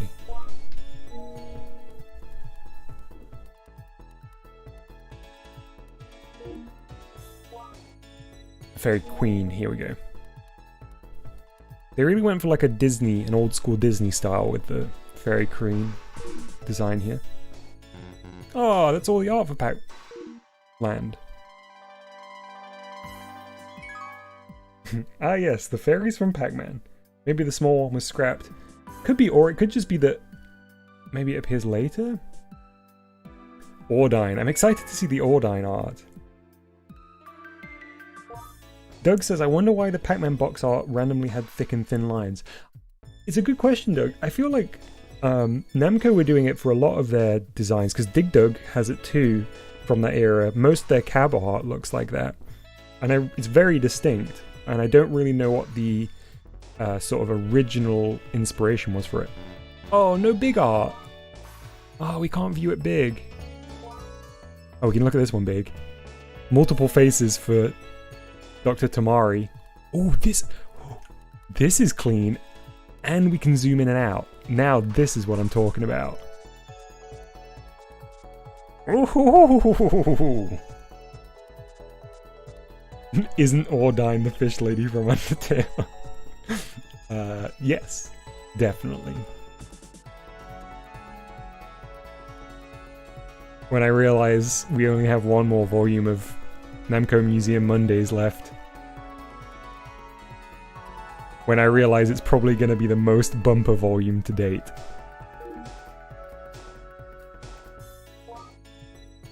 Felix. Oh, multiple Felix faces. Don't mind if I do.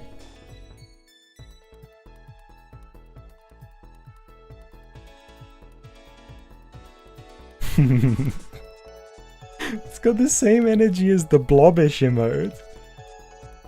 And the same tooth. Oh no! Poor Felix.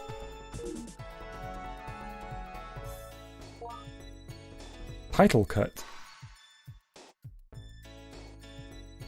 I don't know what title cut means in this context. It's a shame that we can't zoom in on these ones.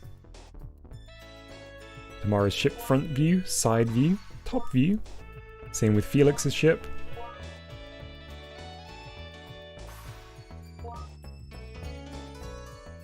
Oh, this is Kana Aibara, who was a kindergarten teacher according to the character profiles. Kubata. I really want somebody to look up Kid Dracula and look at how much this dude's design is just the Kid Dracula design. One tooth like Ludwig. Yes. Yuki-chan? Why is she so tall? That's not right.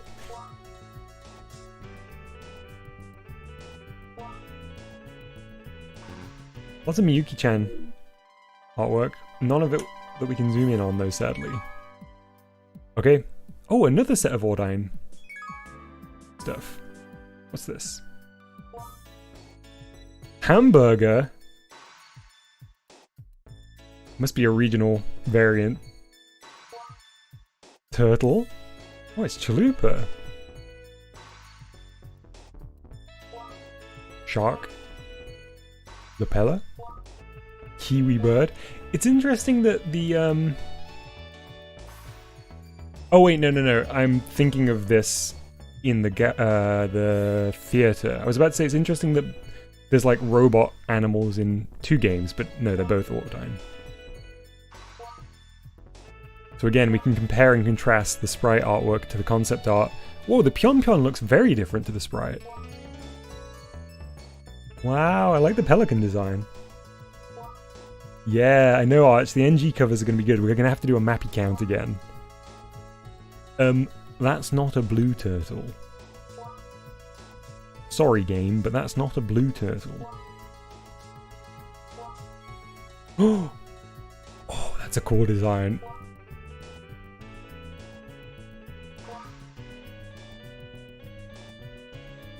Ah, look. I was about to say, wait, Kubota's the bad guy, but then I realized he's up there in the little eyes. Dreamco robot. That's a good design. Nice. Okay. So I think it is just the NG covers left, right? What is this? What is this? This is something we've never seen before. Telephone cards! Okay, we did see those in Volume 1, right? The Genji and the Heike clan, the Return of Ishtar, and the Ordine and Assault telephone cards. So I'll kind of go over what these are again.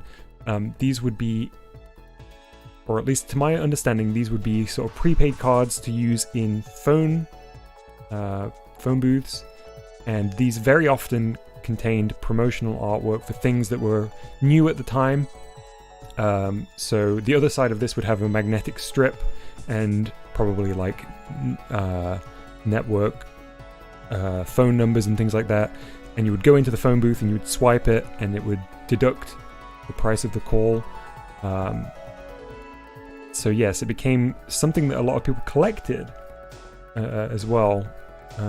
Telephone cards, especially ones related to like games or TV shows and stuff are very, very popular. I'm really sad that we never got to see these miniatures. I really wish they gave us the Draugr treatment with these assault miniatures. Yeah, those robot designs did have some Dr. Wily energy mustard, yeah. Nice. Glad to see some more phone cards. Yeah, I definitely talked about it on stream because I mentioned how there is a Cassiopeia phone card that goes for ridiculous money on Yahoo Auctions Japan. Okay, NG covers to conclude. The NG magazine appeared in 14 quarterly publications and 52 monthly and bi-monthly publications. This time we introduce issue 29 through 40, published bi-monthly. Okay, mappy count on these covers.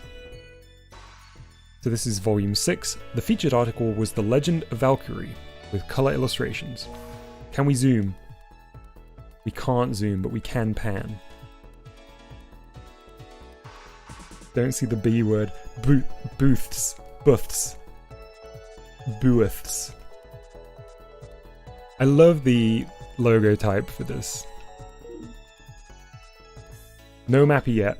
On to issue volume 8. The featured article was Dirt Fox with link capability. Nice. Hey Voxy, yeah, we're in the final section of the final room. It's been a bumper volume. Who's this? Hey, my car! That's a cool car design. Arch says, I like the green guy. I don't know. Oh! Yeah, that is a nice design. Little kind of creature from the Black Lagoon energy. Okay, volume 10, still no mappy. The featured articles were Burning Force, 4 Tracks, and Finest Hour. Maybe mappy had really dropped off by this point because we're at 89 now. It's like a flying unicycle. Look at that little leopard print anchor for the text on the left there. That's cool. I like her visor too.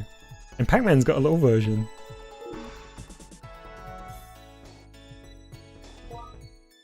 Okay, on to volume 12. The featured articles were Winning Run and an article by the driving game production team. Also an article of the history of Namco's driving simulation games. Nice. I'd like to see what a look back on Namco's driving games from '89 looked like. Also, I'm pretty sure that somebody has put most of these NG magazine scans up on archive.org, which is great. Really fantastic.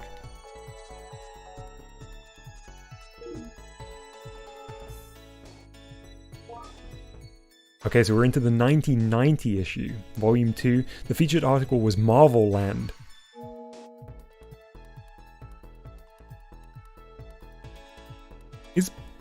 Who's Pac-Man meant to be there?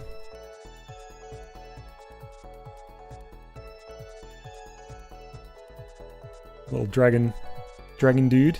I guess he's meant to be the dragon dude. At least Pac-Man isn't covering the whole cover art this time. That's true. I mean, he just gets a little cameo every time. Hey, Mr. O. Yeah, everyone's rejoining now. We are just wrapping up. We're in the magazine covers, which is the last feature on the last room. Kid Icarus, yeah. Okay, 1990 Volume 4, an introduction of 2 new attractions presented at the trade show, including a commemorative issue of Gill Mask. Oh, come on, you can't mention a Gill Mask and not show us. Okay, legit, I'm gonna make a note. Oh, I don't have any paper with me. Somebody make a note of April 1990 NG, and I'm gonna go on archive.org and look for the Gill Mask after we're finished streaming. Those little textured anchors that they put like the left hand side of the screen. I love that little lime green and pale blue anchor they've got there. Okay, volume 6, continuing from the previous issue, a report on the trade show was the featured article. The photos of NG fans were introduced. Oh, nice. Man, these must be a treasure trove to look through. Gil and Kai. Being attacked by slimes and the Black Knight here.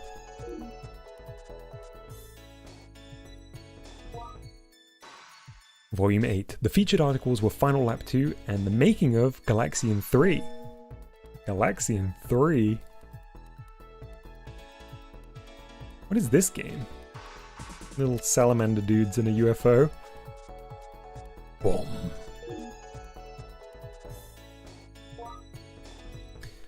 Volume 10. The featured articles were the adventures of Pistol Daimyo, excuse me, and the introduction of 2 new shooting games. Also, a limited number of Gil action figures were given away. Man, they were all in on Gil at this time. What is 90 AM? Guess 90 being the year.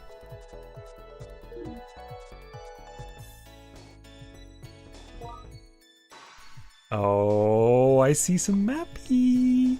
We got our mappy. It's in volume 12 from 1990. The featured article was a forecast of Namco's future titles. Also included were winning strategies for Dragon Saber and a short comic strip. They brought mappy back for December. Got the Mukis. Mappy has been turned into a fork.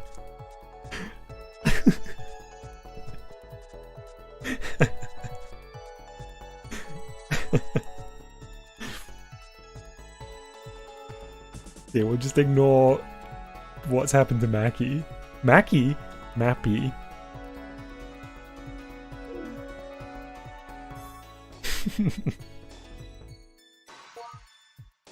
'91, Volume 2. The featured article was Steel Gunner, the latest shooting game. Also, Namco character products were offered as Valentine presents. Whoa, look at this. This is intense. Mackie? No, don't turn me into silverware. The featured articles for Volume 4 were Rolling Thunder 2 and Winning Run 91 and Driver's Eyes.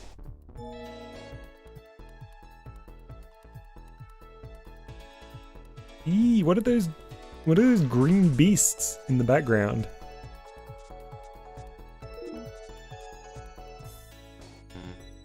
Ah, that's the end. Okay, so to wrap up, we are going to take a look at the promotional video that Arch sent through, so we can check it out in a bigger screen. So you're going to have to give me a second to get things prepared. I don't have Discord open on this PC at the moment, so I'm going to actually have to like manually type it to send it across to myself. So I will need a minute or two. So I'm going to bring up the stream starting screen. You'll still be able to hear me, but I just need a sec to type in this link.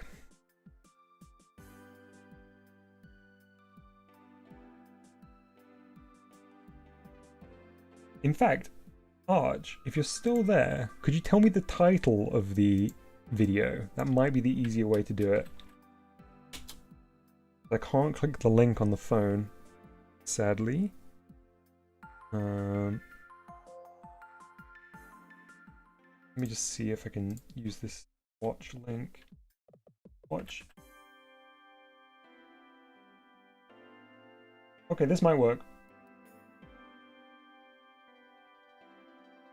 As long as I don't make any mistakes here. Which is a big if. And YO. Nope, didn't find it.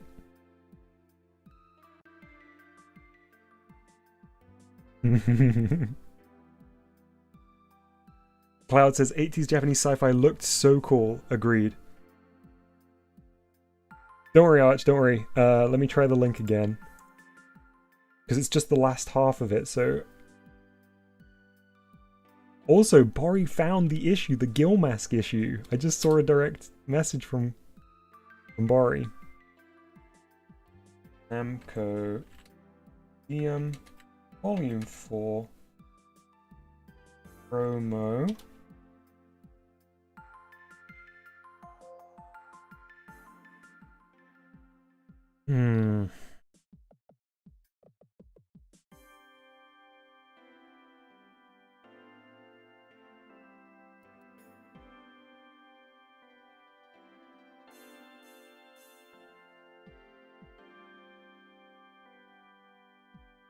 Yeah, sadly struggling to find it right now.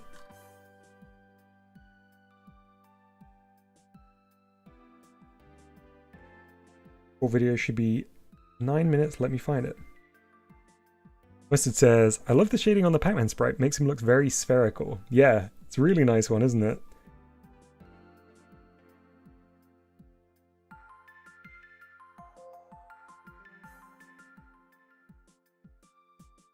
Oh, let me try one thing. I wonder whether it's a... U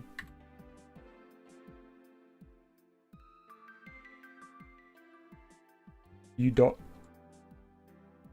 What is it, like u2.be? Is that like the shortened version? It might be one of those links. Let me give this a go.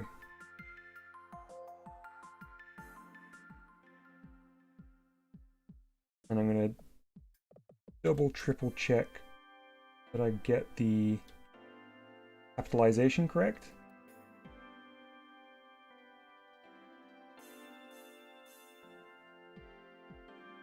E9 Y O. There we go. I've got it. It was a utu.be link. So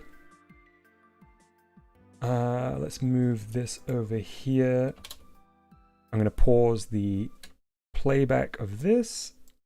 We're going to switch over. Sorry, Arch, I've got it now. I've just seen that you're saying you're getting your laptop out.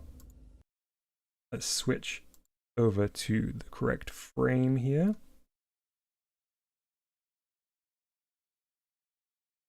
Beautiful. Ah, so the promo video is for Pacland. Play it.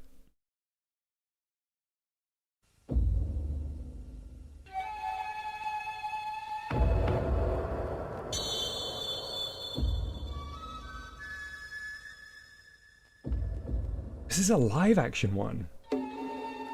Professor Dom wheeling out the TV cart in front of the glass.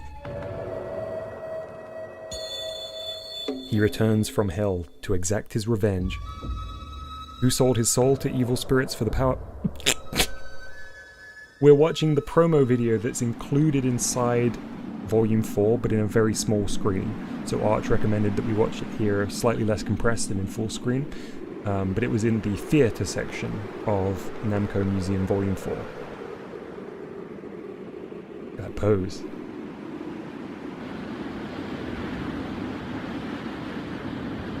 Poison is definitely in the front row watching the TV intently.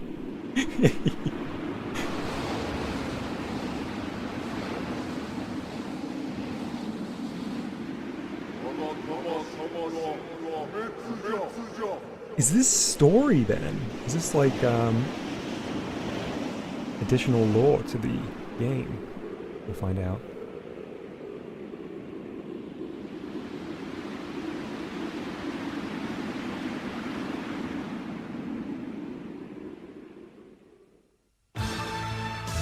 Yes.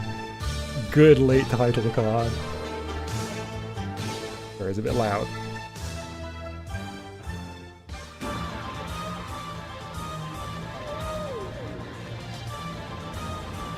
Man, they gave this promo video some serious budget. I wonder whether this was something that they showed at the trade shows. Do you remember in the concept art we saw the little booth of the trade show stall? I can imagine this playing on one of those televisions. Massive tokusatsu energy. Yeah, they probably hired a production team from one of the TV tokusatsu shows.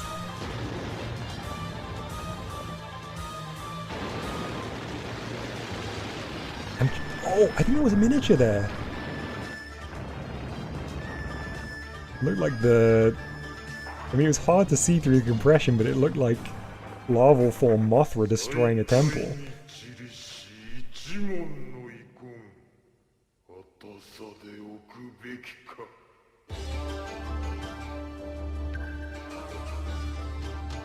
Oh yes, that snap zoom.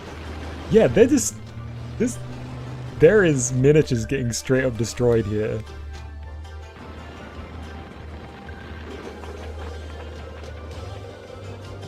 Running through nondescript Japanese countryside.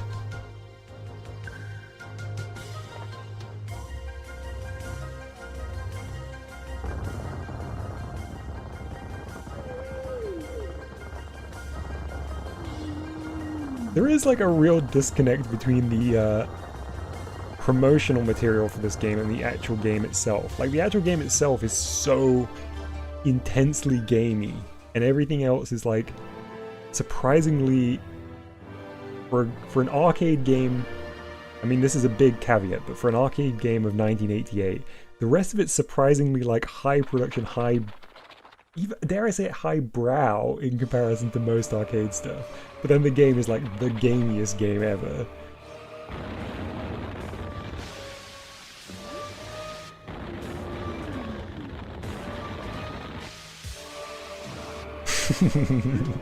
Mustard says, wow, Dom not immediately recognizing this particular rock formation from OR Prefecture, shake my head, fake fan.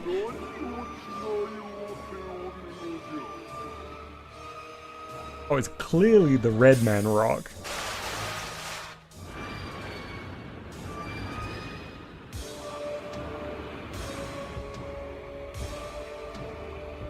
Oh, they're gonna have a scrap.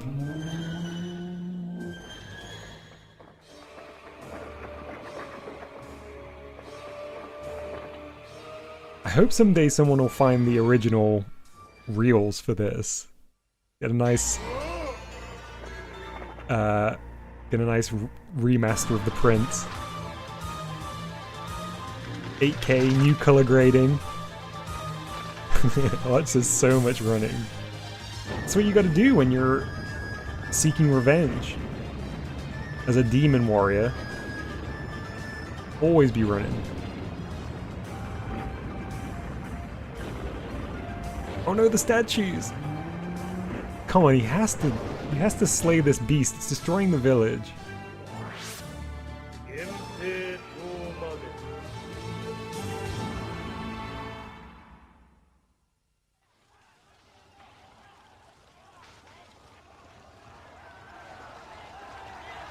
Ah.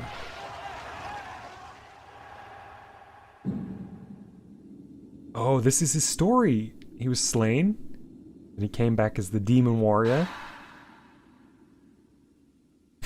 Poison excitedly yelling at the screen as Mr. Dome tries to calm her down.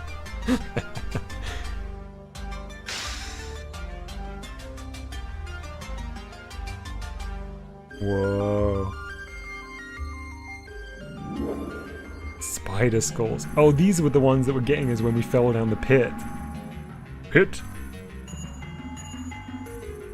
I think this is gameplay? Oh, that's definitely gameplay. That's big mode. Pain cube.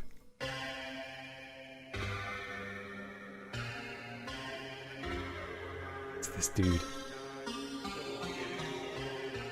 Whoa! That was a great shot.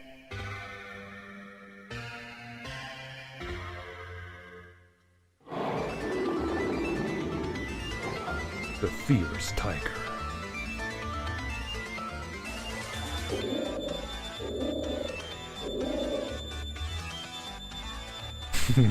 The loot priest was sending out little brush stroke voxies. Oh, it's the skeleton dude. Oh wow, we didn't get that far. Wait, no we did. I guess I never rode on his boat.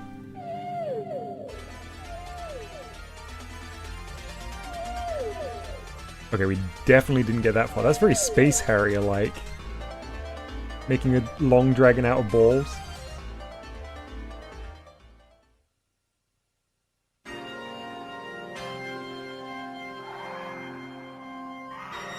I love that we've gone into an animated segment of the promo, but we're like with cuts back to live action too.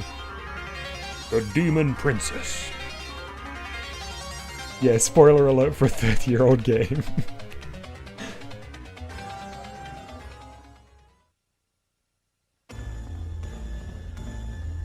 Wow, they must have gotten a bunch of different artists in this. Clearly somebody else.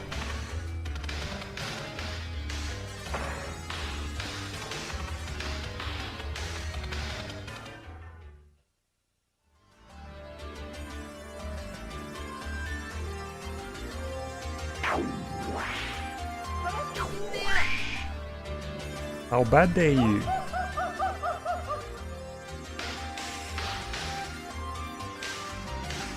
Chiliver says, can't wait to see Justin.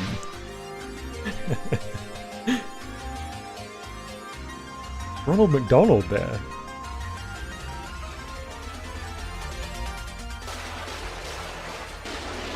After the McDonald clan was slain by the Burger King, the demon clown came back to seek revenge.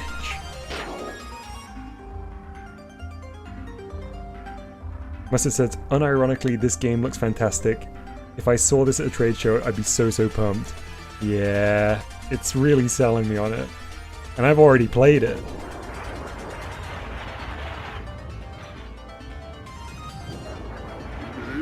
I want to know who did the animation for this promo. Maybe they'll show credits at the end, or at least like production credits. Oh, never mind. I guess not. Let me just do one last thing, if I can very quickly find what I want. I want to see if there's any pick-pack footage. Pack band. I want to see an example of the pick-pack band back in their heyday. I don't seem to be finding any immediately. I might have to do some prep for this. Maybe for next installment.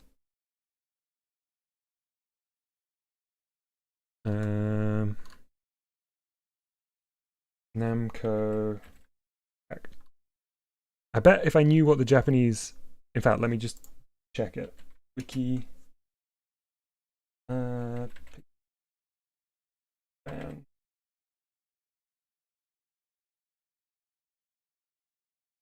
Alright, let me search this instead, and I bet this will do us better.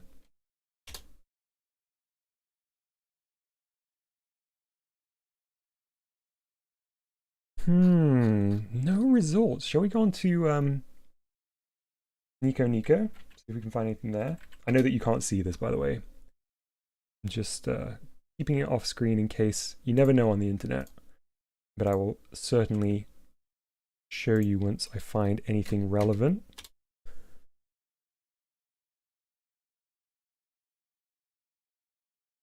Did they not really exist?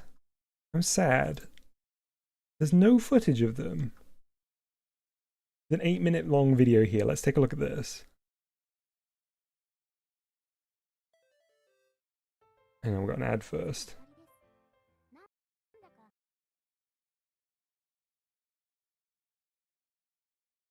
This is an ad. There's the conductor. Oh, this is just the bit from... This is just from Volume 4. So they weren't a real thing. No! Oh. You're robbed. Robbed, I tells you. I was pranked.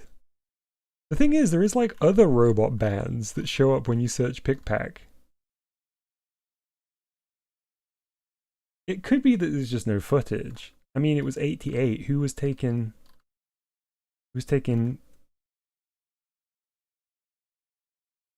Streamer gets owned live. Hang on. Let me have one last search. I'm gonna get to the bottom of this. Oh, there's so many really great promo art. They were real. Look. I know you can't see right now. Look at this. Oh.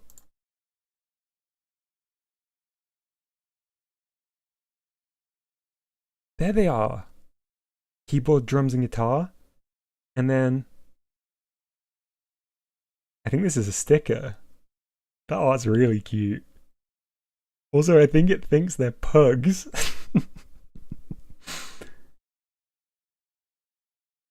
And then here, that's the most compelling evidence to date.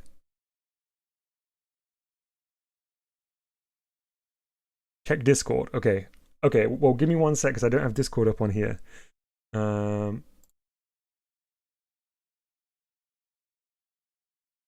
Voxy says, why is your cursor a pen icon? Because, you recall, hey, there we go. Nice, nice, nice. There's some good stuff in the off topic. Also, Bori, thank you very much for sending in the link to the Gil mask. Lucian has also found the Gil mask and posted that. So let me open this up because it's going to be quicker to grab that one. It's not as full resolution, but there's some nice pick-pack band images here that I'm queuing up. I always like these little impromptu discoveries we can sometimes go on at the end of streams. Okay, all right, let's switch over so you can see. Look at that. So there must be an NG volume that goes into the pick-pack band. I'll have to do some more searching. Man, maybe this is video material. Yeah, Arch just said Dom needs to do a pick-pack deep dive video. Same thought, Arch. I want to know what happened to them. There's the drummer, the guitarist, the keyboardist. There's the Gil mask. Oh, yeah, also, sorry, I forgot to say why my cursor is a pen icon. If you recall, my first streams were of WarioWare DIY, and I didn't want it to be distracting that I was using a mouse on the touchscreen, and the best I could do was use the, like, Windows touchscreen cursor to make it look a little bit more stylusy. Why am I using Internet Explorer? There ain't nothing wrong with Internet Explorer Cloud. It's perfectly fine. So many Namco Mystery Mondays. Oh, what's this one? I really like this artwork. Oh yeah, it's also called Edge now, isn't it? This rocks. Okay, wait, I'm gonna check something. I saw one more thing, but I want to just investigate it before I show it on stream.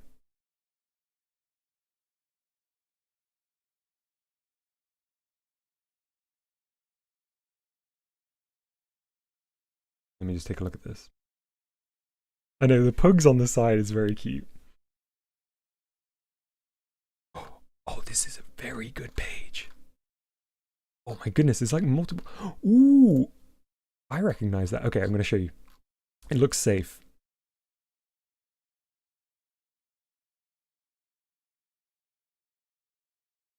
So I don't think this is anything to... Oh, no, never mind. That looks like a Namco logo on the front. No, it's not. Nabot? I don't think that's necessarily anything Namco related. But then, look at this. Move over, Captain America. That's the best picture we've had of them to date. That's a proper drum kit too. It wasn't just like faking it. It's really playing the drums. I really like this design.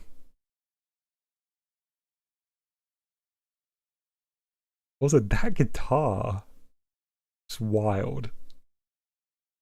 Looks like something out of the Next Generation. It looks like a frying pan. Hmm? Oh, yes. Yeah, over here.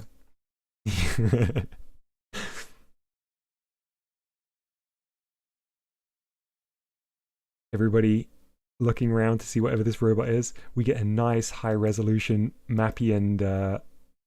why do I always forget what these are called? Muki images here. This is what the Note on Idol group could have been. Remember when they did those concerts with Callie and Marie? We needed a Note on Idol concert with like hologram Note on.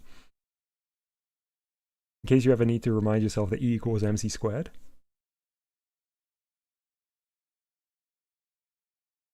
And Big Mappy, Micro Police. So this is Namco's Chuck E. Cheese. Yeah, Voxy, that was the comparison we made earlier as well. There's the image. That was the thing that made me ooh. That's the one from the end of Volume 4 in the library. Remember? And I said, is this the Heike clan, but like in a weird art style? But no, it's emotional energy. And that's the thing from Volume 3. Do you remember? And I said, is that a Fygar? Waganizer. There's another page. Hang on, I should just double check. I'll do a very quick search. I don't want to accidentally expose you to anything. This is a great page. This is an even better page. Oh, all of the mysteries are being solved. Look. Okay, first of all, we got more mappy. Secondly, look familiar. It's the attendant from the museum. Exactly the same design, different colors, but same design. Followed up by some amazing, like, use cases, I guess. Can I full screen this? Can't zoom though if I do this. Yeah, the receptionist, exactly. So I guess it would just be like pre-recorded text that would indicate what the customer or the, whoever's just arrived at whatever it is that is being introduced. A couple of different designs. Which one's, that one's the most like the Namco Museum one. This concept art was beautiful too.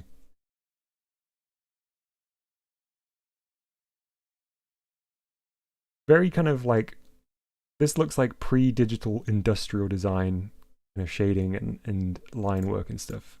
I suppose it's exactly that. It makes total sense. But then we get real world examples plus the little cute robot. Do you remember this cover art from Volume 2 or 3? Looks like a robot Poke-Center nurse, says Cloud. Hang on. Hang on. Wait. I'm going to continue this journey for a little bit. I need to put some tunes on and I need an appropriate tune. So one sec.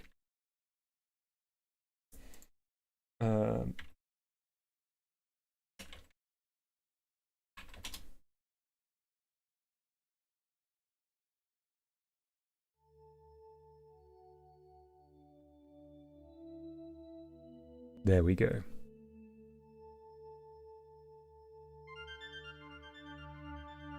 Don't need this image anymore. Yeah. Do you remember when we saw this? The Jan-Feb 89 edition? And I was saying, like, I wonder who this character specifically is. And somebody in chat said, oh, it's one of Namco's robots. And I was like, oh, like the Mappy one. But it turns out there is so many more Namco robots than we could ever have imagined.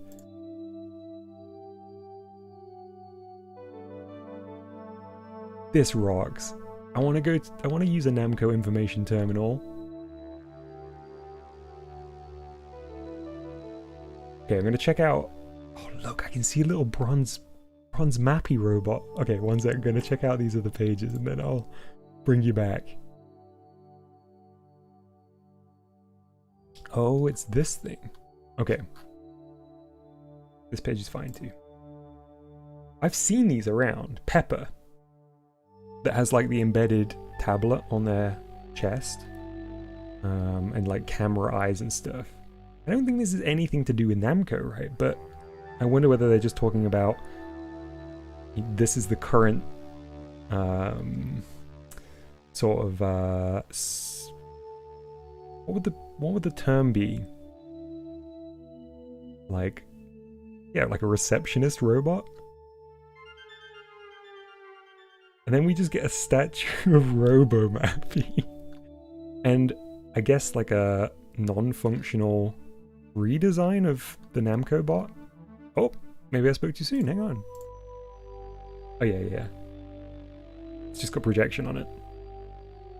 Out of the back of Robo Mappy's head.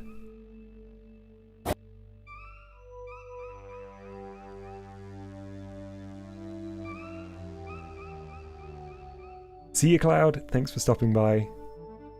Oh, it's just Dom loves a good Robo Hunt. The thing is, we have... Oh, so that's inside the Bandai Namco studios. Thing is, we have digressed from our original search, which is... We have sadly not seen any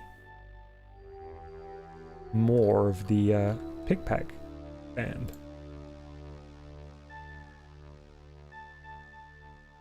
Oh man, no longer for sale. The most definitively no longer for sale, but I want it so much. Look, Robot Band Pick-Pack shirts. See you, Mustard.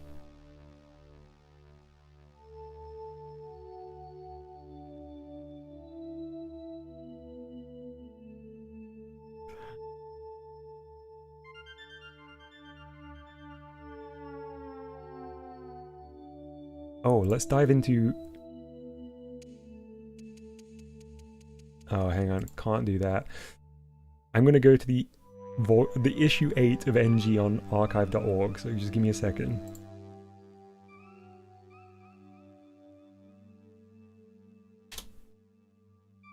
Sold decades ago. NG Namco. What did I say? 89? 85.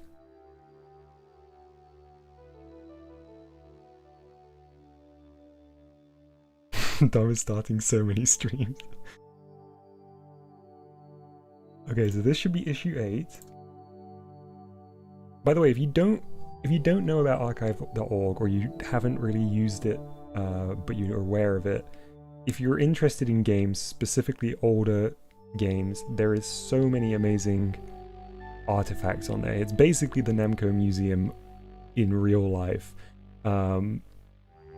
The work that people do to scan and share gaming ephemera from the past is really incredible. So very quickly we can find a scanned 600 DPI version of the quarterly issue 8, 1985 NG magazine. We remember seeing this in volume 1 or volume 2 of Namco Museum. So let's flick through, and we're going to be searching for yeah, excuse me. Oh yeah, I think you, there we go, because it's back to front in terms of how we would have it here. So I need to flip this way. I really like that art of Mappy. Anytime Mappy's not in a cop outfit, much happier.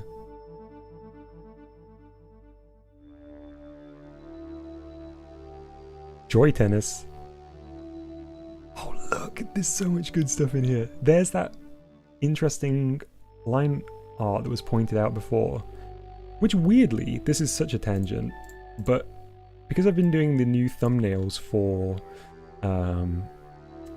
the Freaky Forms OST, unintentionally the Freaky Forms end up looking like this because of the when you upscale them, because of the way that the forms are actually constructed. They are like flat lines that meet in this exact same manner. They weirdly take on a very Dig Dug quality.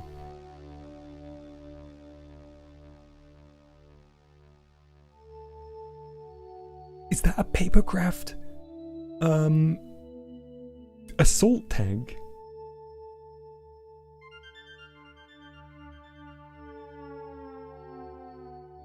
Oh man, we got a comic here.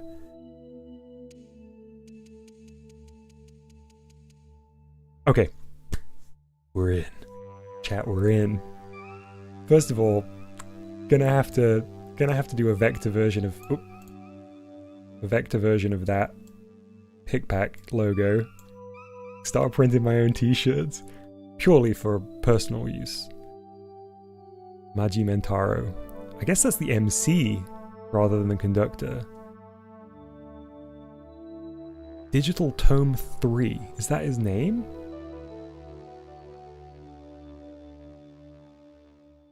Castanets, the backing group. Strobo Gonzalez. Maria Socket. He's rock. Honestly, this dude, my fave by far. I think Blue Robot's always great.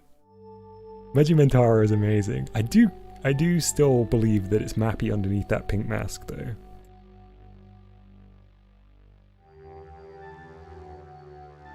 And then we even get a little comic strip.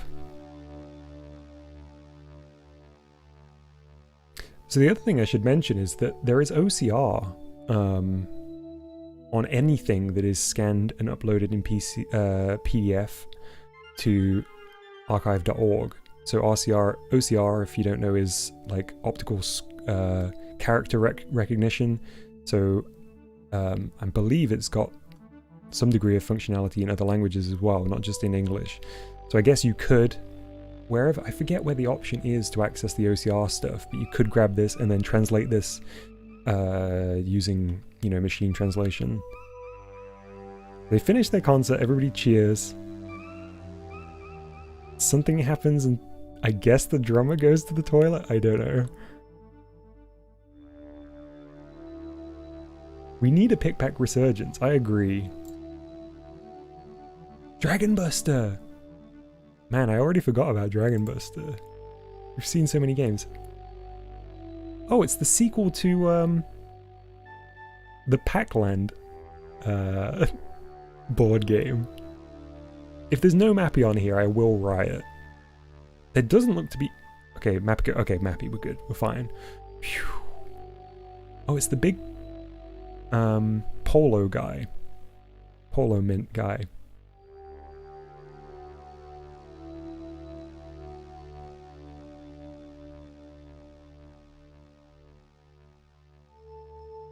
So it looks like that might have been the extent of the pick-pack content for this one.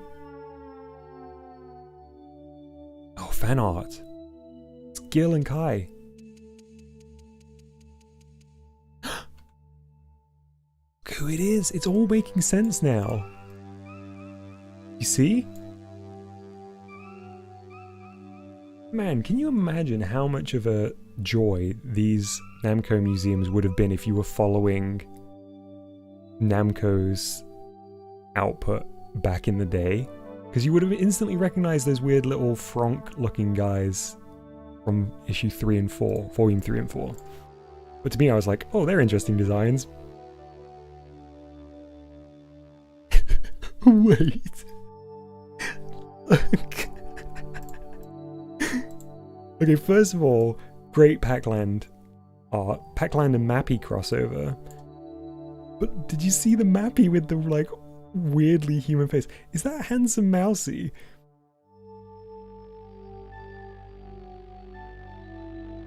Look at that Mappy. Also the Puka, but the Mappy most of all. Handsome Mappy.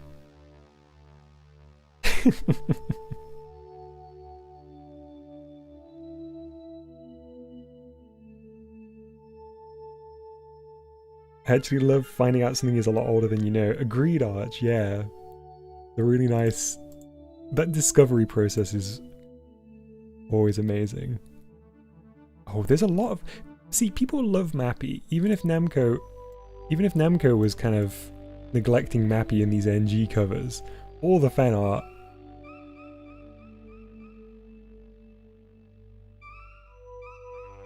Mappy... Wow, Mappy's got the truncheon out even when completing their exam of some kind.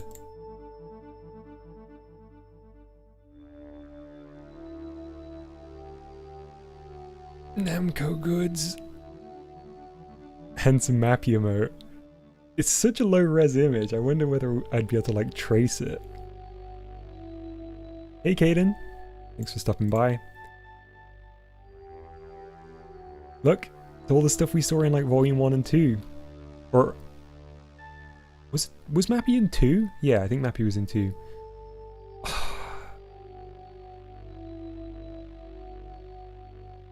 This of all the things that are no longer available to purchase, for some reason the Robot Band Pick Pack t-shirt is the one that I'm like most salivating for. AI upscale, it'll be fine. Oh yeah, that's definitely gonna go well. In fact, let's continue the thread here and do that live. Let's see the results live. So first of all, I need to zoom in and then use snipping tool. Whoop. Okay, so bear with me. World Turtle Day, amazing.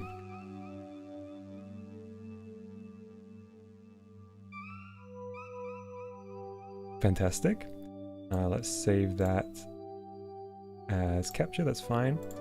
Bear with me while I find what the correct AI upscaler I use is. Because I don't normally do it on this computer.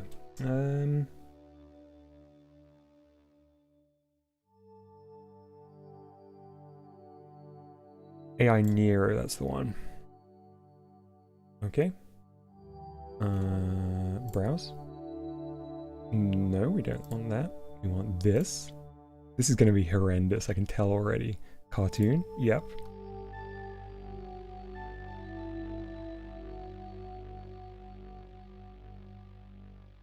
I will absolutely need to finish. Oh yes, perfect. Exactly as I hoped. That's the one. Give me that. Give me that in full resolution. Perfect. Oh, isn't AI amazing?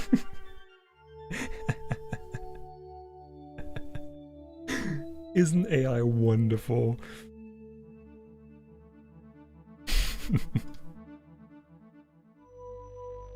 Okay, back on track.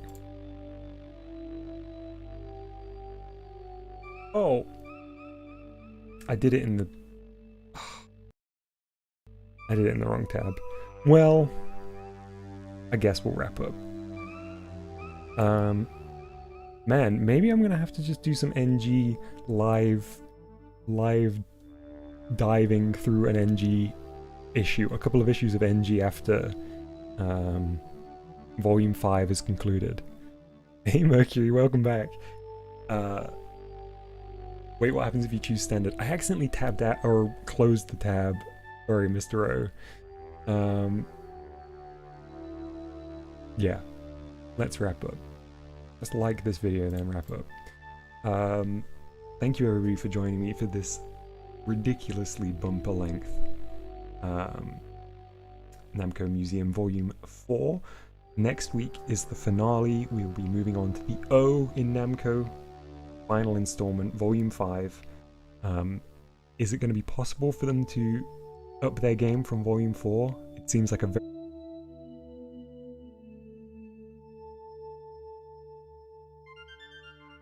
Maybe it's possible. Alright, time for me to say goodbye, and I will see you all tomorrow for Chibi Tuesdays. I don't know how many more installments of Chibi Robo we've got left, but I'm still having a huge amount of fun with it, even if we're moving pretty slowly.